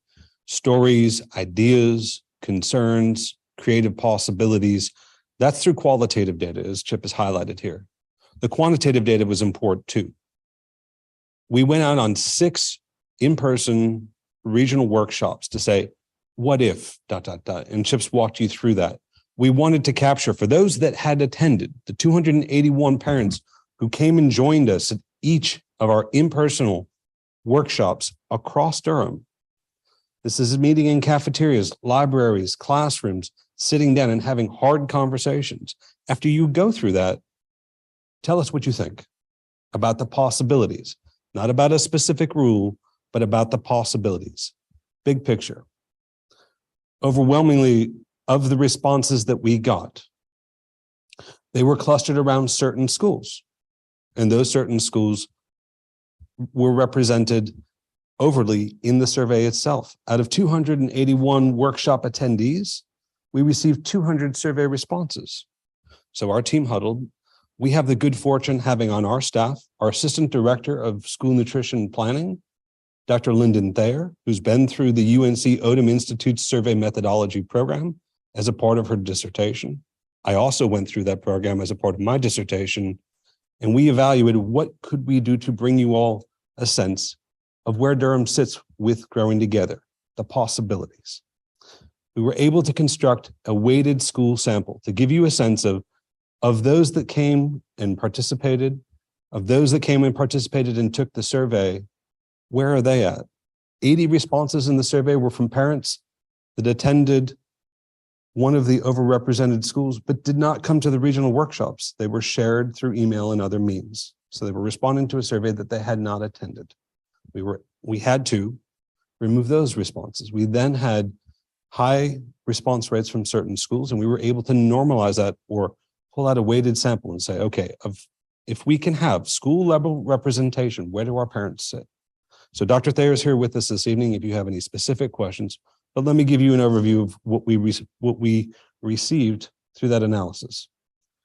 Overwhelmingly support for understanding why we need to take on this work, the possible implications for student assignment, that growing together will increase the variety of academic opportunities for children, as well as the allocation of resources across our schools. When we talk about growing great schools together, we have to put the meat to that idea. We have to put the ideas to that. The responses, again, increasing access, recognizing that that is something that is a shared Durham community value, and excitement about what may be available not only for some schools, but for all schools and all families. Recognizing as well that there will be expanded opportunities for families. In each of these topics, we heard affirmative agreement or positive responses in that. As it got closer to families' individual circumstances and recognizing that families that came out to these regional workshops were coming out sometimes with very specific reasons, as it got closer to individual family impacts, that's where we began to see disagreement. In the spirit of being transparent, in the spirit of saying, we lean into the data and we use the data to guide data-driven decisions with the board, with our community, the recommendations we bring to you. We share this to be transparent, to say, here's where we come from with the regional workshops. On the next slide, we're going to get into some, yes, Ms. Byer. Sorry, I don't want to slow the flow, but I with deep appreciation for the way that you all did that sample. I think it's also kind of created some distrust with folks online, and they would be appreciative of just sharing all of it online, like all the sample stuff in the future. I've seen so much chatter about this slide in particular. I have others seen that as well. Maybe it's just me. It's just Well, so Ms. Bauer, I just want to ask one thing. Was that chatter? I'm sorry. Let me leave that right there. Was there a question or a request with that? I in the notion of transparency, I think if we want to share all the RTI stuff, all this stuff, I mean, I get the broader picture that you're painting, but people can see it all, right? We don't have a problem. We're not trying to hide anything. I guess that's my question. That's how people are interpreting this slide. Sure. Anyway, Well, one of the purposes of a survey, and I do think it warrants the difference between a census and a survey. Remember when we were opening back to school back in 2021, right? We had a 96% participation rate in coming back to school. That we took on as a census, right? We tried to get 100% of every family in Durham Public Schools to say, tell us where you are on this.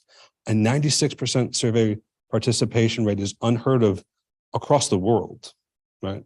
But as it relates to this, surveys are designed to give you all, particularly for electeds, but also for us as community leaders, a sense of where are things at with regards to the overall sentiment. A sampling is designed intentionally to give you a sense, not from one person and not one school overriding all schools when we come to where are parents sitting with this. So the survey was intentional in its design to that effect.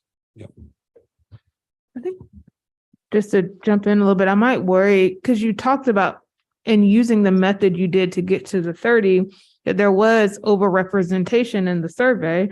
And so if we were to release all the information, that overrepresentation would be there. And I'm not sure that it would be the right kind of summary. And then I feel like you might need to release more identifying information to show that. And that feels like it could get really tricky. So I think I understand the concern around transparency. I think the way you just explained why the survey was chosen and why these 30 were chosen out of that, I think helps. I think there's always more opportunity, I think, for different types of engagement. And I don't think there's a perfect way to get to the answers that we need. But that would just be kind of my concern about trying to release it all, recognizing that it would be skewed in some ways. Yeah. 100%. I just wanted to make a note of that. That's something that I've seen people raise questions about, and from attending those, they were with like people that were similarly concerned about their own child, and that was in the space and in the conversation heavily as well. To borrow Dr. Mbinga's phrase, though, well noted, and we will be including on our website. Tomorrow, there's going to be an additional upload of some information, some resource information on the Growing Together website that is going to include the RTI report itself, which was not quantitative, it was qualitative.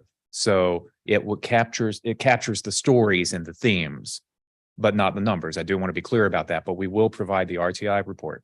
We will also be providing some data updates that have been requested by members of the board and community that are a further explanation of our why, which includes information about socioeconomics at our various schools, capacity, use of trailers, et cetera, and so on. So more to come on our website in the interest of transparency tomorrow. Thank you. And Ms. Rogers? Not to take up so much time right now on this, but this particular slide has been all over the place and misrepresented in some ways.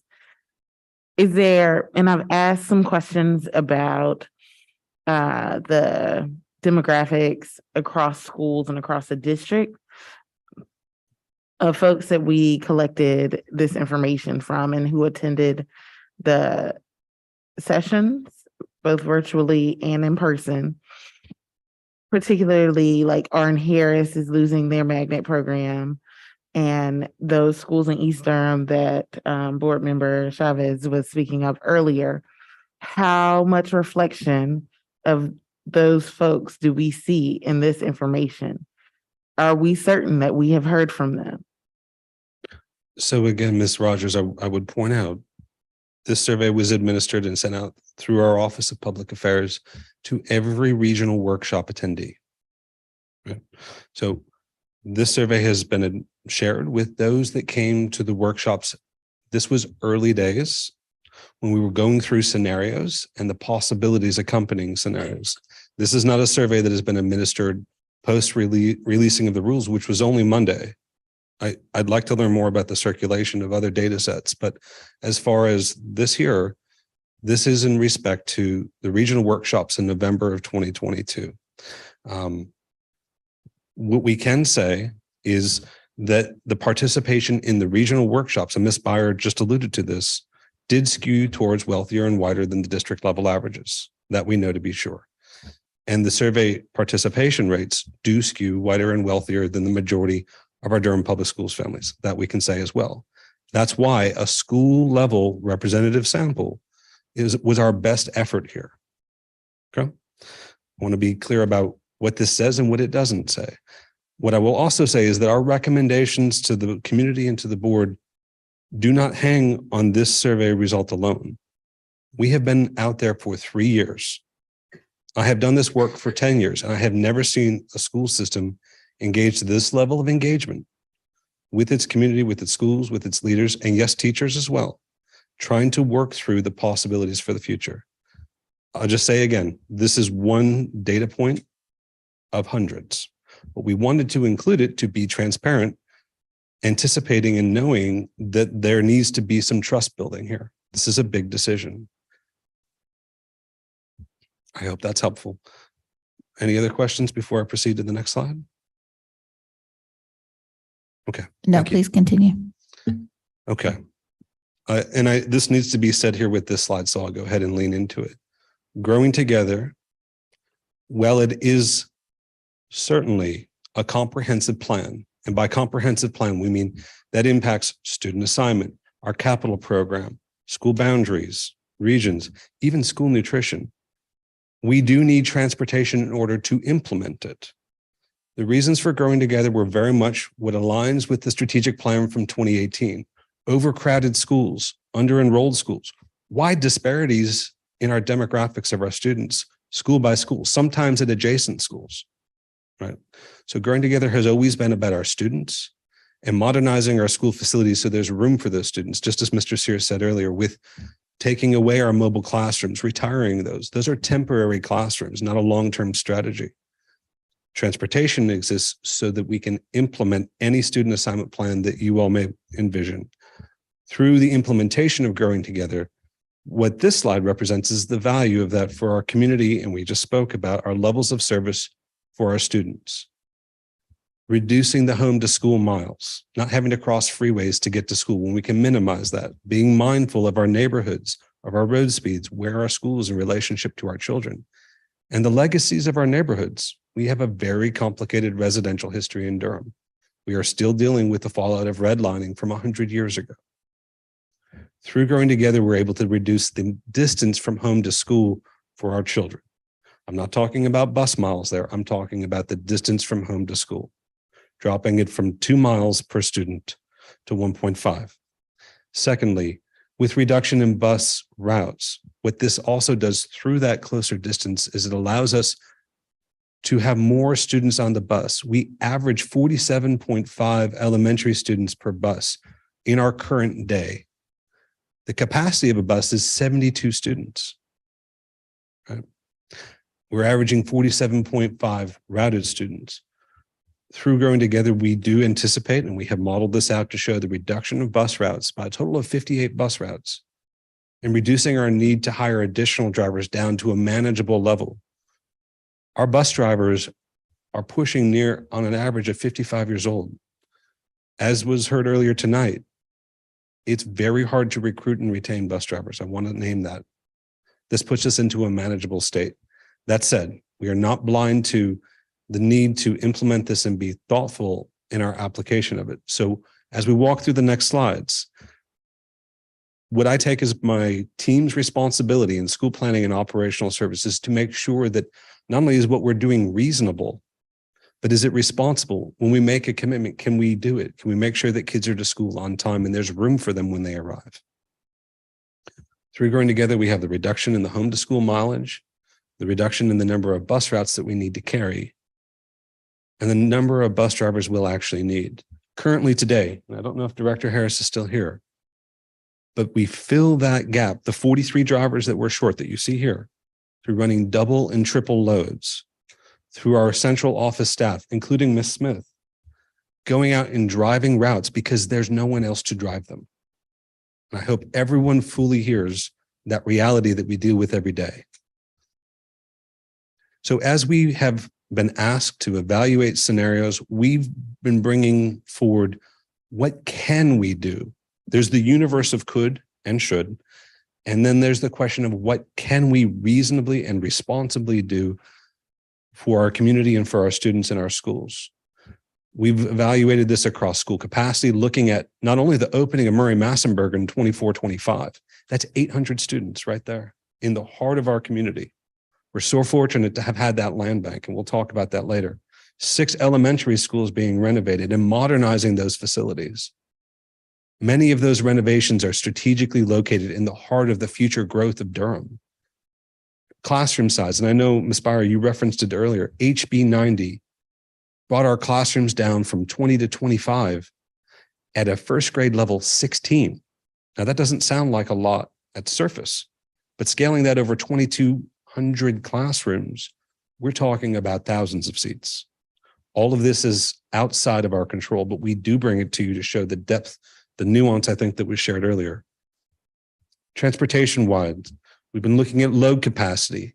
What can we possibly do to be more efficient, to do the most with the resources that we have? We've spoken of the limited resources we have, and we've also tried to illustrate what are we doing to maximize the utility of those resources.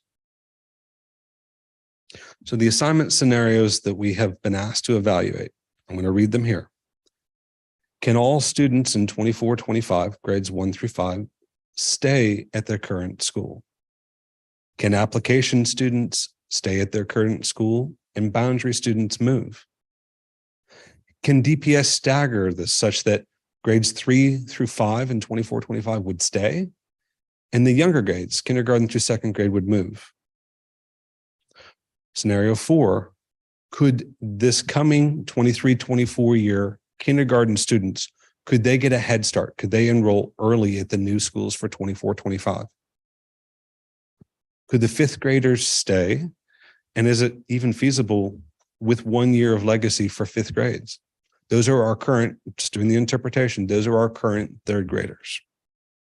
In scenario 6, could our current 2nd and 3rd graders, or in 24-25, our 4th and 5th graders, could they stay and we reassign our younger students? I want to stay again, one of the complexities with HB 90 is it does a hard cap on our class sizes in grades K through 3.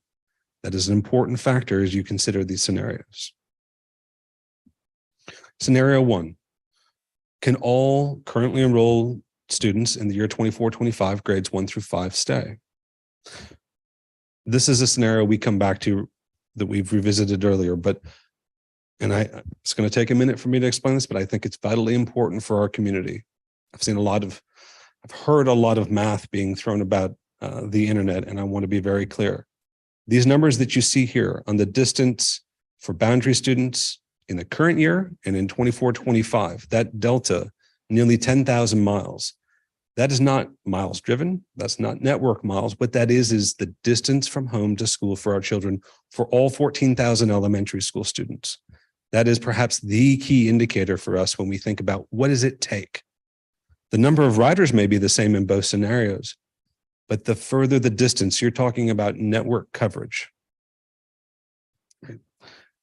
In this scenario, legacying all currently enrolled students would equivalently create 2 school systems that have an escalator cost associated with them. In the first year, we would need 50 additional school bus drivers. In the second year, we would need 100 additional school bus drivers, and it would continue to ramp up because we would be operating parallel school systems. The school system that we have now today and the network design that Director Harris and Assistant Director Full would run daily, and our onboarding slow matriculation grade that would take a total of 6 years to fully implement. The timeline aside, from an operations perspective, could we commit to it and say, can we do this? It's neither viable nor sustainable. It has an escalator associated with it. More and more bus drivers year over year, to the point where there again, 3 years out, we're at 150 additional drivers, and 4 years out, we may be as many as 200 additional. So in this scenario, regretful as it is, because we do understand this sounds like a very reasonable scenario, the complexity and nuance with it is grave. The second scenario that we were asked to evaluate: could currently enrolled application students stay? Now, I'll speak to the operational constraints, but I do want to also lead voice to the widespread disparities that this may generate by providing protected legacy status for certain students enrolled in an application school, which, as we know, correlates with income, and at the same time asking our boundary students to move. Having said that, we cannot assign 2 students to the same seat. What does that mean? Earlier, Ms. Marshall talked about how in valuing the importance of neighborhood schools, every school has a base area boundary associated with it. That means that if we take a school with 200 students in it that were all lottery assigned, and now we have other students that have a boundary right to that school, certain seats. Now, we've been responsible in drawing the boundaries, and we're going to talk about that later. But we do point out that 2 students couldn't be assigned to the same allocated seat. In addition, we're walking through a scenario here where we're renovating 6 campuses. The greater the complexity, the greater the differentials school over school and student populations, that's going to factor into schools like Holt, like Moorhead, that are on our CIP renovation schedule for the next 5 years with the bond referendum.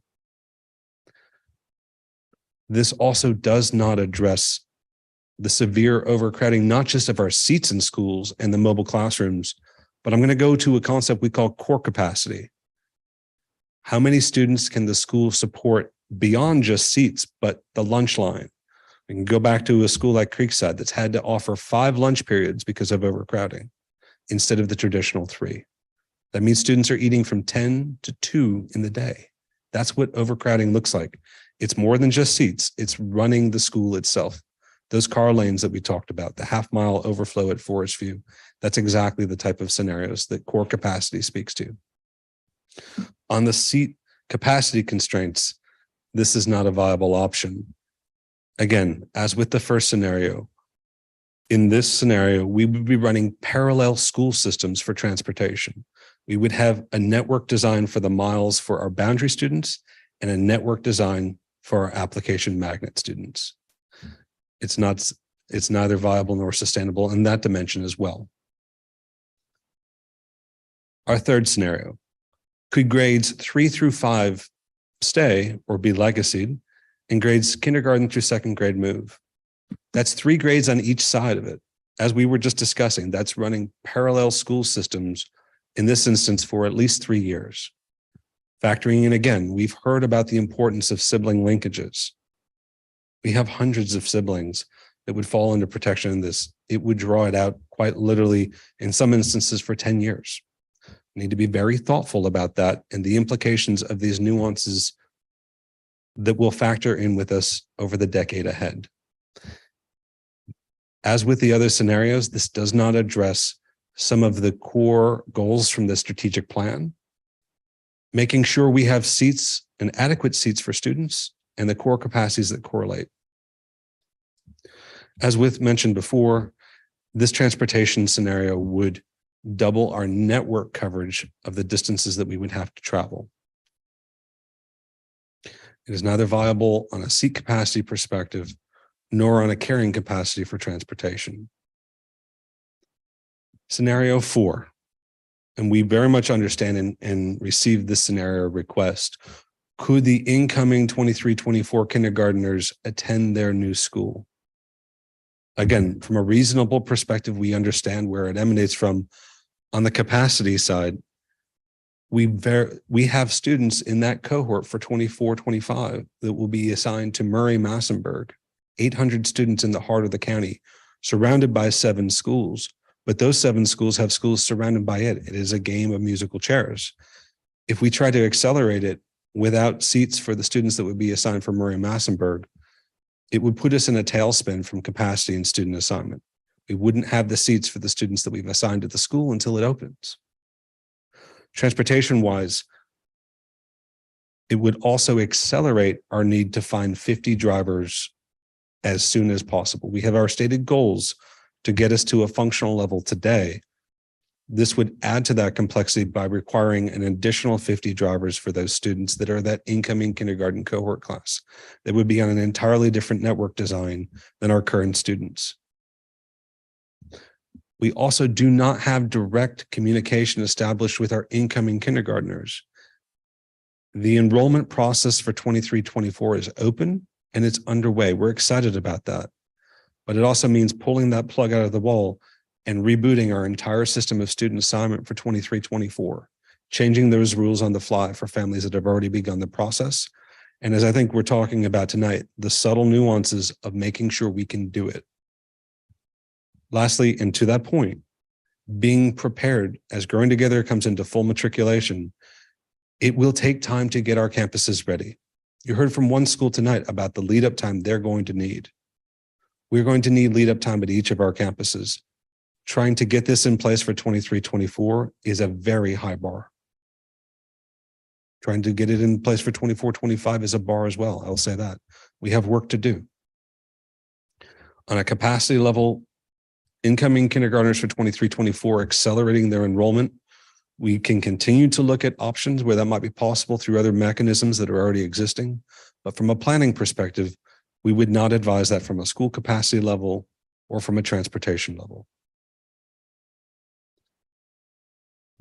That brought us back to the lab, as was said earlier. What is possible? What can we do? And how can we prioritize DPS students? We recognize that this is a human service that we provide. We grow children. Recognizing that, especially for our grades 4 and 5 and 24-25, but currently enrolled 2nd and 3rd graders. Those 2nd graders, my daughter is one, started kindergarten online. We know that's hard. Could we possibly in some way look at 5th graders? Could we look at 4th graders? What is possible? And yes, there's a broader awareness that there is a community of need here. I think you've heard again tonight, as well as from our other efforts to collect qualitative and quantitative feedback, broad support for the ambitions and needs of Growing Together in coordination with the strategic plan. How might we think about, for those students that have received an application lottery assignment to a school, how might we think about prioritizing them as we reassign students? Is there an opportunity there in some way to make sure that we're having continuity of program? If you've been on a DLI program, if you've been in an IB program or a Montessori program or a year-round program, how could we work to make sure there's continuity for those unique programs? Okay, so that was a lot to ask of us, and we've been going through it. Scenario 5. Looking at legacying currently enrolled 3rd graders, which will be 5th graders in 24-25. We've evaluated this from a school seat capacity perspective. Those boundaries were drawn to accommodate the incoming 24-25 kindergartners.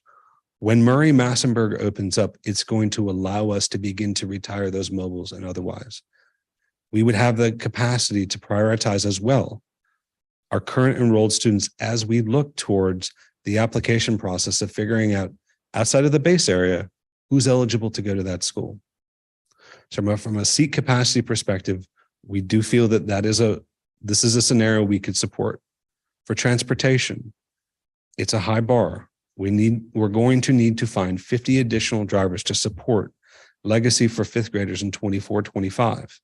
That said, if we can update our school and walk zones, and Ms. Lewis, just very briefly, when we were talking earlier, Something that we've sunset that was contributing to our inequities was priority zones.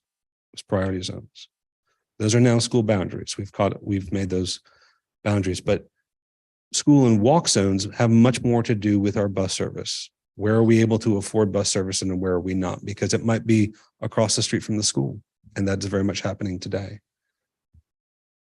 We have to wrap our arms and have consistent eyes on our transportation rider data. I'm sharing these with you as requirements because we need to do them, as I stated earlier, but we very much need to do them under any of these legacy scenarios. Having said that, as you know, Dr. Mbenga and the administration have been listening. We're out there working with our school communities. We're receiving the feedback. There was a question asked for scenario 6. Could we look at not only for our currently enrolled third graders, but could we also extend legacy possibly to our currently enrolled second graders, recognizing that those second graders have been through a lot. They're going to be fourth graders in 24-25. Is that possible? From a school seat capacity, as with the previous scenario, the answer there is yes. We can do that particularly, and it is essential that we are on schedule with Murray-Massenburg. From a transportation perspective, it amplifies the carrying load that we're going to be developing. If we're to look at this scenario, it's not just the 50 additional routes that we had from the previous legacy consideration, it will actually be doubling that because those are going to be long routes with low students on a per bus level. We're going to have to cover the entire county, but only for fourth and fifth graders. I say again, the requirements that we have here, the things that we're saying we need to do are going to situate us so that we can answer this question and say, yes, it will be hard. It will be a challenge for us, but we've looked at it and we feel that we can do this. To review, of the scenarios that we've looked at, there are 2 responsible and reasonable scenarios that we feel are viable and sustainable. They will be hard. Scenario 5, looking at, can we provide legacy for our current third graders as they grow to fifth graders in 24-25? We feel that's possible. It will be a challenge. Extending that an additional year to our fourth graders in 24-25 or our current second graders. There again, it will be an even higher bar to clear. If we work together, we feel that it is possible. It will be a challenge. I wanted to summarize this because I've given you a lot of information. With Growing Together, if we were to go all the way in the vacuum of throw a light switch and what would we save? The answer would be 58 bus drivers. 58 routes would not need coverage. As we consider these additional legacy scenarios, the cost to carry that goes with the number of students that are riding the buses. About 1,500 students per grade that are bus riders. From our baseline today of 145 drivers, we would need additional 35 drivers to get us up to 180. Under legacy fourth and fifth grade, it would be an additional 50 beyond that to get us up to 230. That would be a high watermark for us from where we've been in this last few years, particularly after COVID. But we're sharing it again with you to be transparent and to make sure that we have walked you through the considerations. These considerations, Growing Together was not designed to address them, but they do have to be factored in when we look to implement them. The requirements that I've named here, I want to go into a little detail just for a second. School and community walk zone reviews. I've shared earlier, our walk zones are 20 years old. We're not using them from the way that we're providing transportation service. And we have examples where school buses partially pull off the school bus lot and have to drop their first student off. You can imagine what that means for 15,000 bus riders. A third of our students live within a half mile of school. We need to evaluate that, and to the conversation earlier, as a community. Secondly, the Spark Card program, the onboarding of student ridership in 23-24. We need to know which students are riding the bus, and we need to make sure that we're prioritizing students for our ridership for our essential riders. And we've named here, we have 140 school bus drivers today. We must get to 200 by 24-25 to make sure that this is a viable plan moving forward. And so with that, I think we're at a good place. Dr. Hardy, please. Thank you. Thank you, Mr. Palmer. This section was focused on our engagement and how we use that engagement as well as the data to explore scenarios that are going to inform the rules that you will see in the next section. This time, we would like to pause to see if any of our board members have reflections, discussion, and/or questions regarding the section regarding engagement and scenarios. Great. Thank you so much for this section. Lots of data there. Do my colleagues have questions, comments?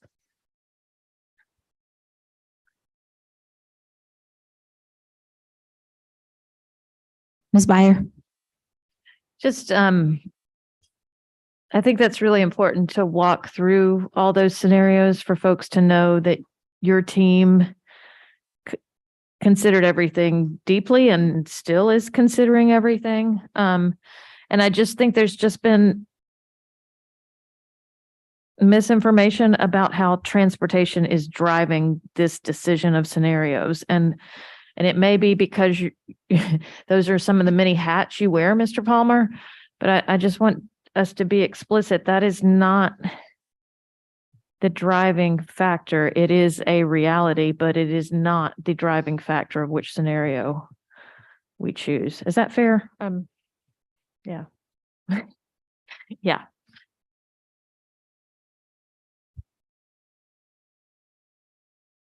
Chair Umstead. I just think appreciation for all of your analysis and walking us through those scenarios. I think I'm concerned about where we're going to find additional bus drivers. Do you have, and it might be too early for that, thoughts around what recruitment or what we would need to implement if we were to go this route? Yeah, I'm really concerned about the number. When we're talking about already, we are short on folks.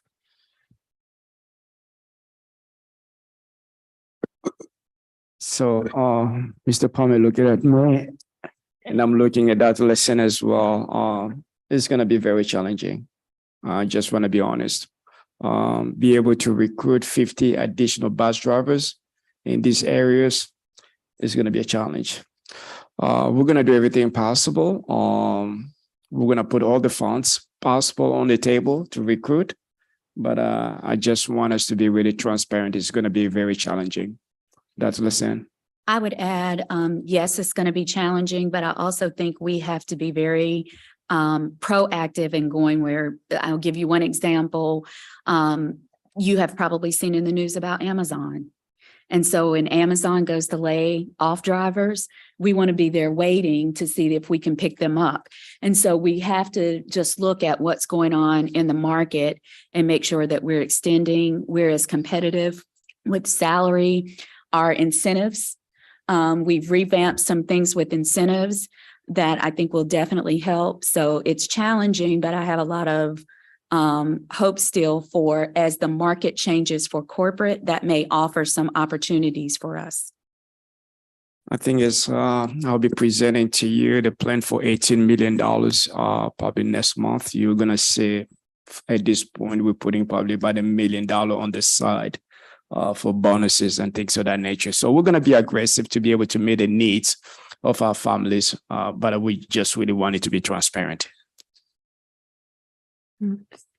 Appreciate that transparency because I think it's important for folks to know. Our previous presentation was about how we are working to increase this transportation efficiency so students can get to school. And it looks like we're in for a couple of years where that might be really challenging. So I just want to point that out as we're evaluating and looking at different scenarios. I just want to underscore that also that transportation is an equity issue. And as you said, Mr. Palmer earlier, it's about getting our kids to school on time. And when they can't get to school, they can't learn in school.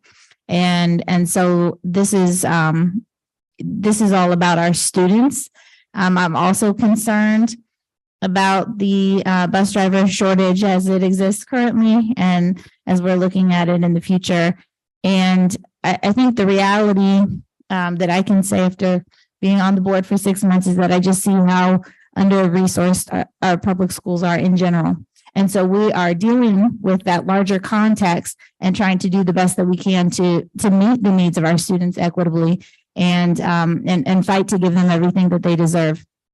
But when I look at this, I have concerns about how we'll meet the need, but also just want to underscore that being able to be efficient with our transportation is something that is critical to the running of our school system and making sure our kids have access to the academic and mental health and all the resources that we provide in our schools.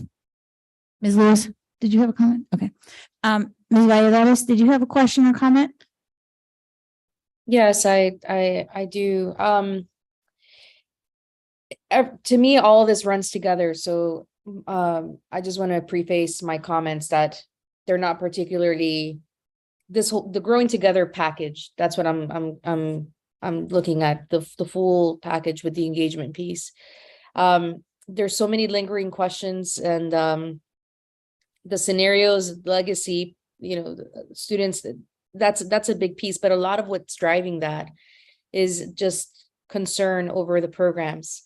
So the programmatic aspect of this is not detached from just picking, having the policy for the legacy students, whether it's 4th and 5th grade. There's definitely a lot of engagement around the Montessori programs and families who feel like, disruption in that learning space and kids not, having to change from one modality to another.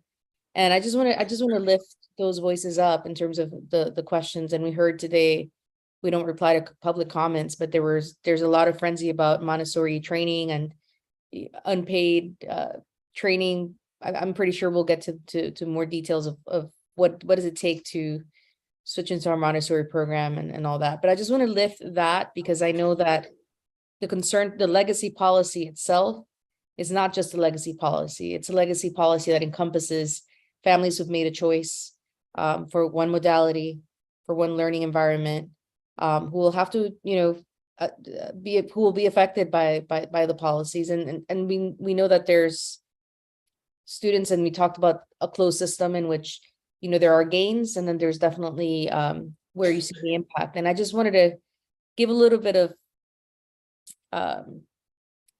just space for this conversation about the programmatic aspects or program aspects of this policy.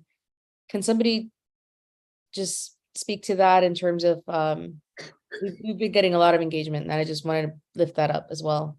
But if somebody can just lift that piece up about some of the considerations that we have as we're looking into this policy with the programs.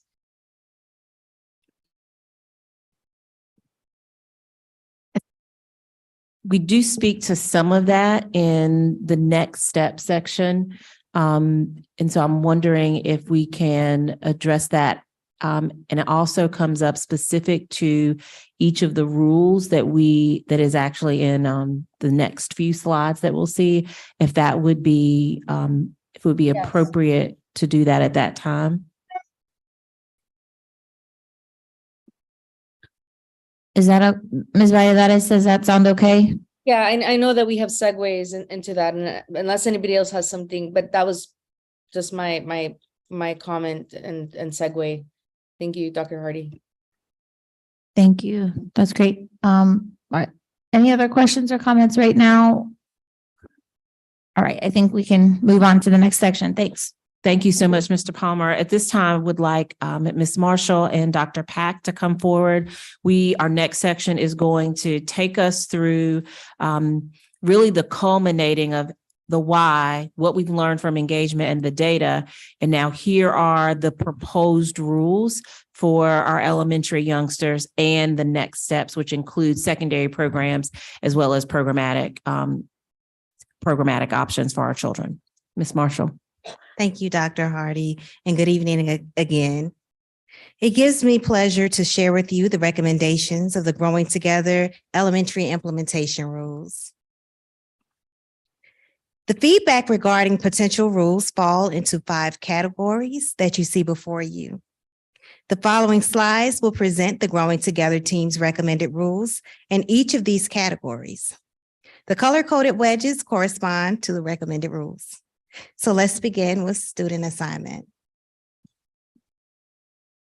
Based on what you heard earlier regarding community input, regional work group sessions combined with the rules development work group input, the Growing Together team recommends that in school year 2024-25, all kindergarten through 3rd grade students be reassigned to their new boundary school. However, as we outlined earlier, there were differing levels of feedback for students to remain as legacy students. The Growing Together team considered, as you heard, different models of legacy students and the impact on equity and operational feasibility and efficiency. With this, the Growing Together team recommends that in 24-25, legacy students be given to families of 4th and 5th grade students. To be clear, this option will allow for current 2nd, 3rd, 4th, and 5th grade students to remain at their current school to complete their elementary school years.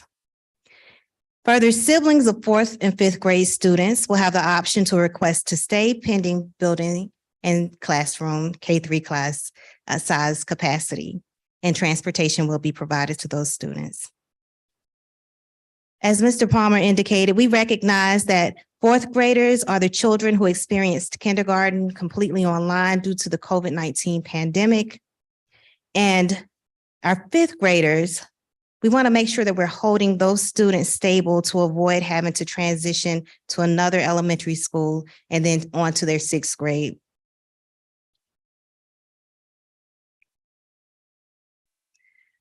So to balance enrollment of students who live in the attendance boundary of an application school with the demand for the lottery application seats, the Growing Together team recommends that all current application students who wish to remain in the program that they have chosen, not the school, must reapply in the 2024 lottery. To ensure as much programmatic consistency as possible, priority will be given in the lottery to these students, which means that these students will be seated first in the lottery. Another group of legacy students that we want to consider are the current dual language immersion students that attend Bethesda, Lakewood, and Southwest. The new DLI programs will be phased in with a cohort model starting at kindergarten and will not have upper level DLI programs to support these learners. Therefore, any of the students in these cohorts that are affected by a new boundary may request to remain at the DLI program at their current school by utilizing the student transfer process.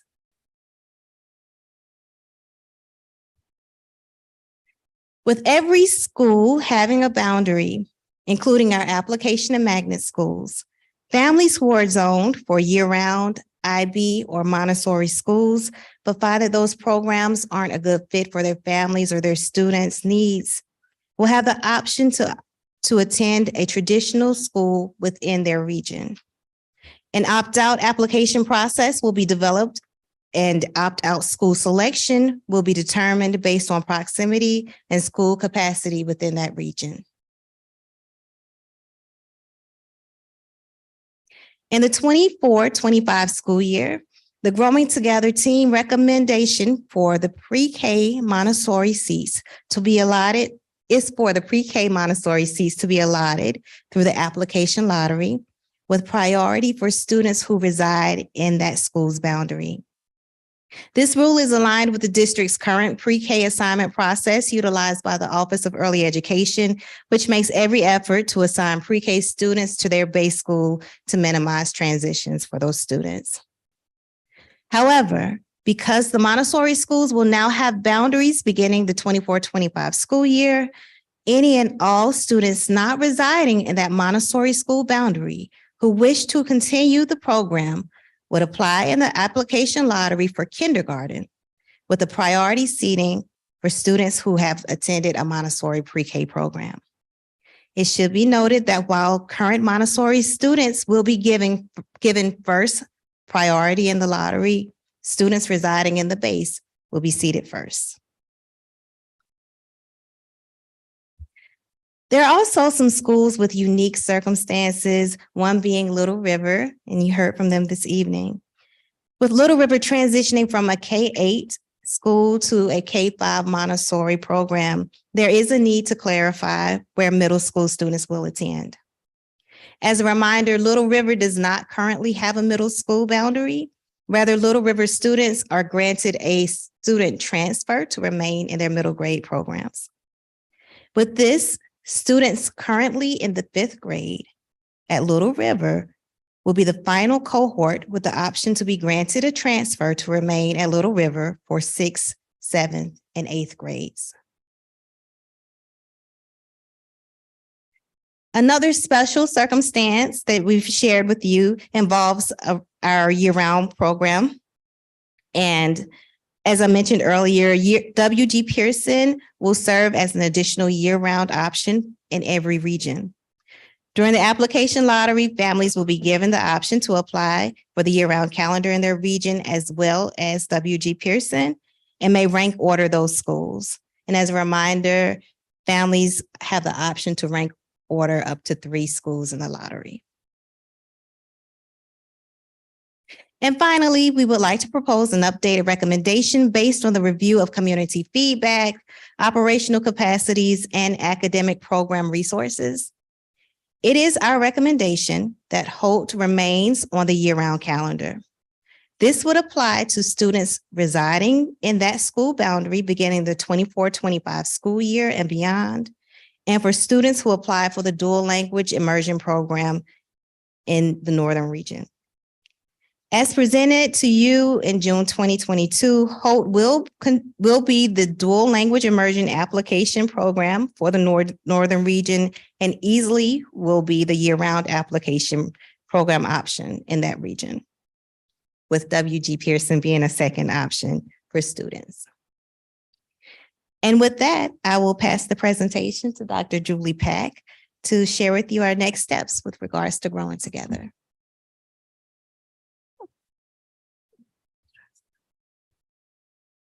Thank you, Ms. Marshall. And move on to the next slide. As we plan for the implementation of the Elementary Growing Together plan, there are a few crucial steps we want to make sure that we inform you about that we're going to ensure to take for a smooth transition for all schools. First, we'll be preparing schools for the transitions involved in the implementation of the Growing Together plan. That includes the Growing Great Schools Together, where all elementary school students will have access to the arts and dedicated classrooms, world languages, and STEM on a daily basis. Also, there'll be current application schools who will be transitioning to different application programs or to a neighborhood school. And there will be neighborhood schools who will be transitioning to an application school. Central Services will work with each school to develop a comprehensive transition plan that includes curriculum and instruction, global languages, communication outreach, social and emotional learning supports, human resources, professional development, finances, and student enrollment. We also want to specifically lift up the transitions of Little River and EKPO into Montessori and IB schools, respectively. And we can speak more to the details of that in just a bit. Finally, we'll be working on the secondary programs for Growing Together, which is in greater detail on the next slide. So the timeline for the Growing Together secondary programs will follow a similar trajectory to the elementary plan, but on a more expedited timeline to ensure schools are ready for the 24-25 lottery that will take place in January of 2024. As you may remember, at the board retreat in August of 2022, we talked about decision points on moving forward with secondary. And we have utilized your feedback and have overlaid it with the data we've collected through the 60+ community engagement sessions we've hosted over the last few years, including our most recent regional meetings. While most of the community engagement was focused on the elementary plan, discussions and feedback authentically included the vertical impacts K-12 of Growing Together.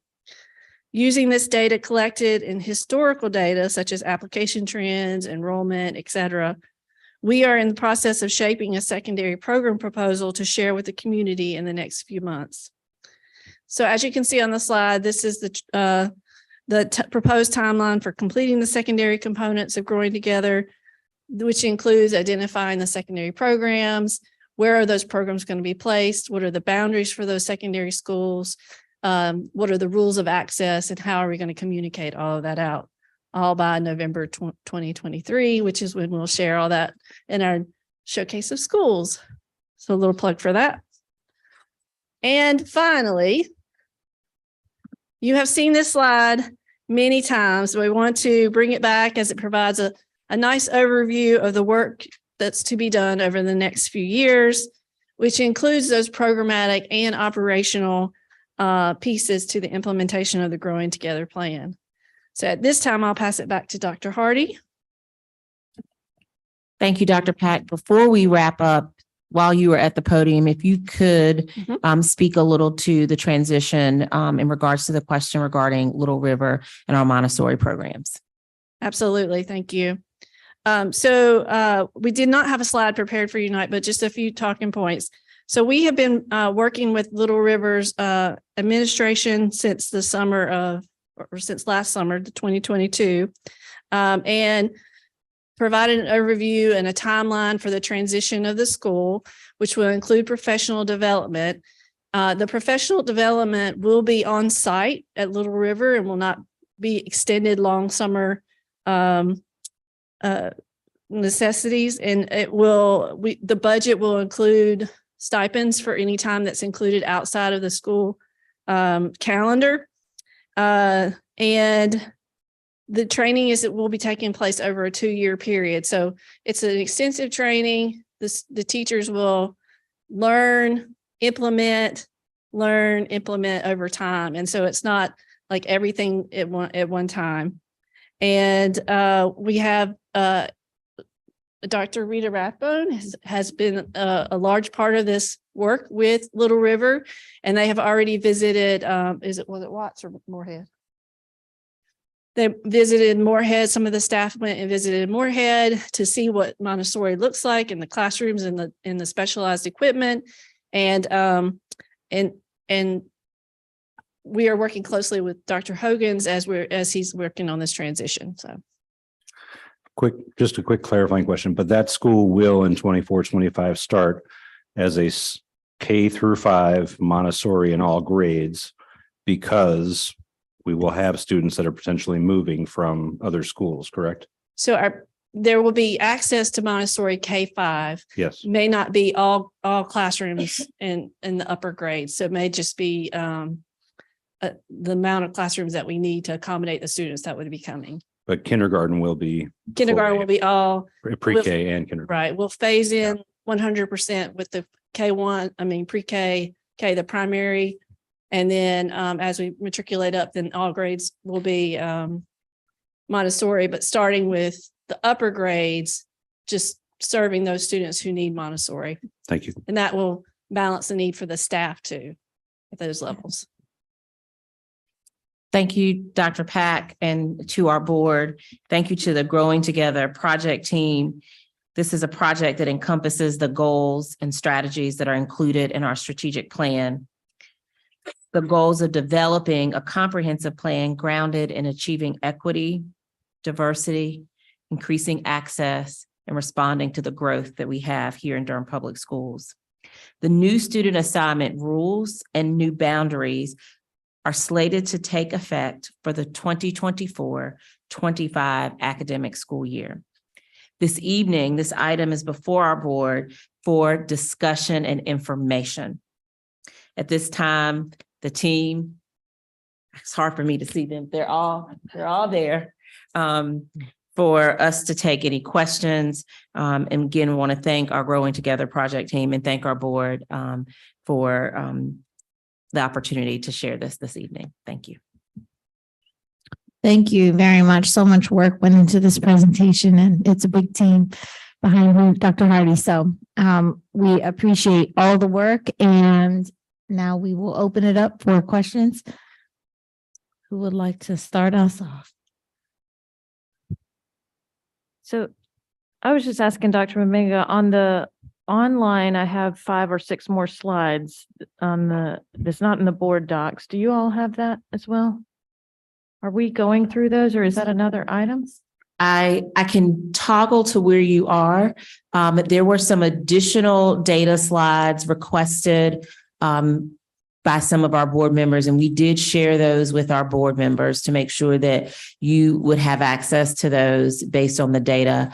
That was not part of our presentation this evening. However, we'll definitely can work with Ms. Smith to put those on board docs or they're on the website. So I don't know if members of the public have seen them because that's where I found them on the DPS site. So I didn't know if they needed explanation. Yeah, so- I found them helpful, but Yeah, for the public watching at home, if you go to the agenda, the district has provided an additional 6 slides at the very end. Looks more like 5 slides, but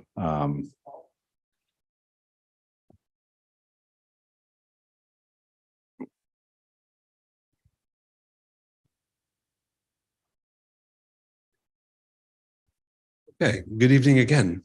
In working, everyone hear me okay? All right. I would ask for our IT department, if you could queue up the Growing Together data slides. Perfect, thank you. We have spent 3 years combing through data and sharing it with our community and our board. And sometimes we spend a lot of time talking about the narrative piece, and we need to revisit where we've come from. In April of 2020, and this is important, is actually archived on YouTube. You can go to the DPS YouTube channel and view a 4-hour download in the early days of COVID. We did a 4-hour data. We literally said, grab your snacks and popcorn and anything you need. We're going to go through 4 hours of equity, enrollment, the future of Durham Public Schools data. Now, tonight we've got a little snippet of that, but we wanted to refresh the board on where we've been across a couple of key metrics. One of them has to do with our enrollment. One of them has to do with the size of our facilities, what's over enrolled, what's under enrolled, and what are we doing about it? We also need to talk about socioeconomic status and disparities, sometimes at schools that uncomfortably are adjacent to one another. So we're going to do a quick data walk with you. This is in the posted, Mr. Sears, you said this is online on the board packet. Okay, so we'll go right through it. All right, next slide, please. I have a clicker here. Thank you. One of the challenges with having soon to be 32 elementary schools is they're hard to fit on one slide. So I apologize for the resolution, but I will say this is available, and we are, Mr. Suttereth has confirmed we are going to be posting this on DPS, engage dps.nc portal. The main website to the dpsnc.net webpage. The point here, in school planning, we need to account for the ebbs and flows of every family's circumstances on a day-to-day basis. Our enrollment numbers truly fluctuate by the day and sometimes within the day, right? That is the normal course of every school system's reality. What we have here is the end of month 2 enrollment data for every DPS elementary school, as well as the capacities, factoring in HB 90 and the academic program and vision from the administration. We have our capacities in the first column. This shows you how many students can fit into the building. The second column shows how many students are enrolled in the school. And the third column shows just a simple fraction, enrolled divided by capacity. We call that our utilization. Why is that important? Well, the ones in red, those are at or above 95%. That's when we get to a scenario where one additional student, the marginal effect of one additional student enrolling in the school could tip us over the state mandate for HB 90 K3 class size, which would mean one student could be getting an entire additional teacher. And you see where that goes. If we don't have the classrooms for that additional teacher, to the comments earlier, we're now doubling up teachers in a room. Or in other instances, and this happens unfortunately in the majority of our red schools, we start to have to repurpose art and music rooms, right? Some schools have lost both. Our goal in school planning is to balance out, to predict the future for enrollment and to get schools in the green between above 80% and no more than 94%. We want to be in that sweet pocket where there's room for some additional students. We're not right at the mandated cap of what's possible at any given classroom. Below that, we are struggling with enrollment at some of those schools. Now, some of those schools happen to be application schools, and there's other things going on there with regards to managing enrollment, but this gives you a sense of where we are school by school across the district. For those severely over-enrolled schools, we've gone through from our capital improvement program, and you can see here, those that have mobile classrooms, the blue arrows represent mobile classrooms on campuses. Remember when we were talking about Creekside? When they opened the school, they opened it with 10 mobiles on site, and they're still here today, 20 years later. Mobile classrooms are not a suitable learning environment for children, particularly in a state that has tornadoes and hurricanes. I'll leave that right there. Our second column, scheduled renovation. Those are schools that are on the capital improvement program. And you'll note here, they're all schools that are at or above our ideal enrollment capacity.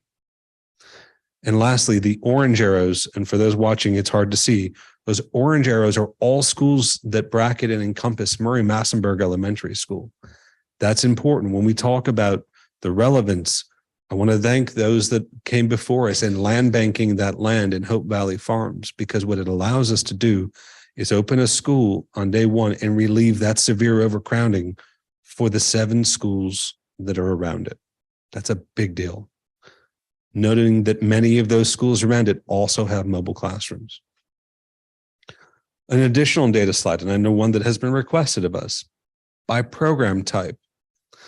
Walk us through the capacity of the school. What have you allotted for the boundary, and what have you allotted for the lottery? Is there any way to collapse the text, because this bottom number is relevant? The lottery assigned seats today are 1,719 for our Montessori, IB, in year-round schools.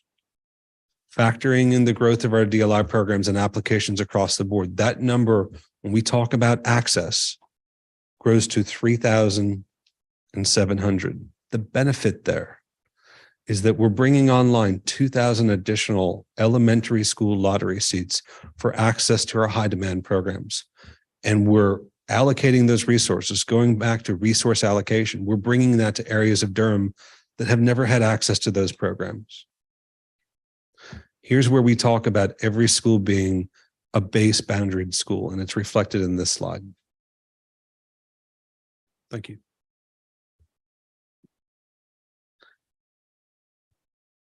One more slide for you here.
Sorry, Mr. Palmer. The YouTube's not hearing this at all.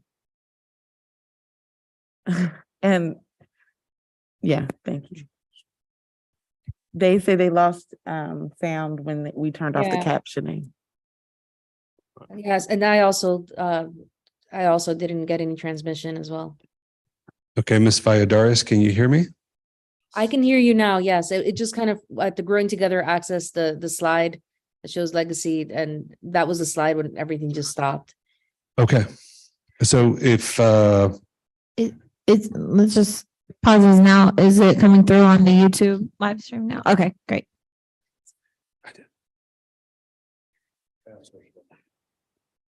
That's the slide. Yeah.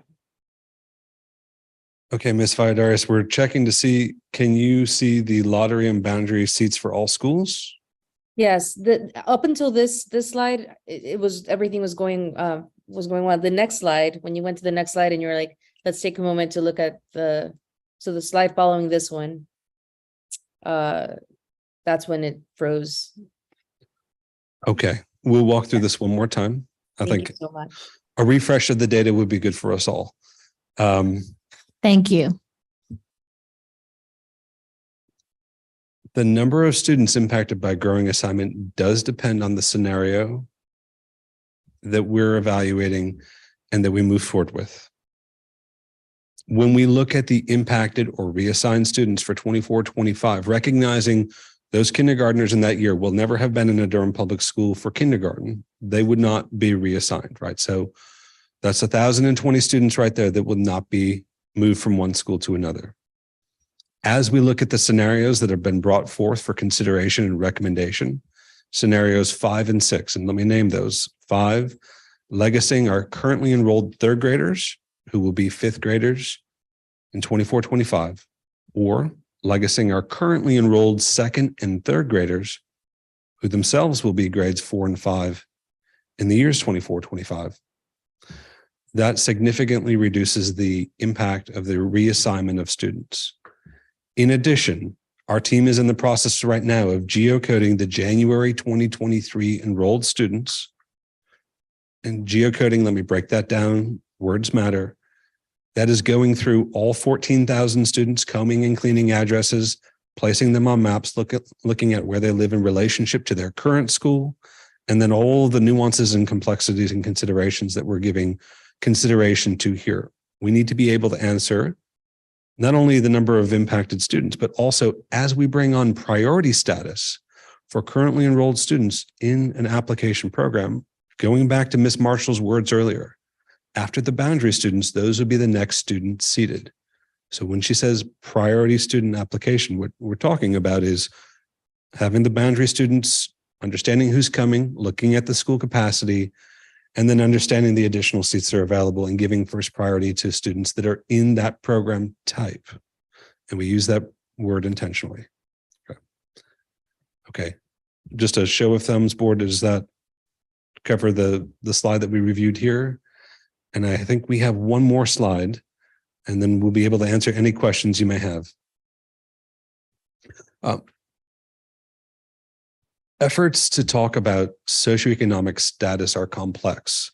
There's a lot of protected class information that's associated with that. For example, in student assignment policies, we cannot admit one student over another based on race and ethnicity, just as an example.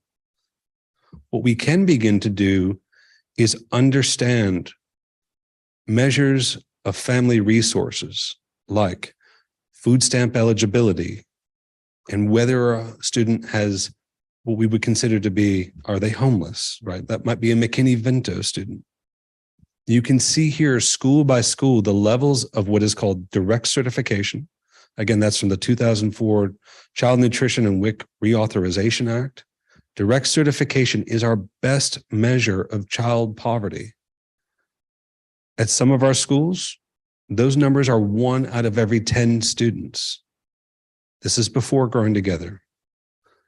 At other schools, that's 5 out of 10.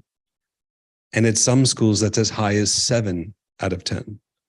These are the school level disparities that our team is mindful of, that going back to that 2020 data retreat that we had in April of 2020, we reviewed measures of child poverty. When we talk about diverse schools, oftentimes we're talking about many things and many measures of diversity. But one measure that is a third-party evaluation that the state of North Carolina and the US government use is direct certification rates. It is our best measure. It's done already by the state. We have to do it in compliance with them. But this gives us a sense of food stamp eligibility and homelessness by school. At a district level average, our direct certification rate is 44.5%, or 44 out of 100 children fall into this category. That must be said. Okay, those are our data slides. We hope that it's helpful for you, the board, sharing it with the public. We want to be very open-handed about how we've been thinking through this and the journey we've been on as a group over this last 3 years. Again, much of the data shared here is fully explored in additional presentations that are archived on YouTube. We have nearly a dozen presentations over our 3 years working through this project. Thank you very much. This additional detail is just excellent. I think that, answered some of my questions, even just looking at the last few slides here. So thank you very much. Board questions, comments? Rogers. Thanks, everybody. I'm appreciative of the presentation. I'm going to keep asking and really sitting with where I came from and how I got to this space. And when I think about the fact that I decided to get involved in PTA because so many Black and brown families were not being heard from, and they didn't have representation. I really want to push us to do more in regards to those conversations with those families. We say we are pushing this forward for equity, and I truly believe that we are, but are we certain that we have heard from Black and brown folks in the community with a lower socioeconomic status where we know we have to meet them where they are? Do we know that this is what they want? Have we heard from those folks? Have we had an opportunity to let them know? And can we take the opportunity to let them know that if they apply right now during this application period and take a seat at one of the application schools, that they will have priority in the 24-25 school year? Do we have capacity? How do we meet them where they are? How do we go to have school-based conversations about encouraging them to apply for the current application seats for the 2023 school year that is open right now? Do we know they want that? Do we know they want year-round? Do we know they want Montessori? Because what we've heard from are a lot of people who are sad that they're losing access to their seats. And we haven't really heard from those folks. And that really concerns me and has me just unready to move forward, even though we need to, and it's time. How can we get there to knowing that we've done all we can to reach these people? I also am concerned that we're neglecting East Durham, that this is where the food deserts are. We all need to remind ourselves that we are coming out of COVID. It's still a pandemic, right? But we learned that we can care for each other and comfort each other during COVID, and we are not giving priority to families and students who are in trailers, in mobile classrooms, or is however you say it correctly, that we're not concerned that there are students in our district that don't have access to the same sort of programs. And we need to make sure that they know how to get access that we're saying we're trying to grant them in 2024.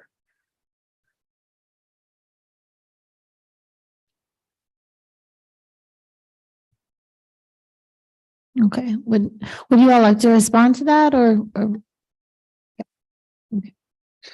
So that was a mic drop, literally. Sorry.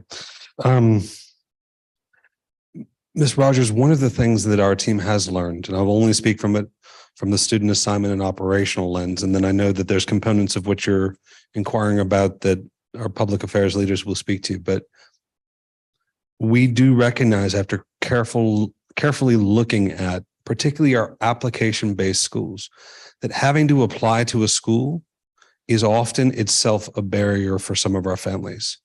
One of the subtle nuances that we've been discussing tonight that's a bit buried, when we bring boundaries to schools, particularly to communities that we know to be low resource communities. I'll use an example like Colonial Apartments near Hope Valley Elementary School. That's a quarter mile across the way. There's 300 students that live there. They will have a by right opportunity to go to a year-round program, as an example. We can go across the application programs, and in each one, we've been intentional about recognizing that having to apply is itself a barrier. Dr. Pittman, Ms. Marshall have also been thinking about, if that program's not for me, what are my additional options? Can I opt out and say, I don't want year-round or Montessori? We're trying to be recognition and cognizant of there are barriers to accessing our application schools. Currently, to get into the Montessori school, you need to apply when your child's 3, to get in when they're 4 for pre-K, to get in when they're 5, when they start entering kindergarten, which means you're planning 2 years ahead of time. So we do have, to your point, families that would even live in a priority zone that now live in a boundary where, as they choose to go to the school, they have an opportunity to do so without being told, I'm sorry, you're too late. We have heard that time and again, that families say, I live right across the street from a school that many people want to go to, but I can never get in because I didn't know about the rules 3 years ago. By bringing boundaries and making those programs accessible to low resource communities, we're lowering that barrier to accessing those programs. That is one of the intentional designs around Growing Together, to bring resources to communities that may benefit from them the most, but also being sensitive to not every program will be a fit for every neighborhood or every family. I'll then pass it to Mr. Sedereth on your other questions with regards to engagement.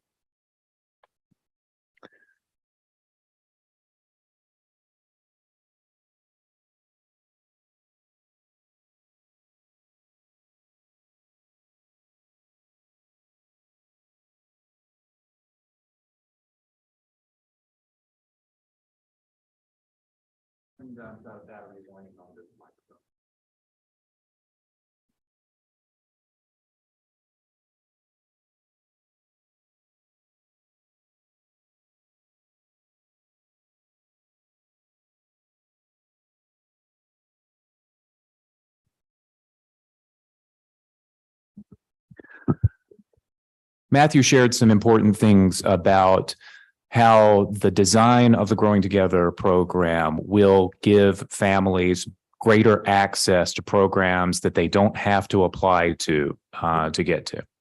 That's one piece of this. The other piece of the community engagement challenge that Ms. Rogers, you've identified very clearly is, as we have done more and more traditional community engagement, more and more families with access have accessed that community engagement. If we keep doing what we're doing, the lines never intersect. One of the things that Dr. Mbinga has done this school year as part of a reorganization of our organization is he has drawn a line between marketing and community engagement. We had a position that had the title of Director of Marketing and Community Engagement. And that position was designed several years ago when community engagement was a much looser term. It was before the days of participatory budgeting at the city level and things like that. The Growing Together experience has taught us a lot about where we need to go from here in community engagement. And another position has been created that is Senior Executive Director for Federal Programs and Community Engagement. It is in the chief of schools office. It works with closely with the Office of Public Affairs. And that is a locus for school-based family and community engagement. And that is the direction that we are moving in. We recognize the direction that we need to move in, and we are committed to greater communication, greater public affairs access, and also greater community engagement. Piggyback from Mr. Sadeth to your question, Ms. Rogers. Acknowledge that we're not able to reach out to our community of colors, and we're going to do a better job moving forward. Now that we know that there are more access, that we'd like for them to know how to navigate the system. And trust me, we're going to do a better job of reaching out to those communities. I think some of the efforts, we've been able to reach out to the faith-based community, and they're willing for us to be in front of them every 2 months so that they will be able to trickle down the information to those communities as well. So we're not where we're supposed to be, but we still have a lot of work to be able to reach out to those communities. Thanks. And we know with certainty that the DLI program at Bethesda is going to maintain until this cohort matriculates. Is that accurate? Because it says that they can apply to stay at their school to stay in the DLI program in the rules.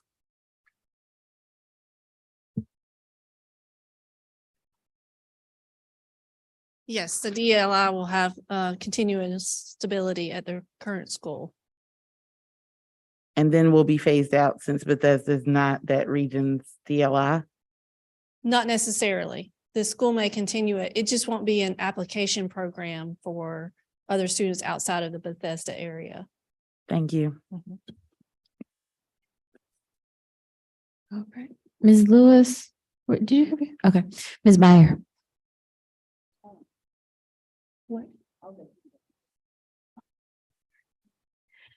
Ms. Meyer. I want to start with thanking our staff team who has worked so hard on this, and who are also Durham people, and even DPS parents yourselves. And so you all know the complexity of the task that we charged you with. We just gave you broad brush equity. We need to improve this. We gave it to Dr. Mbinga. We gave it years and years and years ago, and we've been steeped in this for a long time. And I also want to acknowledge the deep, strong feelings that our families who are going to be impacted, whether it's 2,000, whether it's 200, are feeling, and acknowledge that they love their schools. And that's what we want, right? We built these amazing trusting relationships, and it is it's an honor to serve your children. So I guess I'm asking some questions around that people have asked me that I didn't know the answers to, and I think it's been so helpful to get more data to folks tonight. Have you all talked about students with exceptional needs that are placed by the EC department and how that will proceed? And I don't mean like a child that has an IEP and receives speech therapy, but I mean a child that is placed by the EC department.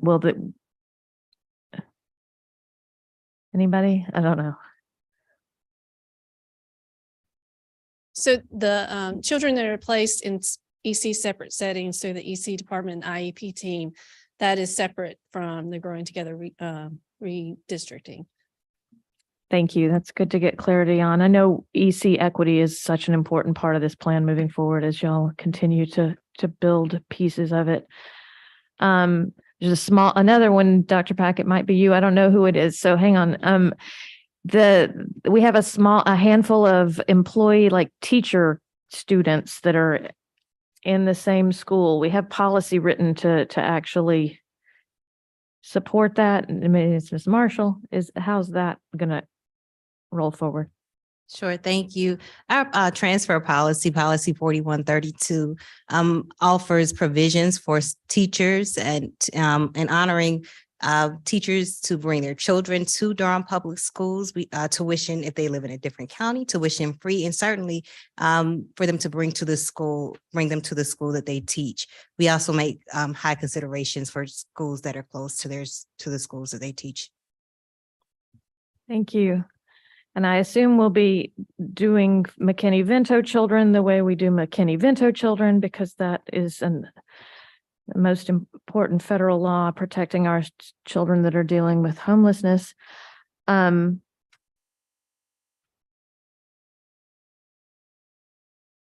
I appreciate you've given us so much to think about. I may have more questions.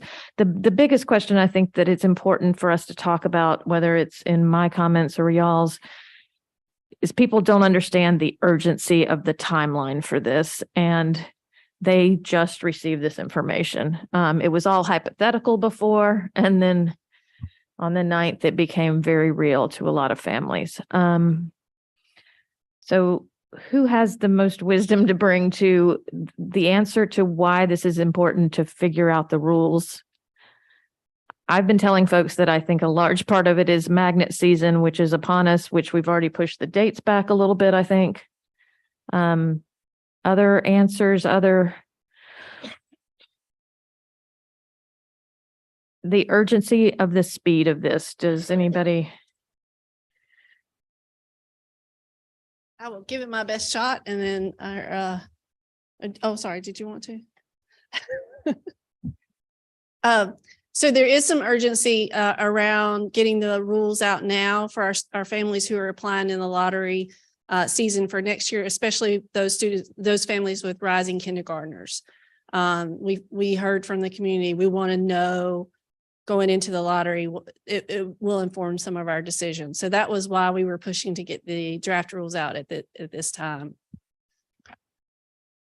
But we also want to give as much runway for families to understand and make decisions, which we feel like, we're at 18 months at this point. And so it is a decent runway for people to begin making decisions about 24, 25. So I appreciate that. Is it fair to say, help me if I'm interpreting this right, that everyone that is in a year round now will at least be able to stay in a year round? We'll have plenty of capacity for year round, I would think. Is that fair? Is that accurate? That is accurate. Yes, that is accurate. So one of the things that one of the data table shows is the number of year-round seats. And I think that that's important to recognize that we're both increasing the overall number of seats, but also the allocation and access to that geographically across Durham. So yes, to your question. But it might be in a different school. There are building. going to be a few instances where I can think of that a student may reside in a different region than their currently assigned school. And so in those instances, we've already modeled out to say, will there be room to ensure that as we prioritize those students, remember the first that are seated after boundary students, that yes, we feel confident that they will be able to accommodate that, and that actually those families will have multiple choices between the year-round option in their region as well as W.G. Pearson. And the same question for Montessori, you talked about geocoding those, would that be before our conversation next week? Would that be well into the future? Is that what I heard you geocoding? Correct. What we want to bring you is the specific number of students. I recognize that there's a big number out there, which is that as we look to prioritize currently enrolled program students, right? We want to bring you the precise number. And that's going to take us going and mapping every enrolled child as of January 2023. Again, we've already done this, but it needs to be as consistent and as accurate and up to date as we can give you that number. Yep. Thank you. Ms. Byer, just one addition in terms of timing. When we think about the vision slide that was in the beginning of the presentation that really talked about what all of our elementary schools are going to be able to provide our children in terms of arts, language, expression, we really want to make sure that we are in a position that our schools have the resources they need so that on the first day of school of that academic year, we're not just saying that our schools have these experiences. You can visually see, and the children come back and say, Mommy, Daddy, Grandma, Auntie, Uncle, this is what I experienced in my school. So we also need that time to ensure that what we are telling you is going to occur in the experience. We actually make sure that that happens. It would be a challenge if we were to make the decision, for example, in May, with schools opening in July for year round and then in August, for us to ensure that that's the case. So part of the sense of urgency is timing in terms of communication to families so that they can plan, understanding and us supporting them through this application window period, but also through next year's application period for us to have communication, continued communication with our principals and teachers, and so that the academic programs that will be supplementing that vision are ready to go for July of 2024 and August of 2024. Thank you for that. Ms. Lewis? There's a lot of places I want to go, but thank you. I wanted to piggyback from what Ms. Rogers was saying in the beginning around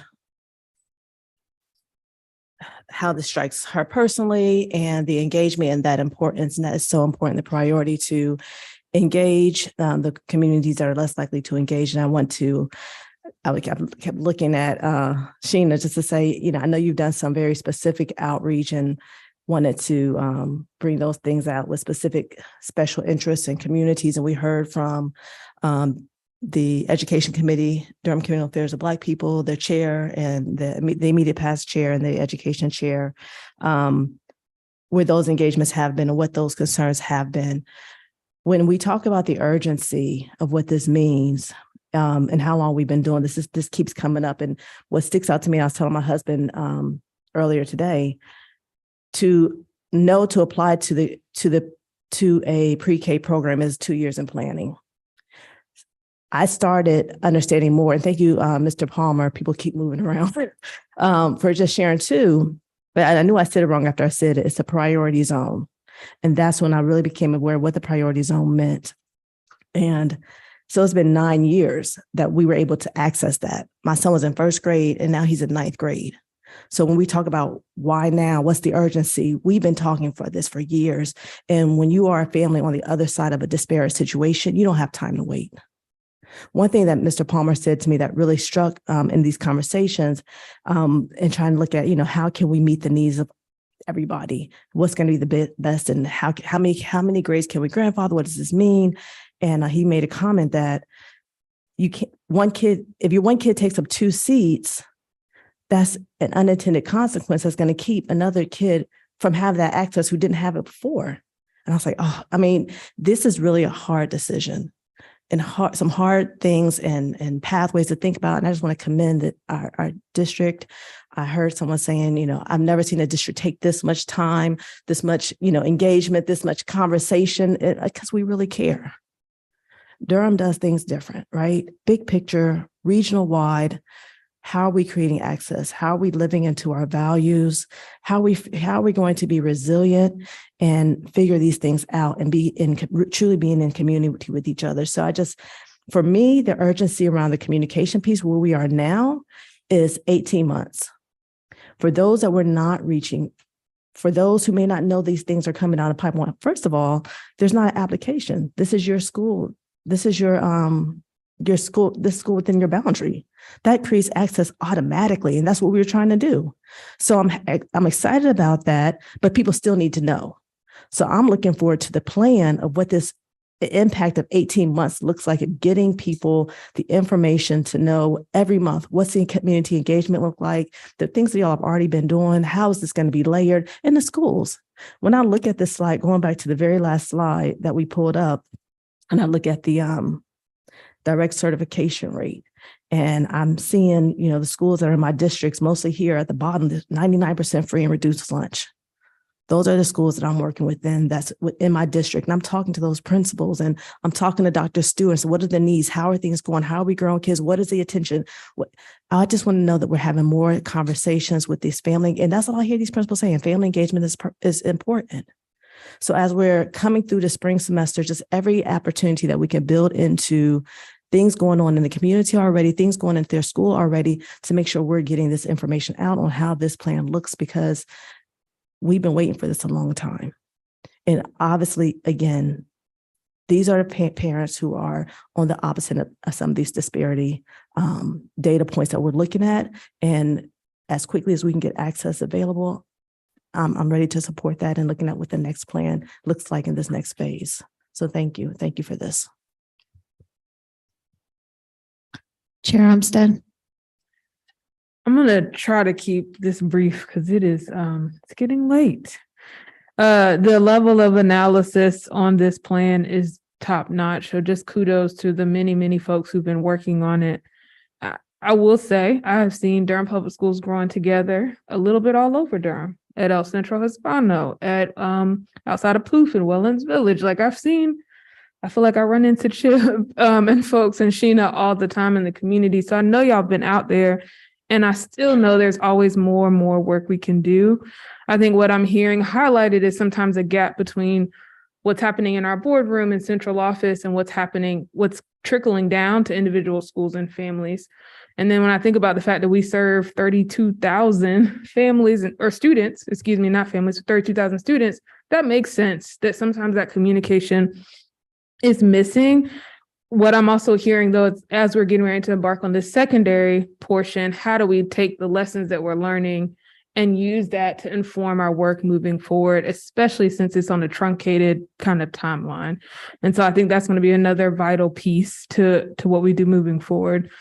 A couple of questions, and I think you mentioned this a little bit, Dr. Peck.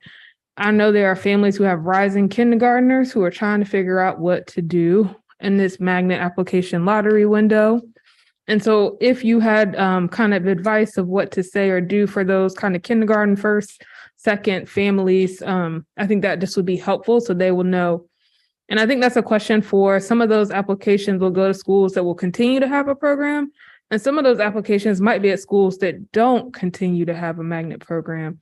And what do we want to say to those families? So great question. And I want to also, again, recognize and lift up the work that Dr. Rita Rathbone is doing with the magnet schools and the magnet coordinators in this area, particularly for R.N. Harris, Sandy Ridge, and Club, who are having a program transitioning away from what they're currently doing. And really, So, and not just them, but all of our schools working in their new neighborhood schools boundary for 24-25 and talking to those families now about we're going to be your school starting 24-25.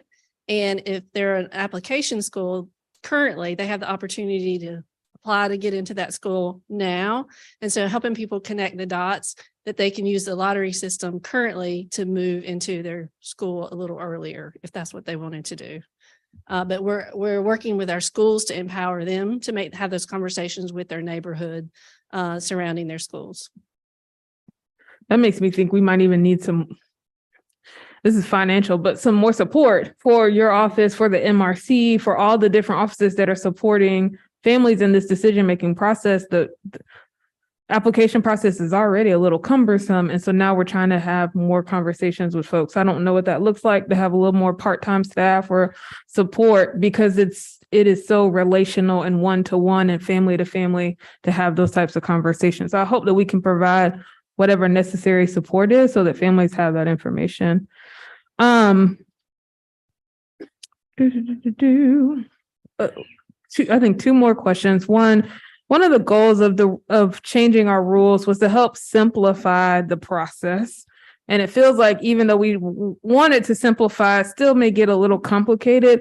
Well, some of these rules need to change in 24, 25, or 25, 26, kind of after legacy students settle and we revisit, will we need to revisit those policies? Indeed, what we presented to you tonight are the Growing Together implementation plan rules, which include our legacy and the complications or the next steps for this transition. So indeed, there will be more to come, but these were the transition rules. Ms. Marshall, can you stay right there? Next question. Families might say, I want to stay. Can they apply for transfers if they're willing to have transportation and all that too, if they're in a family that's changing? Yeah. So school transfers, and again, this is our policy 4132, looks at children and situations and family situations and dynamics individually. So looking at those individual circumstances and reviewing extenuating circumstances. So we will continue, and we always continue to provide that opportunity for families to share their circumstances with our district to be considered for the school that's most appropriate for them. And again, those are based on our policy guidelines and policy 4132 and substantial hardships. Thank you. And I think my last question, and it might just be something to follow up. I know that also one of the goals of this plan was thinking about our exceptional children programs and how do we make sure regionally families have access to programs so there's less kind of transportation all across the district to different places. So I wonder if we'll get I know that's a separate kind of piece, but if we'll get a presentation at some point about how we're working to align those programs in regions. I think especially for those separate setting classrooms, I know that those families are probably trying to figure out what's happening if I'm in one of these schools that are impacted with this plan. Absolutely. And we always will defer to our leaders in exceptional children services, Dr. Bell and Ms. Saunders, with regards to individual separate setting placements they're balancing out the individual student's case in conjunction with where their home domicile address is, in conjunction with the school and how they're equipped to support that child. So that is a second layer separate from the student assignment piece that Director Marshall carries. And hopefully, Dr. Hardy, I'm not overstepping there, but does that suffice? It does. I just want to make sure that we are clear. I might be attending Moorhead as part of a special program. That is because I have been assigned Moorhead due to the needs that I have based on the IEP team's decision. So student assignment, what we're talking about that today does not impact my placement at Moorhead as part of that special program. And our special education team has been tightly linked to the Growing Together project to ensure when we think about reducing travel for students that may have multiple needs and need a special program, that we're thoughtful, in addition to planning and facilities to make sure that our buildings are actually able to accommodate our young people and the needs that they may have. I would love we could have a future presentation about kind of if there are shifts and change they're making due to what we're doing and how this is helping support the needs of those separate setting classrooms, because we know it's such a specialized program. So I'd really like to kind of have Dr. Bell and her team be able to share a little bit more about that. Thank you all for this work. I know this is challenging and this is hard. And I can piggyback off what Ms. Beyer said. Our families really love their schools. And that's what we heard today. They love their schools. And we also have some other really great schools that I hope that families take an opportunity to fall in love with. It's our job as a public school system to make sure we have a great education for every child. And this is moving us towards that goal. So thank you. Chair Umstead, I just wanted to add to your question, just that the capacities that we've shared with you this evening and with the public, those are accounting for pre-K in our schools, and those are accounting for EC separate setting classrooms, directly supporting children with autism, developmental needs, or otherwise. So we've been very careful in planning that out. Sometimes there can be multiple needs for one classroom, and this plan reflects those needs of our pre-K and EC classrooms. So when we talk about that calibration and these capacities, it is being mindful of that.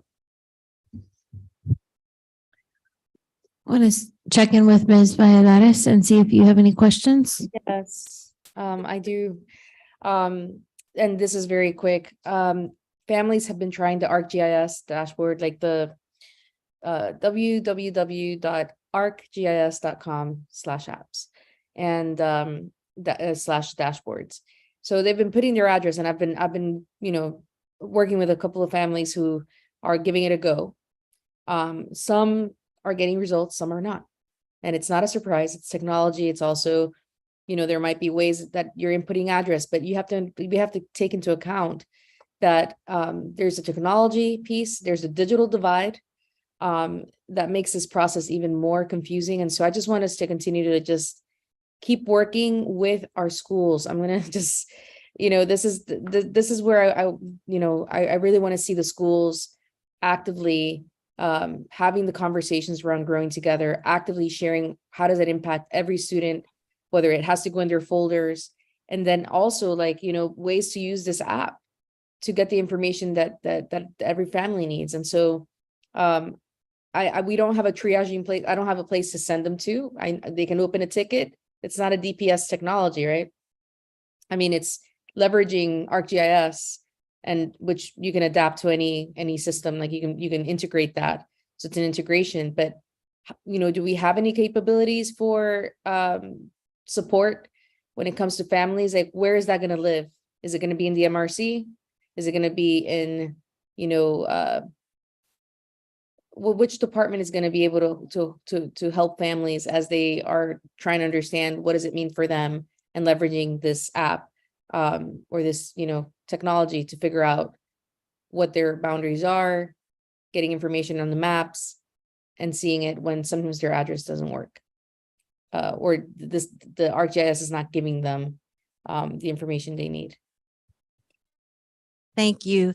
Our Office of Student Assignment as well, which is very well supported by our Multilingual Resource Center, does a great job of taking those calls, fielding. We welcome our families to call if they're having any trouble finding their current boundary school, if there's any questions about the future of their boundaries. Our office is equipped to answer those questions, to go through that website with them and certainly walk them through. We welcome those calls and that support provided. Thank you so much, Ms. Melody Marshall. Thank you. All right. Ms. Rogers? One quick question. So we are talking about legacy for 4th and 5th graders. Are they required to keep that seat, or do they have the option to go to the school that their kindergartner is going to? So all 4th and 5th grade students will be reassigned to their current seat. So those students will be attending their current school. But as with any student, there are and I do want to highlight that those siblings will have the opportunity to remain at the school with their elder sibling through this. But again, we always reference the student transfer policy, and there are times where there will be a need for accelerated transfers, and we are certainly prepared to process those transfers for families who may need to, in circumstances as well as Murray Massenburg, but when there are times when we want to accelerate that 4th and 5th grade. But to answer the question, 4th and 5th grade students will be reassigned to their current school. All right. I have a couple of comments and questions myself, and I wanted to start with just what we've talked about with communications and outreach. I do applaud the work of your department, Mr. Sutter, to really reach out, extend invitations to participate in this process. And I know that it's been going on for a while. I also just want to say that I hope we continue to do that and take this as an opportunity to teach our community more about what our programs are.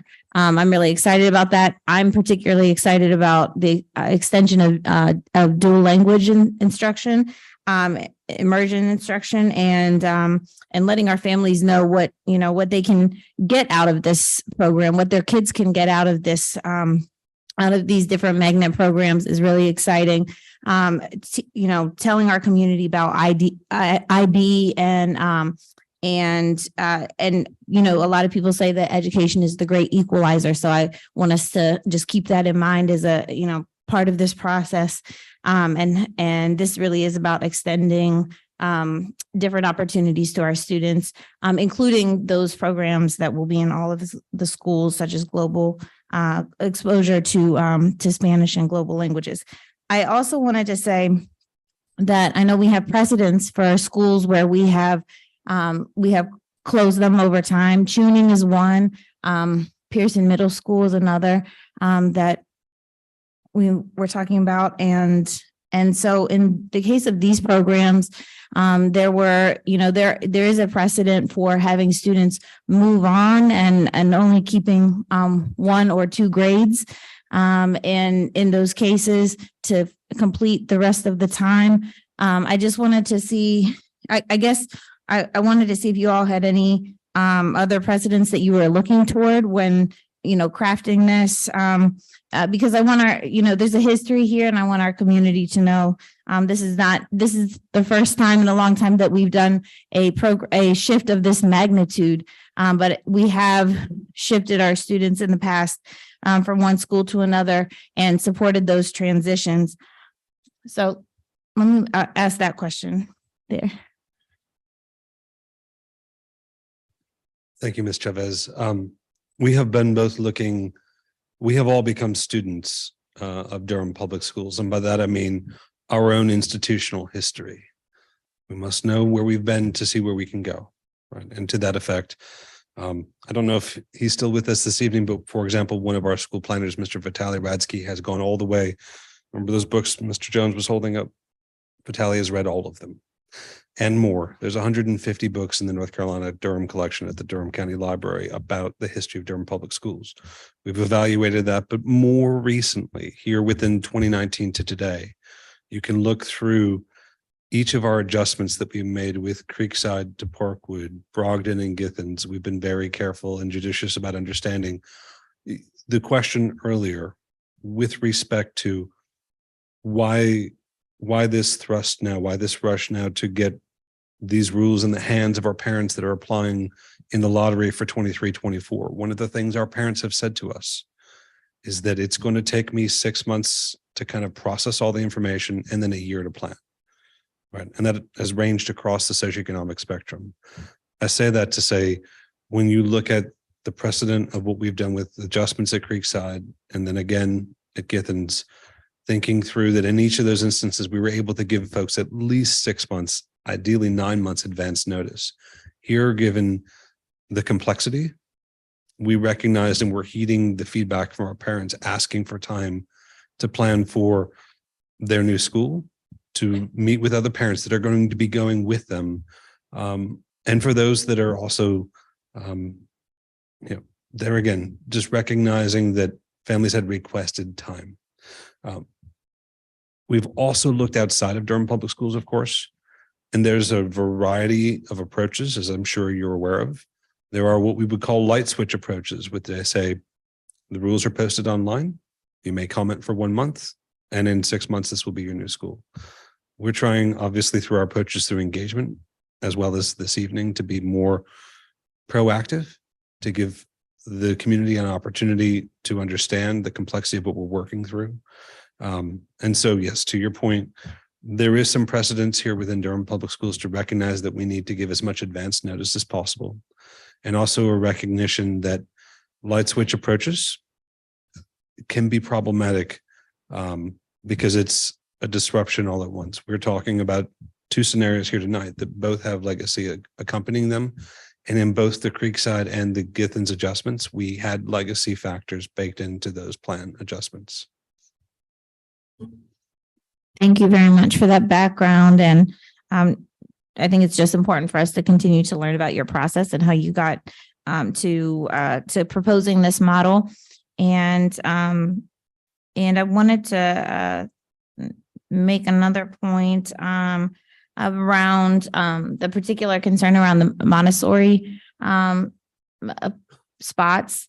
So I did the numbers, as I said, that you gave in the last few slides were really helpful because I can see, how many Montessori lottery spots we have exactly, which I calculated to be 600 between the three schools that we will have, Watts, Moorhead, and then adding on Little River. Right now we have, if I'm adding this correctly, 650 Montessori spots. And so I know there's a concern with parents who have kids in the Montessori program now, and they'll have priority in the lottery in going into 24, 25. But it seems, what I'm noticing is that there will likely be enough spots to include most or all of those students who are currently in a Montessori program.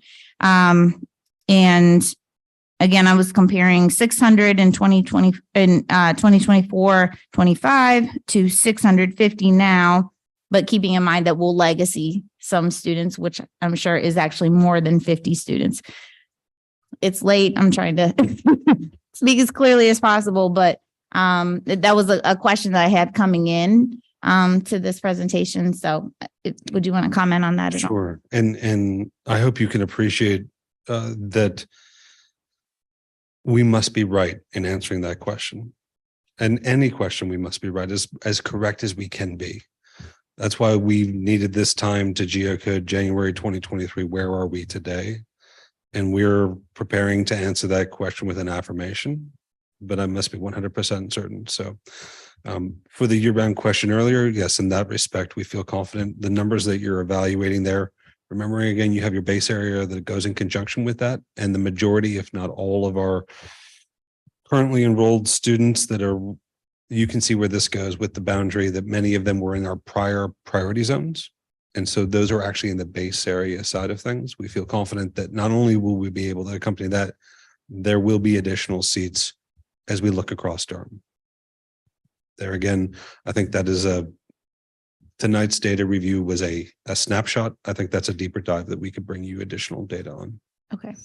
That's great to know. I think, I'm sensitive to the fact that many parents are very invested in the programs that they've placed their children in, and one of those is Montessori. And we also want to, part of this is expanding the opportunity to participate in programs like Montessori to other students.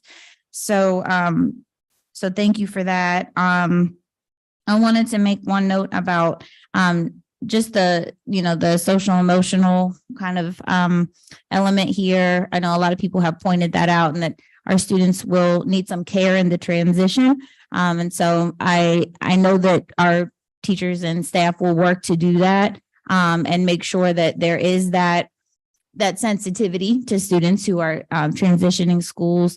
And so I just wanted to note that, but do you have any comments on that, on a plan? And I'm sure we'll get into more detail in the coming months, but yes.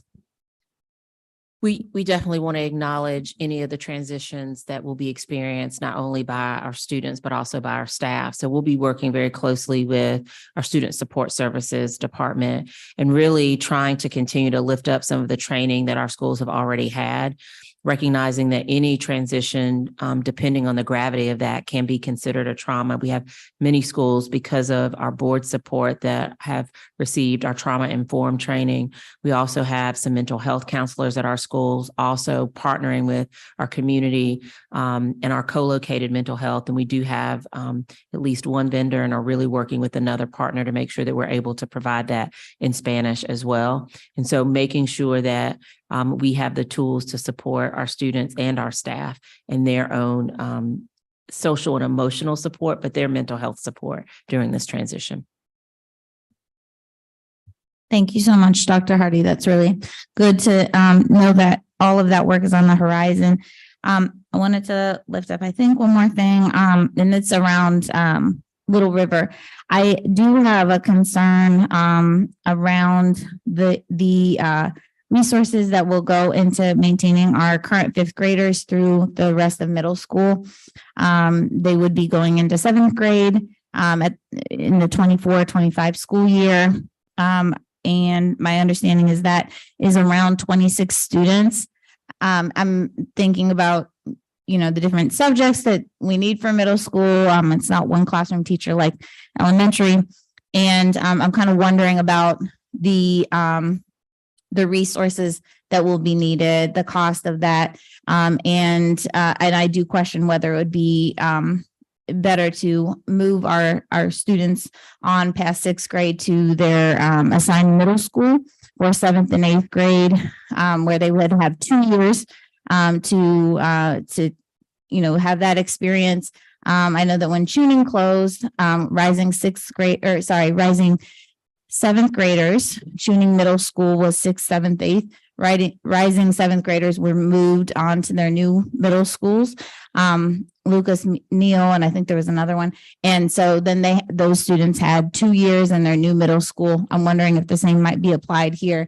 And given our teacher shortage and just the need for more teachers in general, is that a consideration?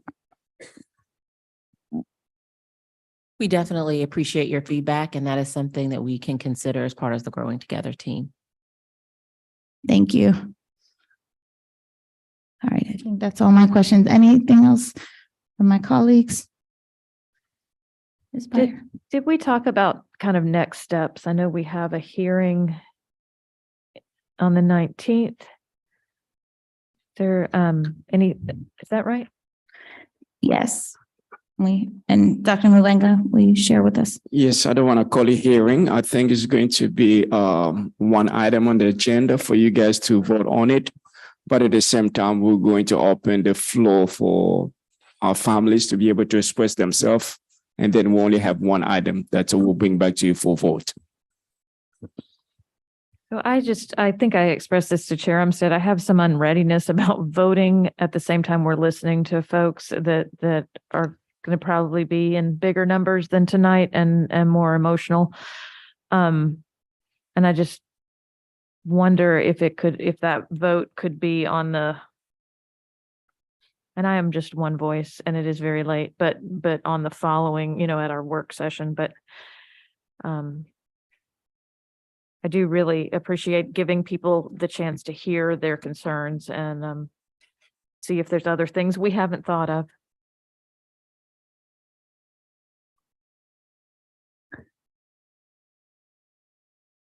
Other board members, thoughts about that? Dr. Mubenga, do you want to share? Pretty much I want to go back saying the same thing I said before. It's going to be the pleasure of the board. Once we get there, if you guys are not ready to vote, then if you want to delay it for the 26th, that will be your pleasure. But the agenda is pretty much for you guys to be able to vote on this. Again, the pleasure of the board.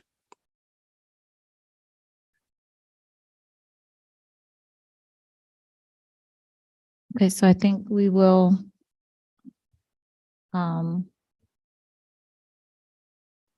perhaps see what the 19th holds for us. And if we decide to move forward with that vote after some discussion or not. So we will, keep discussing what needs to happen in order to vote on this. I think that concludes this agenda item, which was for informational purposes. And so I'll take a motion to go into closed session. Get the summary of follow-up items. Okay. Yes, pardon me. We will have a summary of all the follow-up items. Good evening, board. The first item for the salary study, there was a request to make sure that all the jobs that are actually included in the salary study are clearly outlined whenever we post that information. There was also a question as to how can we provide a clear pathway for classified staff to move to certified if they choose to do so, or to move up in their pay grade, and also to identify and remove barriers that may discourage employees from taking advantage of those trainings and certifications that would help them advance their careers. The second reading of DPS's LGBTQIA+ policy was waived and the policy was passed unanimously. The transportation update, there was a request to provide a presentation for a bus driver and monitor feedback of the Edgelog app. And also a request for Dr. Lassane to reach out to the city of Durham to see if there is opportunity for those drivers to help DPS even if part-time. growing together. Wanted us to provide more information behind the why, such as helping to move students out of the mobile classrooms and into brick and mortar facilities. The need to address the K-3 class size mandates, as well as valuing what we prioritize, which are our Durham values that provide access, equity, and growth for our schools and communities. We're going to work on doing more engagement at the school level to make sure that our families are well aware of what the Growing Together plan is, especially our social and economically distressed families. We also want to make sure that the Eastern Durham families are aware of how to gain access to the programs now and for the future with Growing Together. And then bring back a presentation for separate settings at a future date. And that's what I have. You have anything, Dr. Hardy? No. Thank you, Dr. Monk. And now I will take a motion. I move that we go into closed session for the reasons stated on the agenda. Second. All right, moved by Chair Umstead and seconded by Ms. Byer. We will go into closed session. We need to. All right, we will take a voice vote. So we'll start with Ms. Valladares. This is Alexandra Valladares, and I vote aye. Ms. Rogers. Aye. Ms. Byer. Aye. Mr. Sears. Aye. Ms. Lewis. Chair Umstead. Aye. I'm Emily Chavez and I vote aye.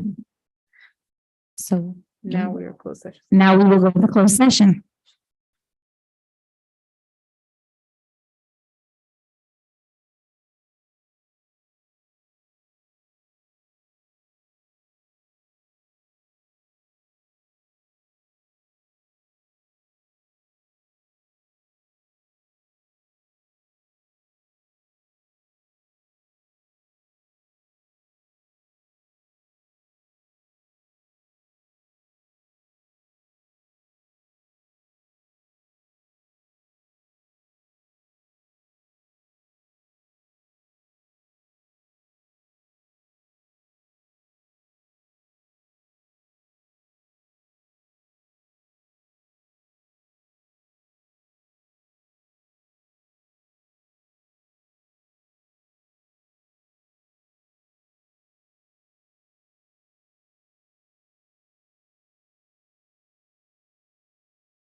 And Alexandra's in. All right, let's go.